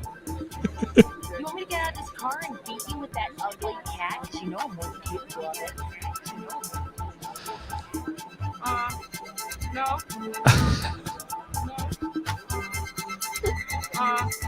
No. The dead speak. Boner donor. The dead speak. Boner donor. The dead speak. Holy shit, Bill. being lived in on public streets. streets. There's certain spaces for RVs where they're That's- supposed to be parked. Pretty much a mess. So That's more I than would I could just ever have ask dreamed the for. administration Holy to take a look shit. at this because there's several folks. All right, I guess I'll really do the over podcast again. in the Indian Lake area that are That's amazing. Thank you, Bill. questioning how this Hell is yeah. continually happening. I drew this And picture of there's Hubie Halloween also while we were all of the watching. folks Oh no, from hold the on. Poet Hill Neighborhood Association who Let me are get rid- let me asking drop my about background. how is this taking place right here in front of our eyes, and we are saying No, somehow gimme.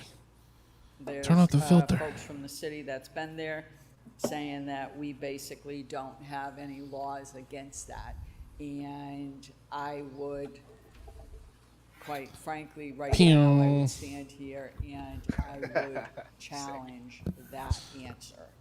Thank you, Mr. Thank you. Chairman. So, Mr. Mayor? Just want to answer quickly to that. The city of Worcester has a city ordinance about generators in the public. That's why they're required Unbelievable. to secure a permit through the fire department to utilize. Can't a wait to watch Hubie generator Halloween tonight. and that could be, and that could be for an event, that could be for whatever purposes, et cetera, et cetera. In regards to the RV, there's 1 minute also, my understanding is in the Beautiful. city ordinance as well, that RVs, even in your own personal property, are not to be a place of living. You cannot live in your RV. Now, you can stay in the RV, but the RV has to move. It can't be stationary for more than 30 days as a dwelling. And that's an ordinance that's in the city of Worcester for many, many years. So I think one of the challenges is there are people that are living in these RVs in certain pockets of the city. And I think some of the staff are trying to be, I guess, trying to figure out how to manage the situation where some of these folks could potentially be homeless, and they are utilizing these vehicles as such. And so again, that's something that Sounds like they do have a home. I understand. You just don't that like it's their brought to home. our attention. There are some concerns in the neighborhoods. I've heard about them, and so I'll review this with the staff and make sure that we have a protocol on how to address this moving forward. I did What a draw attention. nightmare of a Okay, send council that to the meeting. manager. Councilor King? This is really just. Thank you, Mr. Chairman. Just a couple of things. One is. Bill made that fact beautiful song, and I police made that were dumb sent doodle. out With regards to noise ordinance complaints, I heard it stated that inspectional services has the devices. All right, Brian, it's How does in your that work inbox. operationally for the city? Right at 18 Manager? lufs. Yeah, through the chair to the council. I think Pretty- one of the pretty good for a challenges that's podcast. happening right now is a lot of these noise ordinances are happening late at night. And Oh, so the yeah. people that are being called through 911 is police, so the police show up and they try to enforce some of the noise ordinance. And it seems to Yeah, me the there's cube some synth. potential breakdown here in Dude, terms of what a has great the tone. equipment and what the enforcement looks like. So that, again, part of this report, I'm going to come back with a report to the council in terms of what that looks like, who's responsible for what, and what are the mechanisms that we're going to utilize to enforce the current ordinance.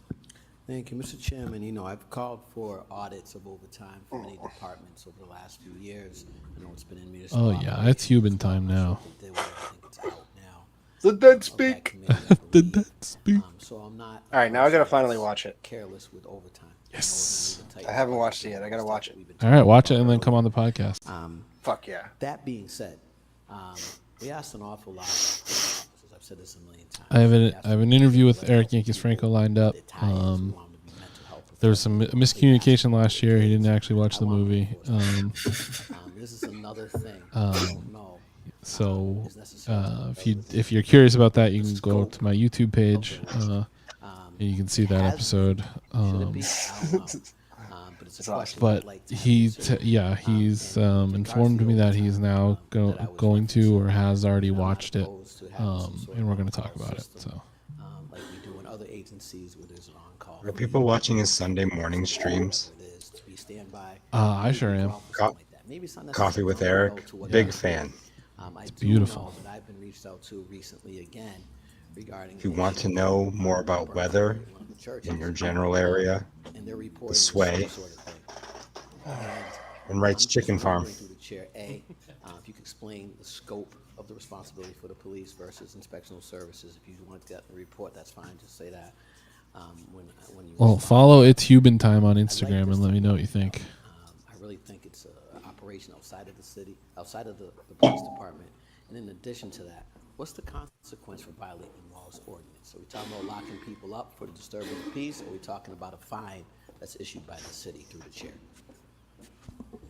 Mr. Manager? Yeah, that's Yeah, perfectly. Yeah. so again, You also this is don't something need to that watch it we every have to day. come back with a report to That's just something I do refine for what me. the process is, what are the If you protocols, want to do it, though, who's yeah, do it responsible, however it who are feels the- right. The entity and what department should be involved, and what are the potential budgetary implications, if any, at all. And currently, right now, if there is any violation to the noise ordinance, there's an associated fine that would be associated to that. There's no law enforcement there in terms of, it's an ordinance, which is a law, but you could just clarify for the public. Yeah, to the chair, to the council, depending on the severity of the situation, that entity could be brought to the housing. This is exhausting. For the purpose of. Yeah, I'm Thanks. If that could be losing steam report, quick. Mr. Chairman. Yeah, me you know, too. and I'd also like. And I haven't even been paying attention really at all. I have to like watch a lot of this tomorrow. The council here has been working on that, earnestly. I know that the Office of the Mayor and the Manager have been contacted about it, but I'd just like a report. Did they back, do to the ice council one yet? On what's been Nope. done with regards Oh my God, I'm to, gonna. the church up there on Lincoln Street, can't recall the name off the top of my head. I'm sure Councilor Pacillo knows. St. Jones of Arc. If we get a report back on what how many calls have gone out there, what the responses has been, something we can Oh, look at, Benny maybe White's set up public here. safety so they can see if there's What's up, Ben? some things that we can Hello, do perhaps Ben. better or differently in regards to those citizen complaints. How'd the Sox while do? balancing, the usage of that particular location. I'm sure there's a way we can work through this together. Thank you. Okay, Councilor Bergman? Thank you, Mr. Chairman. This has come up a number of times in my time on the city council. I know at times there's the explanation that the machinery to measure the volume isn't easily accessible, or we don't have enough. And then, of course, there's always the issue of these noise. Every issues fucking phone has a decibel that meter. happen late at night when we don't always have police on the force available to go in a priority situation. There's a lot of other things happening. Loud noises aren't necessarily the top priority. However, since the subject came up tonight, and since I've had a few moments while this discussion has gone on to look into it, there is amazing technology out there called the drone, which some municipalities are using to hover over loud places and actually record the noise and then report back, and eventually a ticket gets sent to the location. Imagine, you don't have to get a policeman out in the middle of the night. Oh, we You can't don't have do to that. That would prioritize be the policeman basically from not with going a to video dangerous camera, right? situation, Who's gonna yet operate go the to a drone bar or a mode? house that's making You don't a have to lot get of a noise. policeman So, out in the middle of the through night. the chair to the manager, I know he's multitasking, but when you're doing the analysis of the of how we can do better in monitoring and perhaps enforcing the noise ordinance, please look into what other municipalities are doing with drones, because The first time Mo has ever wanted to look into another noise municipality. ordinances. Thank you, Mr. Chairman. Thank you. Okay, so we're going to send back. We're going to send that to the manager. All those in favor, opposed, so ordered. On 13A, that the City Council, City of Worcester, he does hereby urge UMass Chan Medical School to reinstate contributions to the Okay, House now Staff's we're on Health Benefit Christian. Fund and collectively bargain to agree on an equitable contract that assists house staff in the ability to live in the city and encourages medical students to rank UMass as a place to complete their residency, requirement of labor harmony. Councilor King. Mr. Chairman, our hospitals, our residents, our interns, the folks who come in the city, the residents of the city, those who have passed through, are continually challenged by this entity that exists. We have hospitals closing. We have all sorts of challenges here. We've had our community hospitals closing in Plumley Village and in other places and locations. In this particular matter, Mr. Chairman, this resolution was inspired by Councilor Merrill Carlson's petition a few years ago in support of the M&A and the St. Vincent's Hospital folks for a number of reasons as it relates to the public health and the public safety. So I appreciate her leadership for that. That inspired this in addition to those folks reaching out to me. Mr. Chairman, this is a public health matter. John, are you for the serious? betterment of our community. Better. You want the health cops to have a outcomes. $30,000 drone? And you heard about the need for physicians to be well as they provide health and medical services. That impacts their efficacy, that impacts their them as practitioners, Mr. Chairman. We've heard that over 700 folks who are residents and clinicians and interns at UMass have been impacted. We know that the patients that they serve, the disproportional outcomes of health that we've been dealing with since COVID and with ARPA funds and the like continue. And these folks are frontline folks that are fighting for patients that have the highest barriers to care, working with various classes, the folks that are impoverished, the folks that have lack of access to treatment. This workforce is extremely important. Again, I was going to 700 stand up and staff say, people do you know work who can't with be right infected here in the by city of Worcester, diseases? families Drones. with their children. And they are working for low pay. We know that these folks have had their health benefits stopped being paid into for the residents and the fellow physicians by the UMass management, and that's a significant risk, Mr. Chairman. We know that the high rates of housing here in Worcester, inflation, increasing student debt, impacts so many folks, including these folks, Mr. Chairman. They are dedicated laborers who stretch themselves thin and fill gaps, also in staffing and resources. Mr. Chairman, we know that these parameters here. Some of these are just supposed to be inside thoughts that I'm too tired to keep them in. That was a good one. Bargaining that's occurring. And we know that doing so in a way that's fair becomes an economic driver for the city of Worcester with all these folks that come in. My friend Olivia that worked on Hubie that I'm interviewing for the show, she just left the Adam Sandler show at the Garden tonight. Oh, really? Bargaining Yeah. agreement will attract medical students from across this country right here to be residents. There was a lady coughing into my groceries, like when she was bagging them up. Here in Um, Massachusetts and across the country. And it was like sad and in our because local she was on the older side hospitals as and well. probably shouldn't have Mr. been Chairman, working 40% in an of ideal world. Massachusetts residents Or she was bagging her groceries. She Okay. was bagging my groceries. Market 32. A family. No, but I know who you're talking about. Yeah. This is at Shaw's, which is weird because Shaw's is usually on the other side of the spectrum. Using Children. work permit laborers.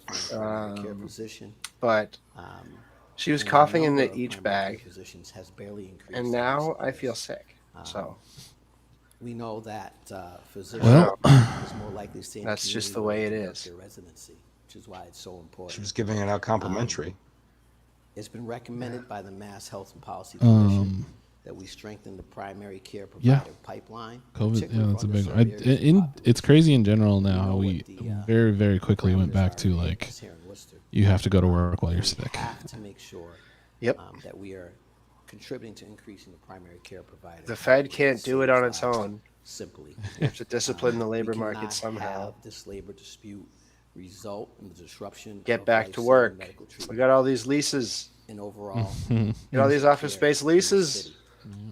Mr. Chairman, we know that this resolution urges the UMass Chan Medical School to reinstate contributions to the House Staff's Health Benefit Fund and collectively bargain. I'm checking the equitable contract city's that open assists House staff in checkbook their ability to live in the city for and encourages medical students to rank UMass as a place if to there's a complete payment residency log for that and freaking live classical music machine thrive economically is in at the that city. intersection. That's a requirement of labor harmony. But it only goes to honor to bring this last. forward. Thank you.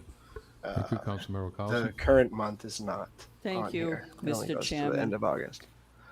So maybe it will I be. think it's a But sad day, to be honest with you, in the city of Worcester. I when drove we're past talking a here guy who had about, like 15 again, of those in the his largest driveway in healthcare southern institution in the city New of Hampshire. Worcester. So I feel like I found the And vendor. Mr. Chairman, unfortunately, I have a time and screenshot time of his again, address. we are faced with. I've been meaning to track that down because I feel like there's got to supporting be a good those story who behind those because they're just UMass. roving All the work, automatic Mr. license Chairman, that plate you detection have readers, done really. So they're just selling data At UMass for labor un- harmony. under the And pretense it's that they really help disappointing ward off crime. that the physicians Isn't the don't ones that think they about are it. using down there the same as like when they were like Lowe's or other not parking lots, just the big covered by camera tower?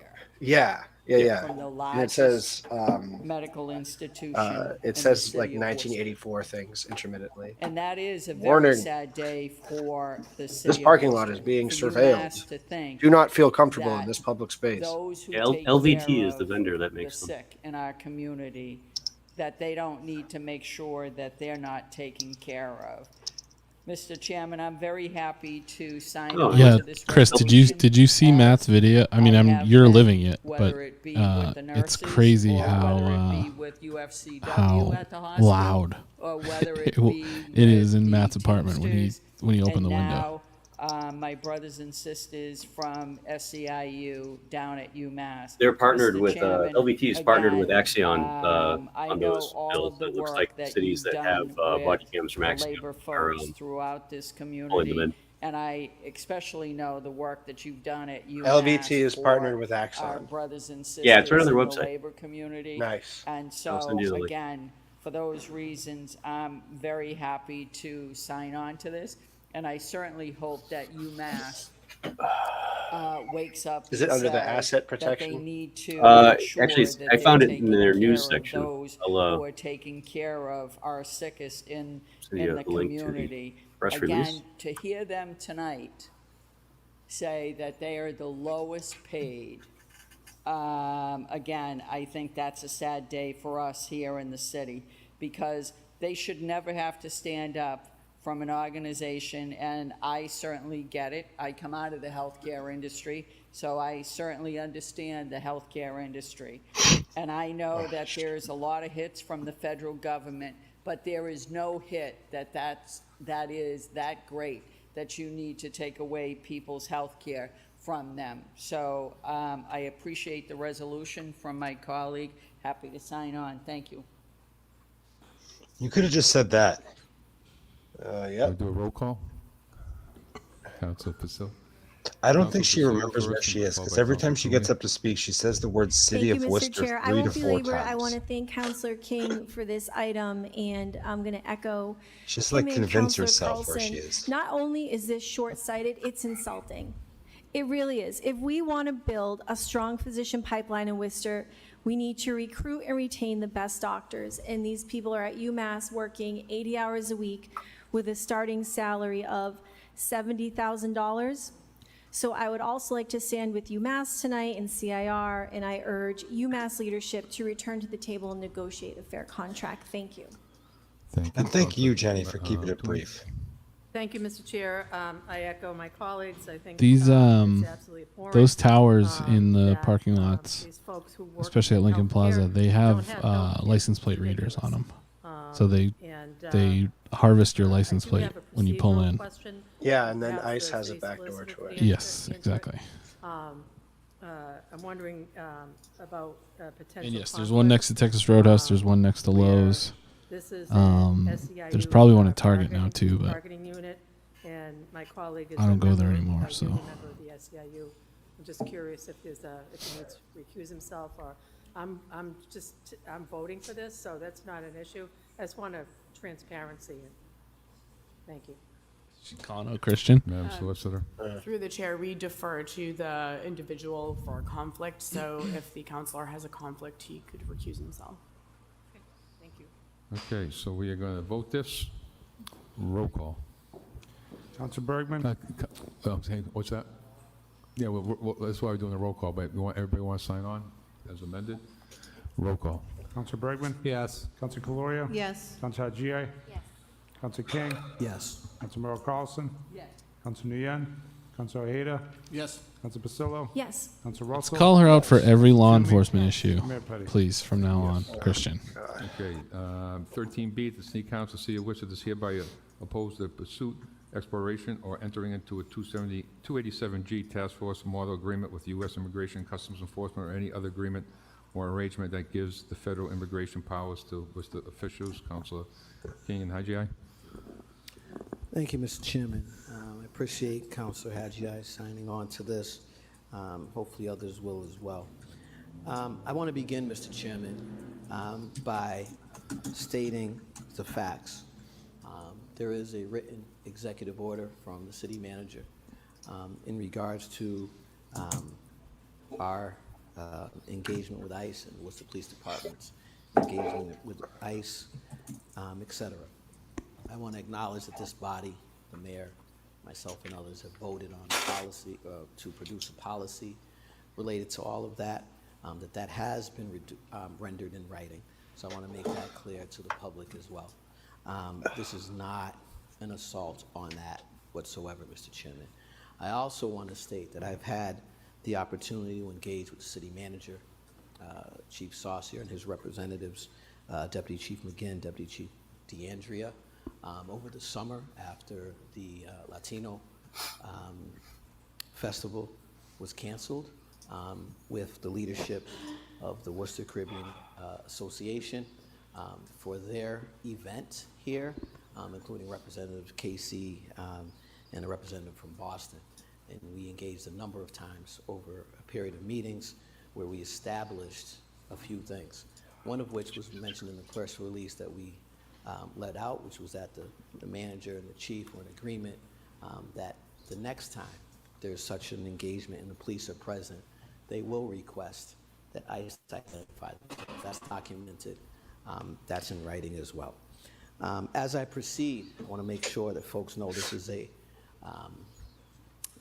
preemptive shot, for lack of a better word, but it's a preemptive measure, I guess is better, that the City Council of the City of Worcester does hereby opposing the pursuit, exploration, or entering into a 287 Task Force Model Agreement with U.S. Immigration and Customs Enforcement, or any other agreement or arrangement that gives federal immigration powers to Worcester officials. We've heard tonight testimony that here in the City of Worcester, from our local community Interesting. folks that are fighting. COP started another laws pilot unconstitutional program with acts Axon to by enable the Trump the administration translation. here, federal. That in the free city, pilot program folks starts in got their head in the October. sand and think So federal is don't this not impact the part city. of the same Today, pilot program? that we have in Worcester, closing in on 60% of my more God. children being detained by ICE, minors, many of whom should not be in that situation. Mr. Chairman, I want to take a few moments and say why it's critical for us as a city to take a clear and public stand against 287G, Mr. Chairman. This is not a time to turn a blind eye, nor is it time to bend the knee to these attacks. We know that the National Guard is being deployed by the Trump administration. We know that folks are taking more and more encroachment upon people's constitutional rights. And it's time for Worcester to stand.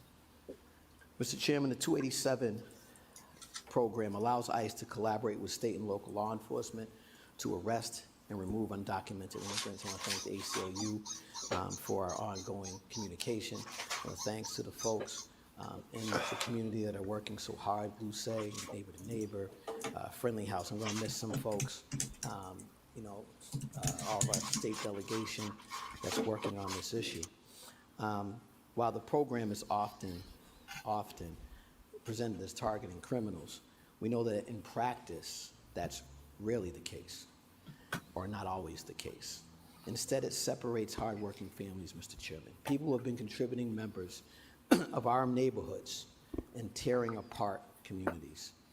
One specific version of this program, the task force model, allows local law enforcement officers, our police officers, to enforce immigration laws during their routine duties with ICE oversight.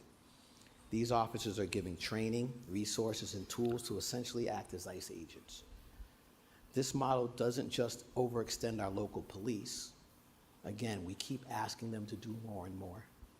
It damages our trust. It damages trust within our communities and often leads to racial profiling.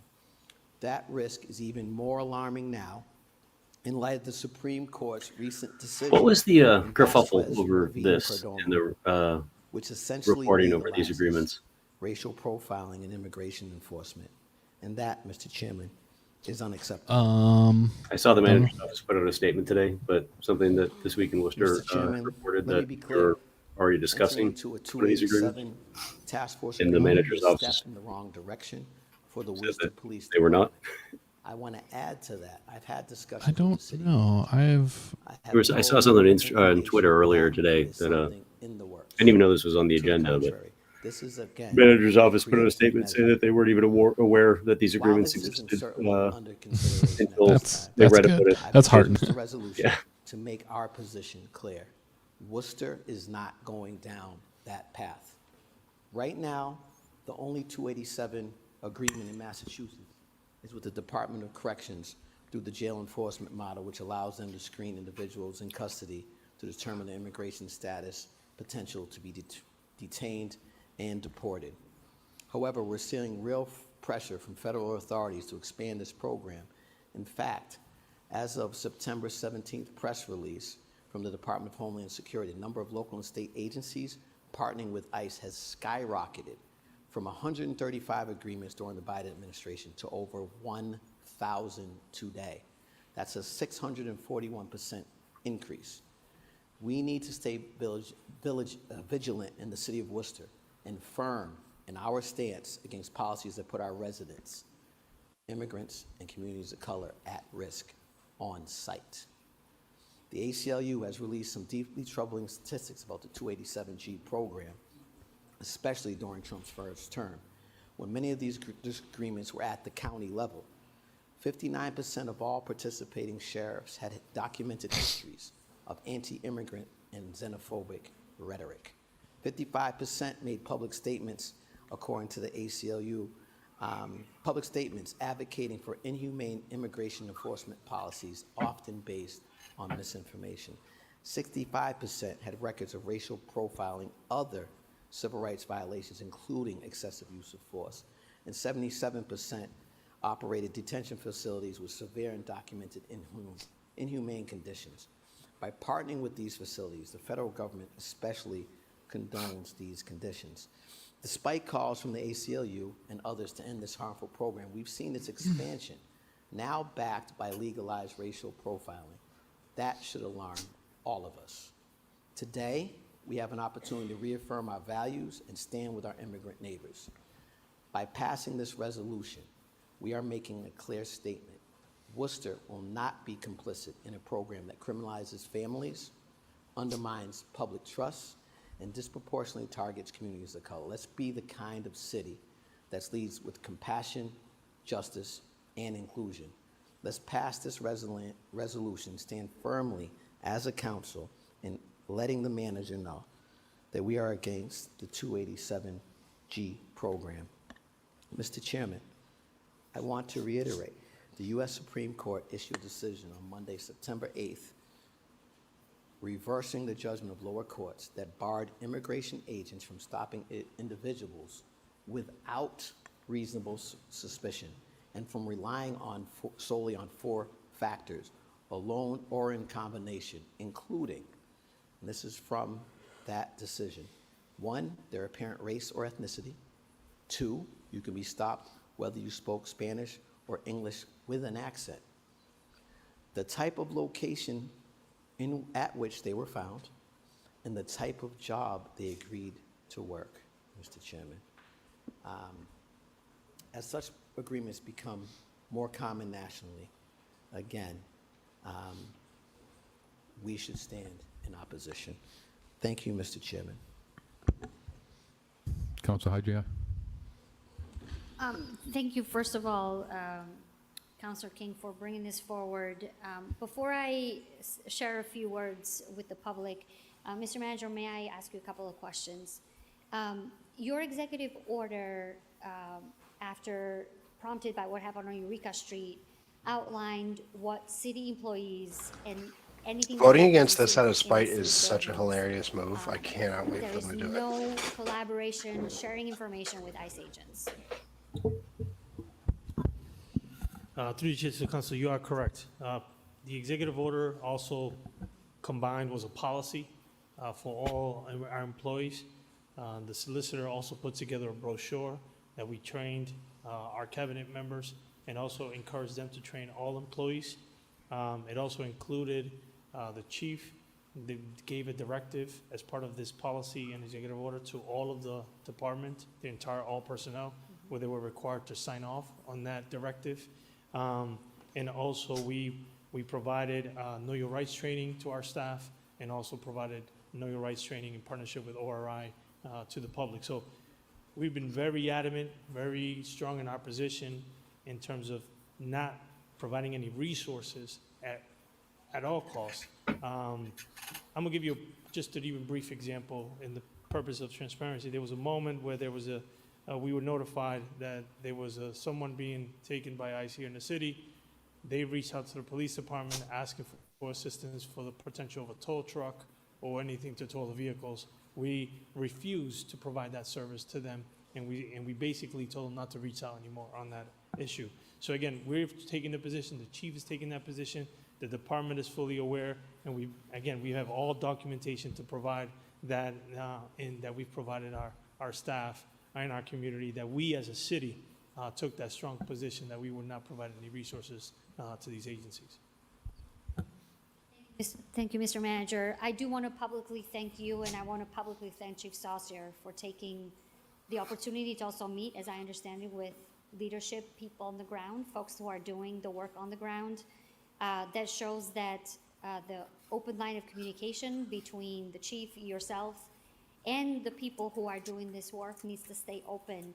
I would like to ask you, are you and the chief committed to keeping that line of communication open with organizers on the ground? To the council, yes, absolutely. We are more than welcome to have any further conversations with the community. One of the conversations just recently that came about, even with the mayor, we've been participating in conversations across the state with state leadership around this topic, and the importance of continuously opening the lines of communication to community, sharing information that we're receiving at the state level to community as well. So anything that we can do to continue to stay engaged is extremely important, because ultimately for us as administration, we want to make sure and ensure that our residents feel safe, and that they know that there's an administration and a municipality that's going to do everything that we can to support them as our neighbors, and not take part in any of these kind of activities. Thank you, Mr. Manager. I do hope want to this say a is few words, and these are sarcastic. directly to our community and our immigrant neighbors, brothers and sisters, and those who are coming from refugee communities that are experiencing a lot of trauma. It is a good day because Roseanne, the mother that was torn apart from her children on Eureka Street on May 8th by ICE agents, was just granted asylum this afternoon. But the trauma, the indelible trauma that this family has experienced is not going away. Her 2 children are now in Brazil. Her youngest Sarah, child I don't is know. in I love you, foster care. but that's This fucked mother to has say something like lingered that. Unconstitutionally in The time to deportation start being really proceedings, worried was like 15 minutes ago. after being Not torn to be that apart guy, but kind of got to be that guy. Yeah, but also like, yeah, you don't say like. and guns on my street, on my constituents' It's just not. No, and no. I take that I'm not even personally. gonna entertain that. That story is very personal to me for many reasons. But I do want to remind the Yeah, public that just the first don't- and last don't line of defense is our community. pre-capitulate. And while I appreciate Called the collaborating. manager, I appreciate the chief of police. Pre-capitulation and these collaboration are people the same for thing. committing to defending and not working with ICE as a bare minimum. I do want to say to the community that it is upon us. It is upon us to make sure that we are taking care of our families. Mr. Manager and Mr. Mayor, I met with a African leader in the community last week. I met with a District 5 constituent, a leader in the Kenyan community, and with an asylum They're not seeker from the going LGBTQ to be asylum. happy or And in satisfied. all They're of just those they're cases, just walking co-opting into you. a restaurant, Yeah, they're seeing just an going to empty make restaurant, you. and that business owner They're saying going it is to make a because mark. of what is Use you happening in harder. our city that I am losing business. To watch an asylum seeker who escaped his country because of with horrific death threats against him. I also want to say it's narrow-minded to think that if we help them, that they will be safe, because this is just where it starts. Well, Grows and grows and grows. we are not safe. Helping ICE makes us not safe because they're taking people. You're taking your neighbors away. Yeah. You are not separate from the people that ICE is going after. They are your neighbors. They are not. They are not outside you. Our schools, they're outside So- in the streets, they're at Gala Foods on Main Street, they're coming back on Stafford Street, they're coming back And on it's already Webster Square. passed No corner immigration of the issues city too. I mean, is anyone who safe paid, I hope everyone from paid attention federal to the executive order agents this that are weekend snatching outlining people domestic off our terrorism. streets. Like, Right. And the Guess bare what? minimum- We are terrorists. the bare Yeah, minimum all four that of this us. council Sorry, does, Everyone like is- Councilor King has a mentioned, Everyone in the is chat is a make fucking you're a terrorist risk too. star? Like, yeah, man, minimum you're on the support list. backing the city Yeah, manager well, and backing the police I department am a and its conservative, chief actually. to say that we will absolutely do And more than just it was- not agree to cooperate with I was ICE. very, very We will kidding when stand I firm called like myself the Mayor president Wu of did in Boston Antifa and say, get and the encouraged hell my out of our city. followers You of will my not organization harm to, one more resident in our city. Jokes aside, I mean, Lastly, I would say a lot people of into people ask shooting me, the what can I do right now? National Guard What can I headquarters. do right now? It's in how can I what, help? like 50 minutes, And I'll the tell government you how shuts you can down. help. You can talk to Jillian But the government, Phillips as an and Mikey entirety, is Morales. shutting down. The You bill that can they passed help in the the spring folks at the afforded 10 Friendly years of House funding to the who Department are of Homeland seeing an Security. increase in families and not ICE. able to They're get gonna be the only food. agency You can that help our needs to families in hire our when this shelters happens. that So are tomorrow, afraid to go to work everybody's and gonna start construction getting workers afraid layoff to go to notices. Already workplaces announced they're not because doing they have furloughs, so people they haven't for sure hunting them shut like down. vultures. If you want to keep your This federal is pension, the happening only job in waiting our for you city. is with And the the Department bare of Homeland minimum that Security. each of us can do is throw a couple of dollars and donations to those people on the ground who are doing the work. That's the bare minimum we can do. There's more we can do because this fight isn't over. This fight isn't over. We have a criminal in the White House that This is exactly what intent Attell is on racially talking about is profiling just our the whole black and fucking brown game right communities, here. our refugees, our asylum seekers, and our immigrants. And as the only immigrant-born counselor in this council, I will say to my community and every District 5 resident that I will never, ever, ever back down from having the backs of our families and our neighbors, because Worcester families now and forever belong together. Thank you, Councilor King. Thank you, Mr. Manager, and thank you to the Chief of Police for taking this important commitment to our city. She's the goddamn best. Oh yeah. Straight up, do not deserve. Nope. This city does not deserve her. Here we go. This ought to be good. Oh fuck. He's just gonna support it. No way he would do. He's not that stupid. Yeah. I'm surprised he's saying anything, to be honest with you, because Yeah. it's not going Me to too. sound smart. Tough act to Mr. follow. Mayor. Really? Thank you, Mr. Chairman, and Yeah, I think it's gonna you know, support the this, guys are resolution, pretty messed up and, what they do. They I think come it's in here and important. they When I they first have met the trucks. this lady came to my They drive office the trucks around. probably several months ago. She came to this country when she was 19 years old. 19 years old, and she's in her 60s. She has a professional job here in the city of Worcester. She asked not to be identified, so I won't say where she's working. And she went out of the country for a women's conference and came back and spent 4 days in the ICE office building. No bed, nothing. One day up in Vermont at whatever they have in Vermont, the center there. Then she spent 30 or 60 days in Texas. So, and her word stuck with me. She goes, I thought I lived in the United States of America. How does this happen? She's crying in my office. And no real response for her, and except apologies. And, yeah, we have your back in the city of Worcester. We'll do our best. Words and actions, Joe. Make sure that you get the services you need, the protection you need under the law, and it's a shame. I go to a number of meetings, a number of churches I attend, Jesus Christ. Another community events we were talking about, know your rights and et cetera. And I spend a lot of my Sundays there and telling people, going over the know your rights, what you do, Mr. Manager, and understanding what the law is and what we can do and can't do. I've been in meetings with the Attorney General's office and along with the Lieutenant Governor, other mayors throughout the Commonwealth on a regular basis, and just talking about what they're doing, sharing ideas, and the best practices going forward. We've always been a welcoming city here in Worcester, and from going back over 100 years, 200 years ago. For immigrants, accepting them, they're a big part of this community. They make this community better and stronger, and this is why I filed that law probably back in January 2025, asking what the policies regarding ICE would be. And I know that you issued the executive order where you said the police don't enforce immigration law. And also we had a policy that you did internally for the employees. And I know I met with the chief. I'm going to get so juiced up if I see Mo Bergman raise his hand. About, protocols going forward. He's been on one tonight. Meetings with community leaders and the chief. And I know we're working on a document. And I think the community, it's in the hands of the community, that we're waiting for them to get back to us on what we'd like to see in that document. I know we've worked on this since, I think, Eureka Street.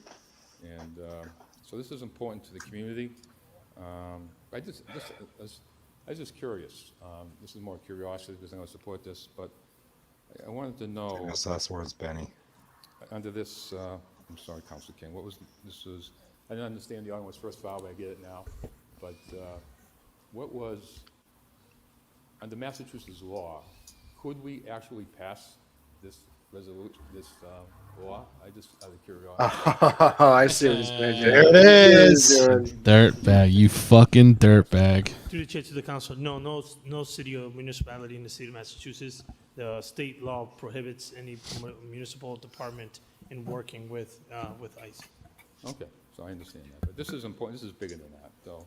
This is sending a message to the immigrant community that we care about you, that you're part of this community. I spent 8 years going into the communities, going to churches and immigrant groups, especially under the first administration back in 2016 through 20, but before President Biden came in. And get to your fucking point. Cases, going in and listening and trying to comfort people, and I'll continue to do that. I just want to also correct, and I think a number of people said there was nothing in writing. We do have the executive order. We do have your policy. We're working on the policy with the community. Yeah, I know you're doing that. That's I was doing not. that, so hopefully that will come out soon, and hopefully they get back to us soon, so we can have a protocol going forward. And I'll continue to meet with. I talked to other mayors of major cities what they're doing, and it's pretty sad some of the stuff they tell me, some of the plans they have, And I have someone sitting there going to me, that's conversation. Well, if I get arrested as a mayor, I already have protocols in place. Imagine that. Elected official saying. Because that's what a fucking leader does, Joe. Oh my God. You are saying this right now? It was bad enough 8 years ago. It's just getting 10 times. How is he saying this right now? So, the city must have a protocol in place if you were unable to do your job. Your police department pressed charges against a city councilor who stood up to ICE, and you did fucking nothing. You did less than nothing. You spent zero of your political capital stopping that from happening. Right. About the idea, we should put that story And out there. which one of us thinks that he actually will lay it on the line? Absolutely no one should think that. Are you kidding me? If there's another Eureka Street, he will not be there. And if he was there, he will not be arrested. There's not a fucking chance in the world. No, he'll open the door for the cops. Let me get that door for you, sir. Youngster, 2 kids in Mendon, I forget the town. Yeah, well, they had a warrant. They had a warrant. They said they had a warrant. They said they had a warrant. It's So not right. It's not right for anybody to be detained, really, in my mind, which are what did he call it? He called it violence and chaos. or something. I gotta go back and find his comments that he made about Eureka Street. This is crazy. And we're forcing Next to you on that. it. It's the wrong thing. It's not the message. There's like chaos and my hate. beliefs as a Christian, as a Catholic, that we look out after one another. So, anyways, Mr. Manager, I do, Mr. Chairman, I do support this measure. Kate Toomey might take the redundancy step again. You know, hopefully no city or town passes it. I hope she's that stupid. Thank you. We're gonna go. There it Morris is. Bergman, Councilor at Large, followed by Thank you, Mr. Kate Vice Toomey, Chair. Councilor at Large. Thank you, Mr. Vice Chair. I will say that no matter what I say on this item. Here we go. Good will start. invariably be twisted and turned by some people as me being opposed to immigrants or in favor of what ICE is doing. Did you guys hear that general. Mo's But I will post say that I immigrants in do, favor maybe of what it's ICE is because of my doing? vocation heard as an that. attorney, pay attention to language. His son told me on This Facebook. isn't about deciding whether or not ICE is bad or good. This is about opposing the pursuit, exploration, or entering into a 287 Task Force Model Agreement, the Worcester Police Department opposing them from pursuing. 287G requires the Worcester Police Department to enter a letter of intent that they intend to pursue engaging in this program. Unless and until I hear a fact from the Worcester Police Department that they intend to engage in exploring or considering entering into this program, this is somewhat what Councilor King referred to it as preventive, but I look at it as hypothetical and in fact imaginary.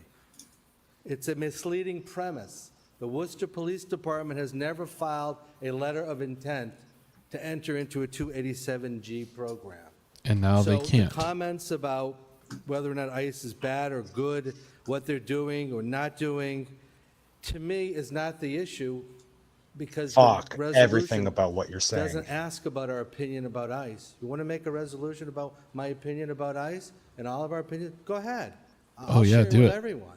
Yeah, Please. well, no. But I don't have to It's already obvious. justify and I won't justify my vote, which I intend to do on this, by my own family's history, because there's no other God. person on this Fuck council that off. can say I'm their so family tired of has this suffered shit. more. They may have suffered equally, and I'm not going to get into debate. I have Polish family. Wait, you just said I have a you grandfather weren't- that stranger fucking. Oh, in their fuck own off, you Hold But on. I'm not here to debate whether or not my family, your family, someone else's family. Shut up. is But you are I'm debating here it. simply to vote on an brought order it up. that's asking me to oppose something the Worcester Police Department hasn't done.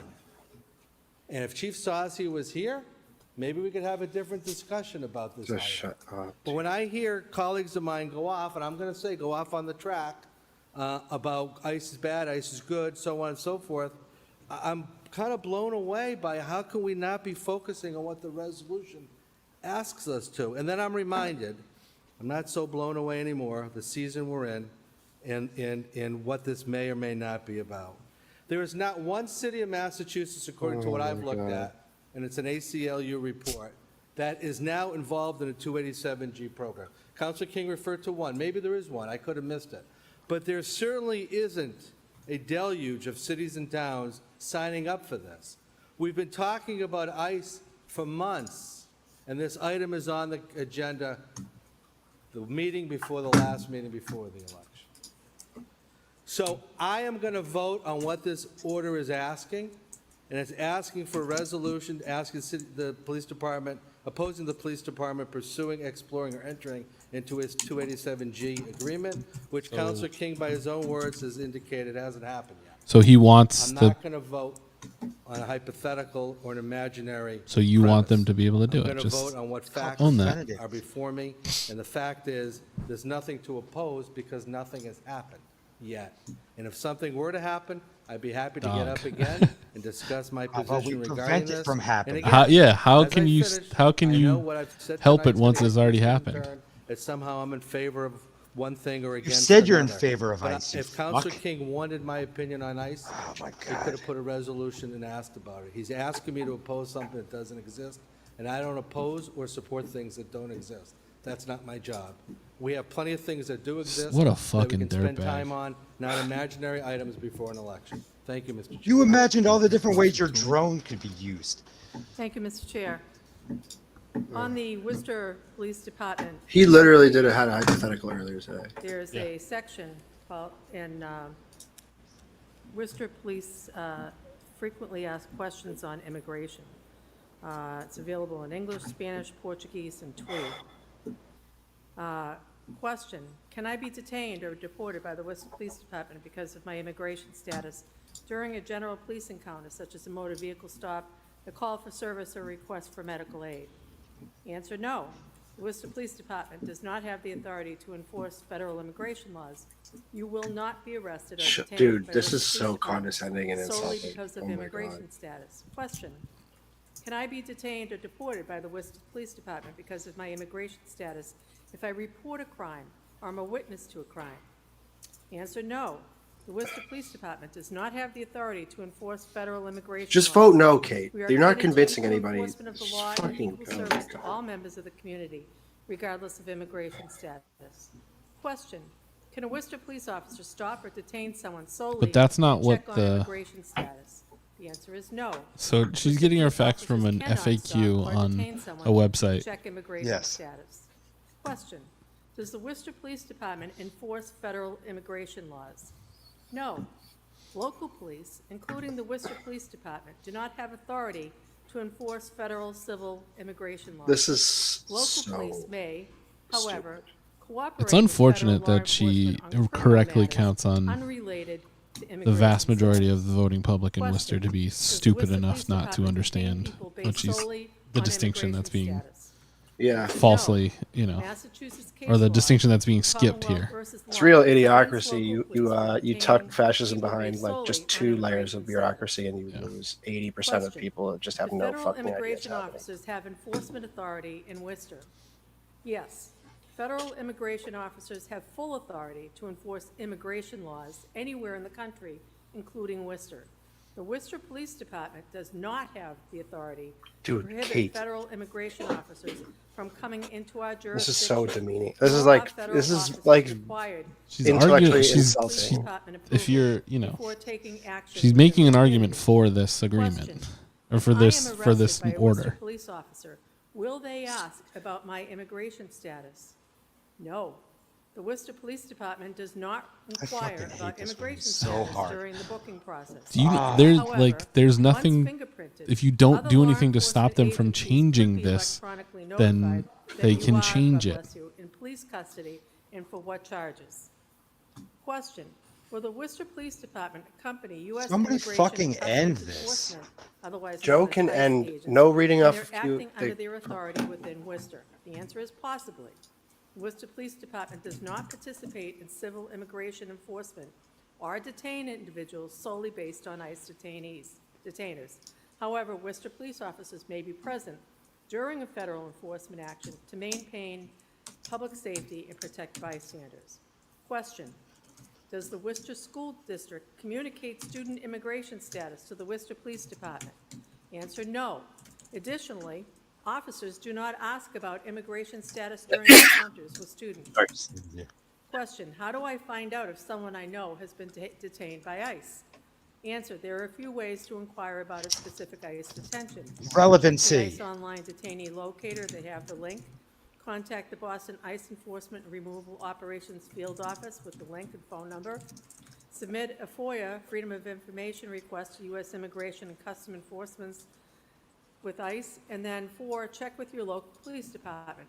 Please keep in mind, federal law enforcement agencies may check in with and request assistance from local law enforcement as it relates to federal law enforcement action taking place in a specific municipality.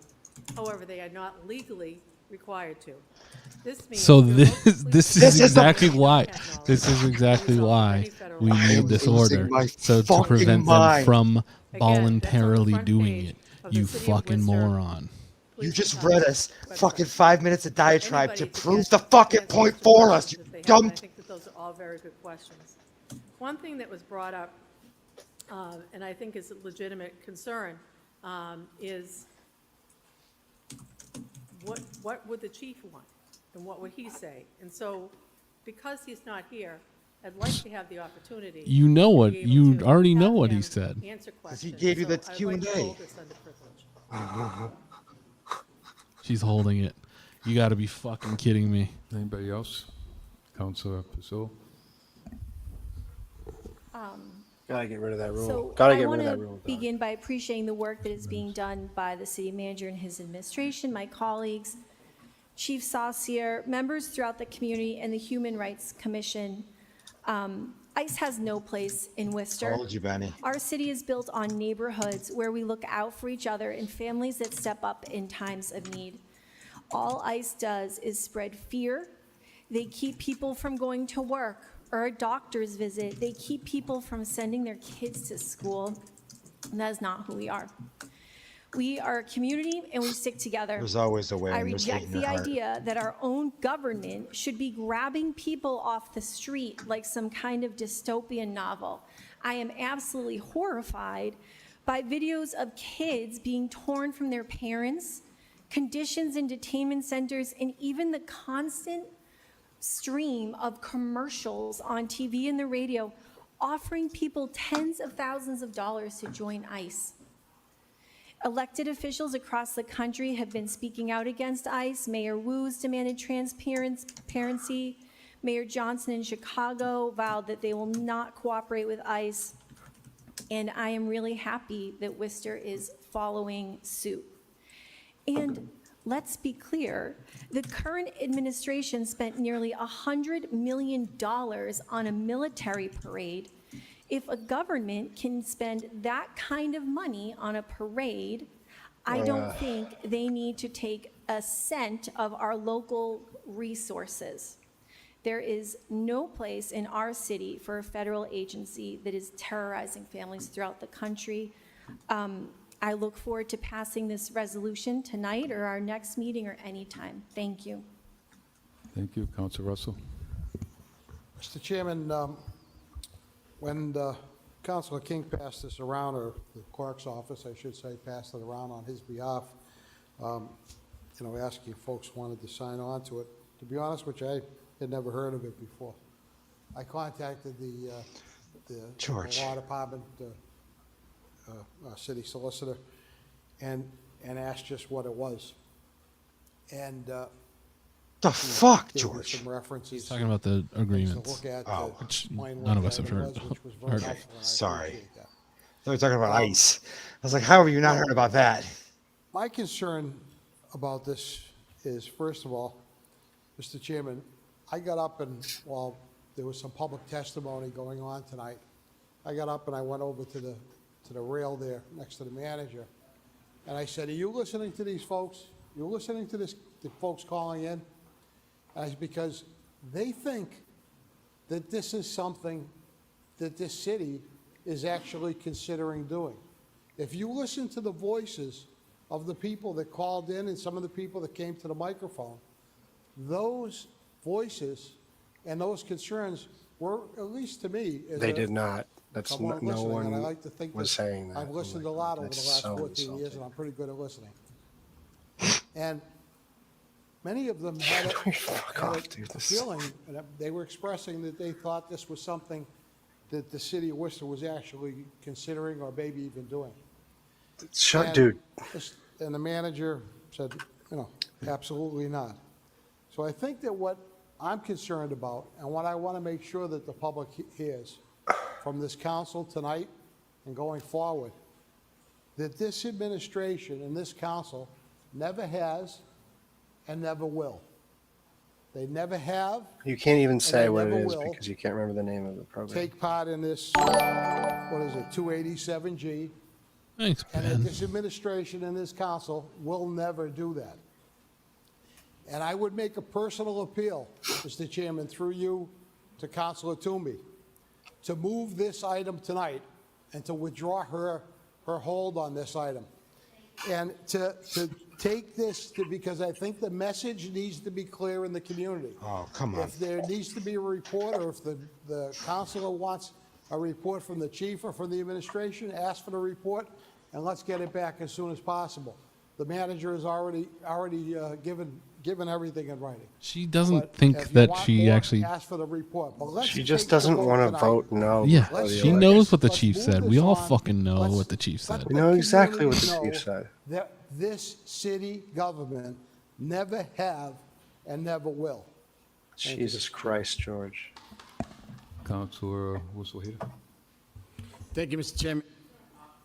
Thank you, Mr. Chairman. Sorry, George, Councilor Russell, thank you. Thank you. I really appreciate it. I don't understand why we need to go back and forth with this. You know, it was She's said fine that, either way. These you know, let's people hear work back themselves up into from the thinking chief. that like what they do You know, there was a item matters. brought on earlier that the But chief wasn't here Kay for. Toomey and gets the and most item votes still every passed, year right? because So like we agreed fucking to her pass last it, name although is it was Toomey. amended. She's been around for We forever. still pass it. At the end of the day. That's it. No The one way I see pays this is attention to written, this. and we all see The it differently, policy does obviously, not we're affect entitled to your that. electoral outcome. What If I'm it getting from did, this we wouldn't is have dipshits like let's her just and Joe not Petty venture on the city council. into exploring or entering into 287G or, you know. It's all or fucking pursuing- pointless Oh, exercise. It's guys, we letting got another the hype city train know, going. letting the chief know, the city manager, everybody know Wow. that don't Everybody, even just bother, keep this hype right? train Because going. we as a Resub. council do not agree. We as a council will stand together.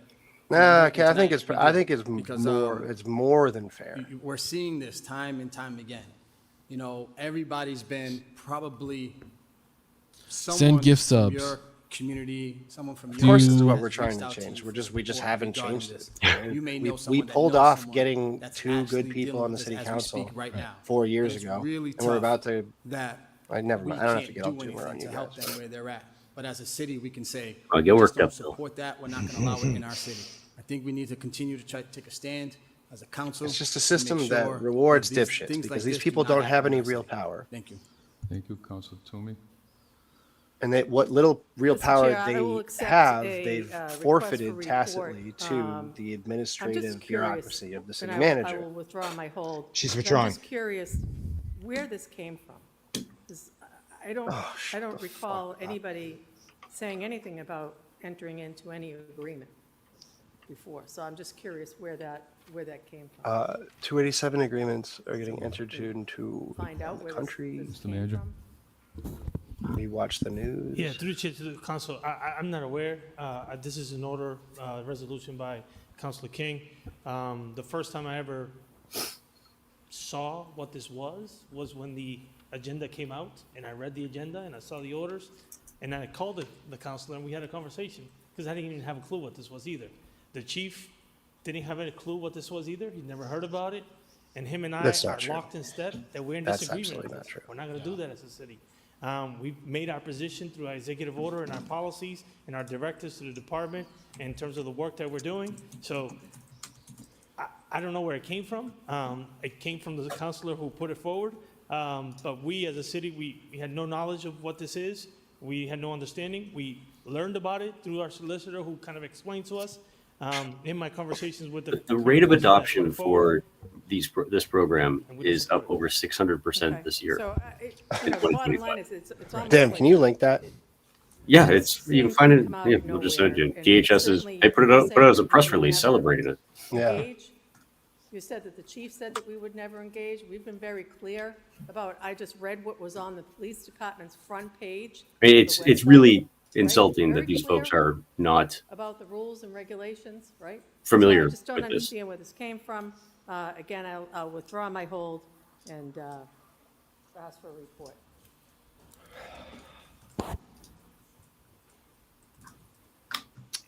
Wait, I thought she wanted to hold because she wanted to ask the chief what he thinks about it, and then she just said that she talked to the chief about it. Is she just lying? I think she might have been lying. Yeah. Is she Well, just Hayden lying? also said that Wait. there was something else that the chief needed to report, and they ended up voting on that. It's getting late, but Mr. Chairman, and I want to thank Councilor Toomey for taking the hold off. I appreciate that. And the reason I'm just getting down again, because this is more than just words, and we can say this doesn't mean anything, because under state law, you can't do this anyways. But there's a community out there that's suffering, who are scared, they're scared, and they're scared.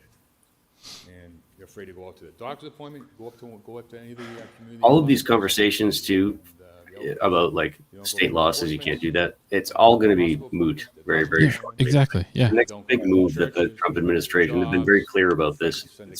Ties in more to election law for next year. They're going to declare all of the states and their processes to be agents of the federal government, right? By way of the way our government is structured. That's what's going to give them final say on authorizing or certifying elections next fall. But in the process, all of these laws that individual states have will just be wiped off the map. Because America promised them a better life. Great. We're not the failures here. They're blaming the city. Big Brother, can you link that We piece? didn't cause this problem. Dude, The shut up. federal government caused this problem. Going back 40 years. They haven't solved Big brother, it. that's what I was asking about Come on earlier. us. Saying the cities, whether it be Boston, Chicago, Worcester, this is our problem. We didn't cause this problem. We took people in because the federal government allowed them to come in, Dude, and mostly for the right reason. Whether it be I love it. refugees, I love it whether when it these be fucking they're Dems seeking call a better immigrants a life here. problem by accident We didn't when they try cause to this blame it on the federal They government. twisted this to say the cities are the problems. Wow, Joe, you're a real How fucking political well-run genius was to the city over understand the that. last couple of decades? Just accepting people. Why do people come here? I don't know why Why do people. The thing about it, though, is that Joe Because we Petty know really you're is gonna be a accepted. special kind We know of it. political genius. They know. He knows his audience, man. They come here because they feel safe. Yeah, Mr. Beans is way to the top every And they feel election safe enough. cycle. And he is a Kids grow snake here, behind the scenes. educated here, and He live the does American dream. everything he can to rig the game for himself. So He is. I think it's time, we He's balance good. this back and forth. We say, should we speak out? We attract people that come here now. As we speak out, people are nervous about that. But something, at the end of the day, I see Michelle Wu up there. I stood with Michelle Wu a few weeks ago and at her press conference, and she stands up strong. And we all just need to stand up strong because we didn't. She's a real leader. We didn't cause this problem. And, but we can Stop fix the saying problem. that, But that's why I'm dude. voting for this tonight, because this sends a message. Where you just It read breaks the into we wording, didn't start the whatever. It just sends a fire, but he's message rewritten the to lyrics. of people who just want to live a better life. And we Oh, offer them a fuck. better life here in the city. Great documentary, by the way, if you haven't seen it. Really? No, I haven't seen it. I want to see it. Really, really good. Just take the goddamn vote. Doesn't fucking matter. Councilor King for, I guess, the final word. Thank you, Mr. Chairman. I want to thank Councilor Toomey for withdrawing your motion, and I respect the requests that you made for your order that I will support. Mr. Chairman, the voices I heard tonight were please don't voices. As mentioned, folks are hurting. Folks aren't reporting crimes. They're not going to school. They're staying hidden. Even folks who are here legally. I stand before you as the son-in-law of a political refugee from Laos, my wife's father, who moves differently now. I talked many weeks ago about a gentleman from Worcester, from Liberia, 30 years here, permanent asylum, who was taken at gunpoint in front of his 8-year-old daughter and 5-month-old child. Kept in a room for 4 to 5 days where no one could reach him. He was in Burlington, Vermont, in Plymouth. And during that time, pressured every day in like an office, wasn't put in a cell or anything. Pressured and to repeatedly throughout the day sign voluntary deportation documents, even though they have their documents. I had to reach out to Congresswoman Elizabeth Warren's office and her chief head of immigration affairs, while that wife and girlfriend or significant other was crying daily. They wouldn't accept the paperwork. They finally accepted the paperwork. That man is still locked up from this spring. I bumped into his daughter at Gates Lane and her mother 2 weeks ago. Still waiting for a court date. Still. Loss of job, loss of dad, children traumatized. Dude. There's real fear there. We take an oath when we're sworn in, Mr. Chairman. The sheriffs can sign 287Gs. So Kate Toomey Elected officials and elected bodies. likely works for a place that has Whatever a that means. 287G agreement. It's meant for some folks to put their body. And she's not recusing herself? actual bodies Interesting, in the Christian. way Maybe you should call her out on that. Constitutional violations. We've seen people, again, picked up. There's probably Kids here in the our sheriff city. who texted her and said, "What the fuck are you doing?" This is- Look, do you have an accent? Are you a person of color? All of that stuff is going on. Mr. Chairman, I received a phone call 3 days ago that I wasn't going to talk about, telling me that in the Boston area, there's a hotel where 200 agents, 200 ICE folks checked in. Which hotel? For the Commonwealth of Mass. We don't know where they're going. We don't know what they're doing. And I take personal umbrage at any suggestion this is a political stunt. This is the result of people, Mr. Chairman. Children, families, folks like us who are in the churches, folks like us that are in those The Massachusetts communities. Department of Correction has a Hearing. 287G agreement with ICE. This was not something filed lightly. I look forward to a unanimous. And the Massachusetts Department of Correction support has of this control item, over Mr. the Chairman. facilities used by the you Worcester know, County Sheriff's Office, where Kate Toomey works. Our police department, city manager, the mayor of this council, we've been pretty good. But what folks are looking for is the resolution of this elected body to reassure them. And Kate Toomey is in support Appreciate the of school sending committee, a colleague of superintendent, all the hers work that they do.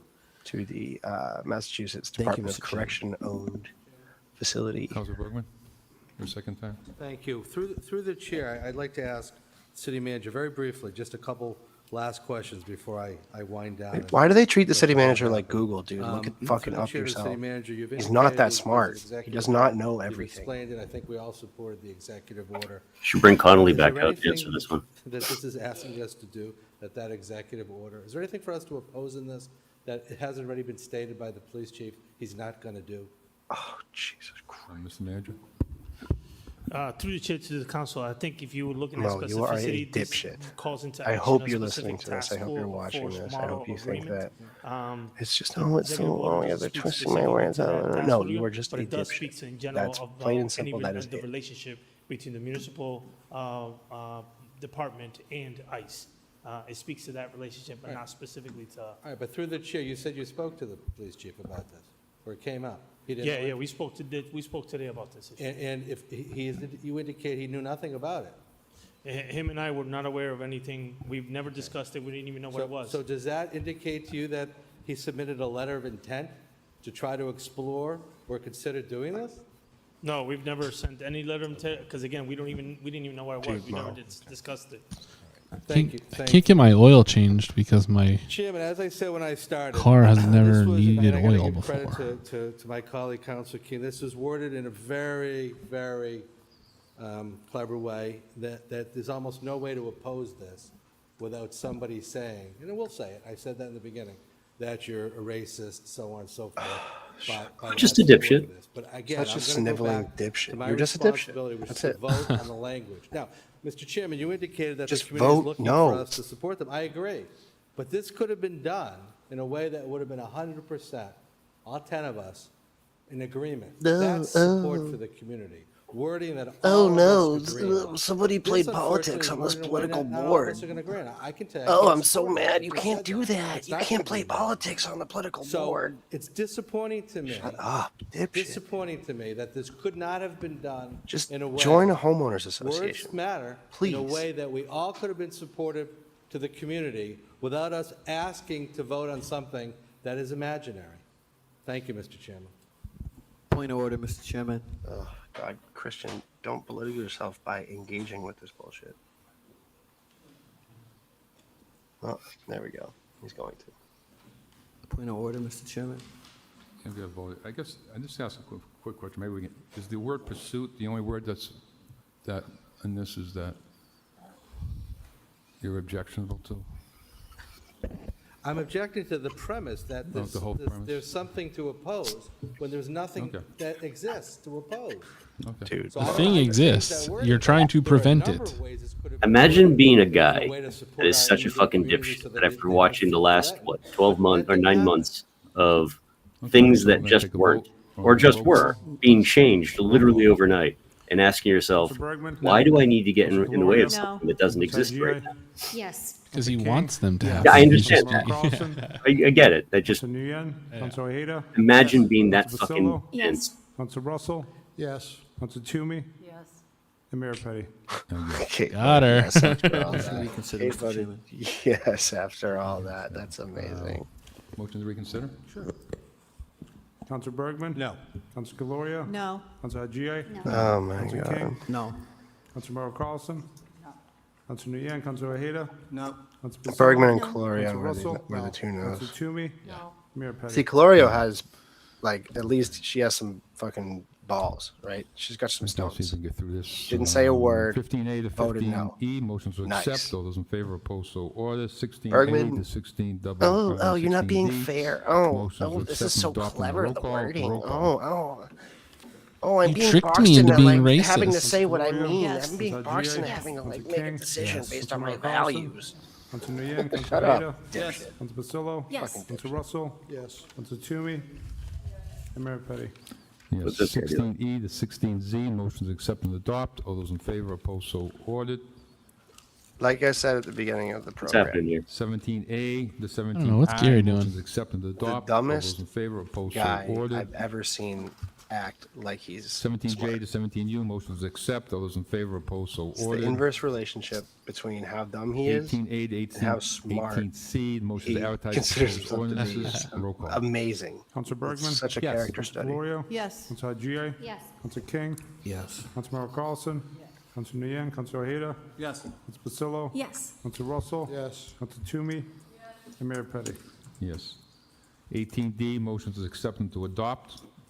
Those in favor, opposed, so ordered. 18E to 18P, motions to accept. Those in favor, opposed, so ordered. Motion to adjourn. Mr. Chairman, I have a suspension of the rules. Full. Suspend the rules. Okay, roll call. To suspend the rules, Councilor Bergman? Yes. Councilor Calorio? Yes. Councilor Haji? Yes. Councilor King? Yes. Councilor Merrill Carlson? Councilor Nguyen? Councilor Ojeda? Yes. Councilor Pacillo? Yes. Councilor Russell? Yes. Councilor Oh, that was a Toomey? big time sigh from Petty. Mayor Petty. You probably got to take a shit or something. Mr. Chairman, I Yeah. came across Dr. Castile today. I believe that today is her last day. I could be wrong. Oh, I saw Dr. Castile and Sue I Mailman got the chance to bump into chilling together our at the champion. Common. And she was someone that, was integral in the formation of my governing in the beginning. I don't know if we came in at the same time or she had just been here for a bit, and her commitment to the city and public health on so many levels, Mr. Chairman. And just by way of a motion, I would have filed it. I don't know when the next meeting is or whatever the case might be, but just a motion asking the city administration to publicize what the next steps are for the division that she was commissioner of, Mr. Chairman. With what's the city's being confronted with public health, the unsheltered, the lack of resources for mental health, et cetera, our youth division, if we can get a public, transparent process and what that'll entail. If the city manager wants to speak to anything or any plans he has already to do that, I would certainly defer to him, but that would be my motion, Mr. Chairman. Okay, so I want to thank Dr. Castile for her service, and she was dedicated, whether you agree or disagree, she was dedicated public service. So, and we're looking forward to the report. All those in favor, opposed, so ordered. Motion to adjourn. All those in favor, opposed, so Can't wait ordered. to fucking hire Mo Bergman's weird nephew as Department of Public Health.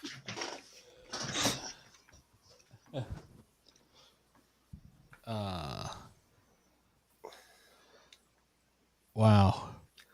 Yeah, the Mo Bergman's amazing carnival barking routine tonight. Bless you. Bless you. Oh, the left is designed to trick me personally. I'm not gonna fall for it. Fucking shut up, dipshit. They made you all think I'm racist with their tricky words. I'm sure people are going to twist my words around and say I'm racist because I Because always I'm have a saying really hard racist time stuff. supporting something when And I'm when a you have lone to not be dissenter. racist. And I like to be obstinate, and I like to be the thing that prevents change from happening. And I'm Where always were in you in opposition to people of color. Just on a Nobody's base family level. suffered as much as my family has suffered, and we're not comparing suffering. Might I remind you that that I have family that were involved in the last bad thing that ever happened in history. Yeah, what a dirtbag. Fuck that guy. The invocation of the family background thing just has to end. It has to. We have to stop humoring this shit at this point. You know what I mean? Especially with what's going on. Yes. Yeah. Anyway, I'm not going down that whole rabbit hole. 100% yes. Yeah. It's not. Anywho. It doesn't work anymore. Fuck him. He's a loser. Hopefully he loses for real this time. It's not that. It won't be that hard. Hey. Just gotta fucking Hey. get out there, volunteer. You gotta donate to some campaigns, and you gotta vote. You gotta convince your friends to vote. You gotta desperately like young people. Tell the kids that go to colleges in Worcester that they should register and vote in Worcester. They can do it. They can still do it. Yeah, and just it's point them that to easy. the Gaza vote that they tried really hard not to take. It was 6-5. Right. And the 6 are the 6. Right. They all voted for the genocide. Right.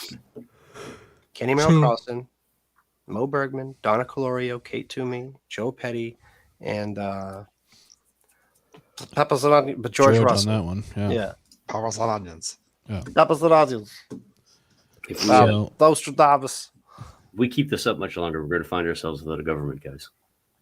Yeah. Oh, that's great. I've We only got 10 minutes to go. No. It ain't. Yeah. It ain't. They're shutting down. They already called it for the night, didn't they? They wouldn't even listen to the Democrats. The Democrats are trying to talk, and they basically just shut them down. I mean, I think that's probably smart. But I mean, technically, if you had some sort of natural disaster occur in the next 10 minutes, like someone would at least answer the phone to hear you out about it. I mean, Right. they might not be there to hear the whole story, but Right. I bet all you guys that got licenses to carry are feeling pretty dumb. Brother, where we're going, we don't need licenses. Those things will be pieces of paper. That is just a data point for them to track you now. Yeah. They can't track my celebratory machete. damn right. Okay. So yeah. So we're all fucked. Who cares? If you haven't started reckoning with the idea that you will not have a normal life, then you need to start doing it, because you are going to have to fight for your life at some point. Brian, I find you guilty of thought crimes. pre-crime, jail. There she is. So, good meeting, everybody. Great job. That being said, in 10 minutes, I'm watching QB Halloween, and tune in for the podcast later this week. Bill's gonna watch the movie. We're gonna talk about it. Yes, maybe not this week, though. No, certainly not. I've already have my guess for this week. The way you phrased that was awfully misleading. Hi, sorry, I made you seem racist. Yeah, and everyone's always trying to do that. You know what? Here's a tip, Mo. Just say yes. Yeah, just Move don't on. be racist. Cool. Move on. Yeah. Move on. Yeah. Learn from So- your hero. Do what Trump does. Talk about the patio. So in order to watch it all burn, make sure that you're subscribed to Worcester Sucks and I Love It. BillShaner.substack.com, WorcesterSucks.email, @Worcester_sucks. For all your bad time needs. Let's say that. Good writing about bad times. Good writing makes bad times. Bad times makes good writing.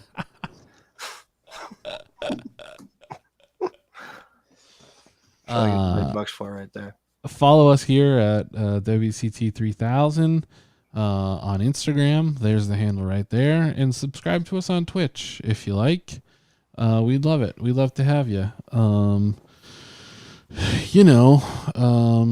When we eventually reform the government using Twitch, I think it'll be good if you're subscribed to us for that, purpose. Because channel points will be how we vote. So make sure you will need that get out of jail free card. Yes. Because the rest of them, they're not doing it.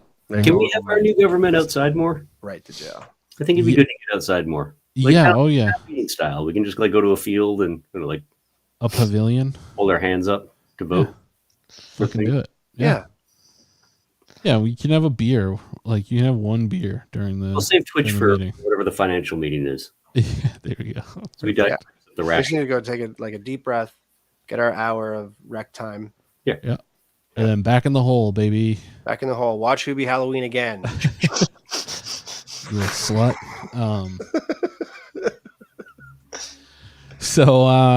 Follow at Wooten Any Comedy. We got some good shows coming up. We got a show Thursday at Boland's. Dan Bolger is headlining. He's very funny.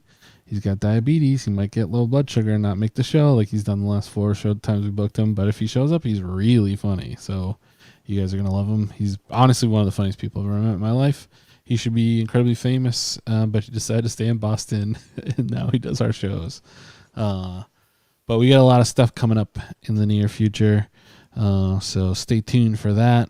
We had a show at Hunchback Gallery the other night, and it went fantastically. So we got another one coming up on October 25th, and it's not hard to get to, and it's pretty cheap. It's a suggested donation of $5. So yeah, come on out to that. We'll still let you in. We let the darkies in. Come on out. Yeah. We'll let people in. Yeah. We don't have a meeting next week.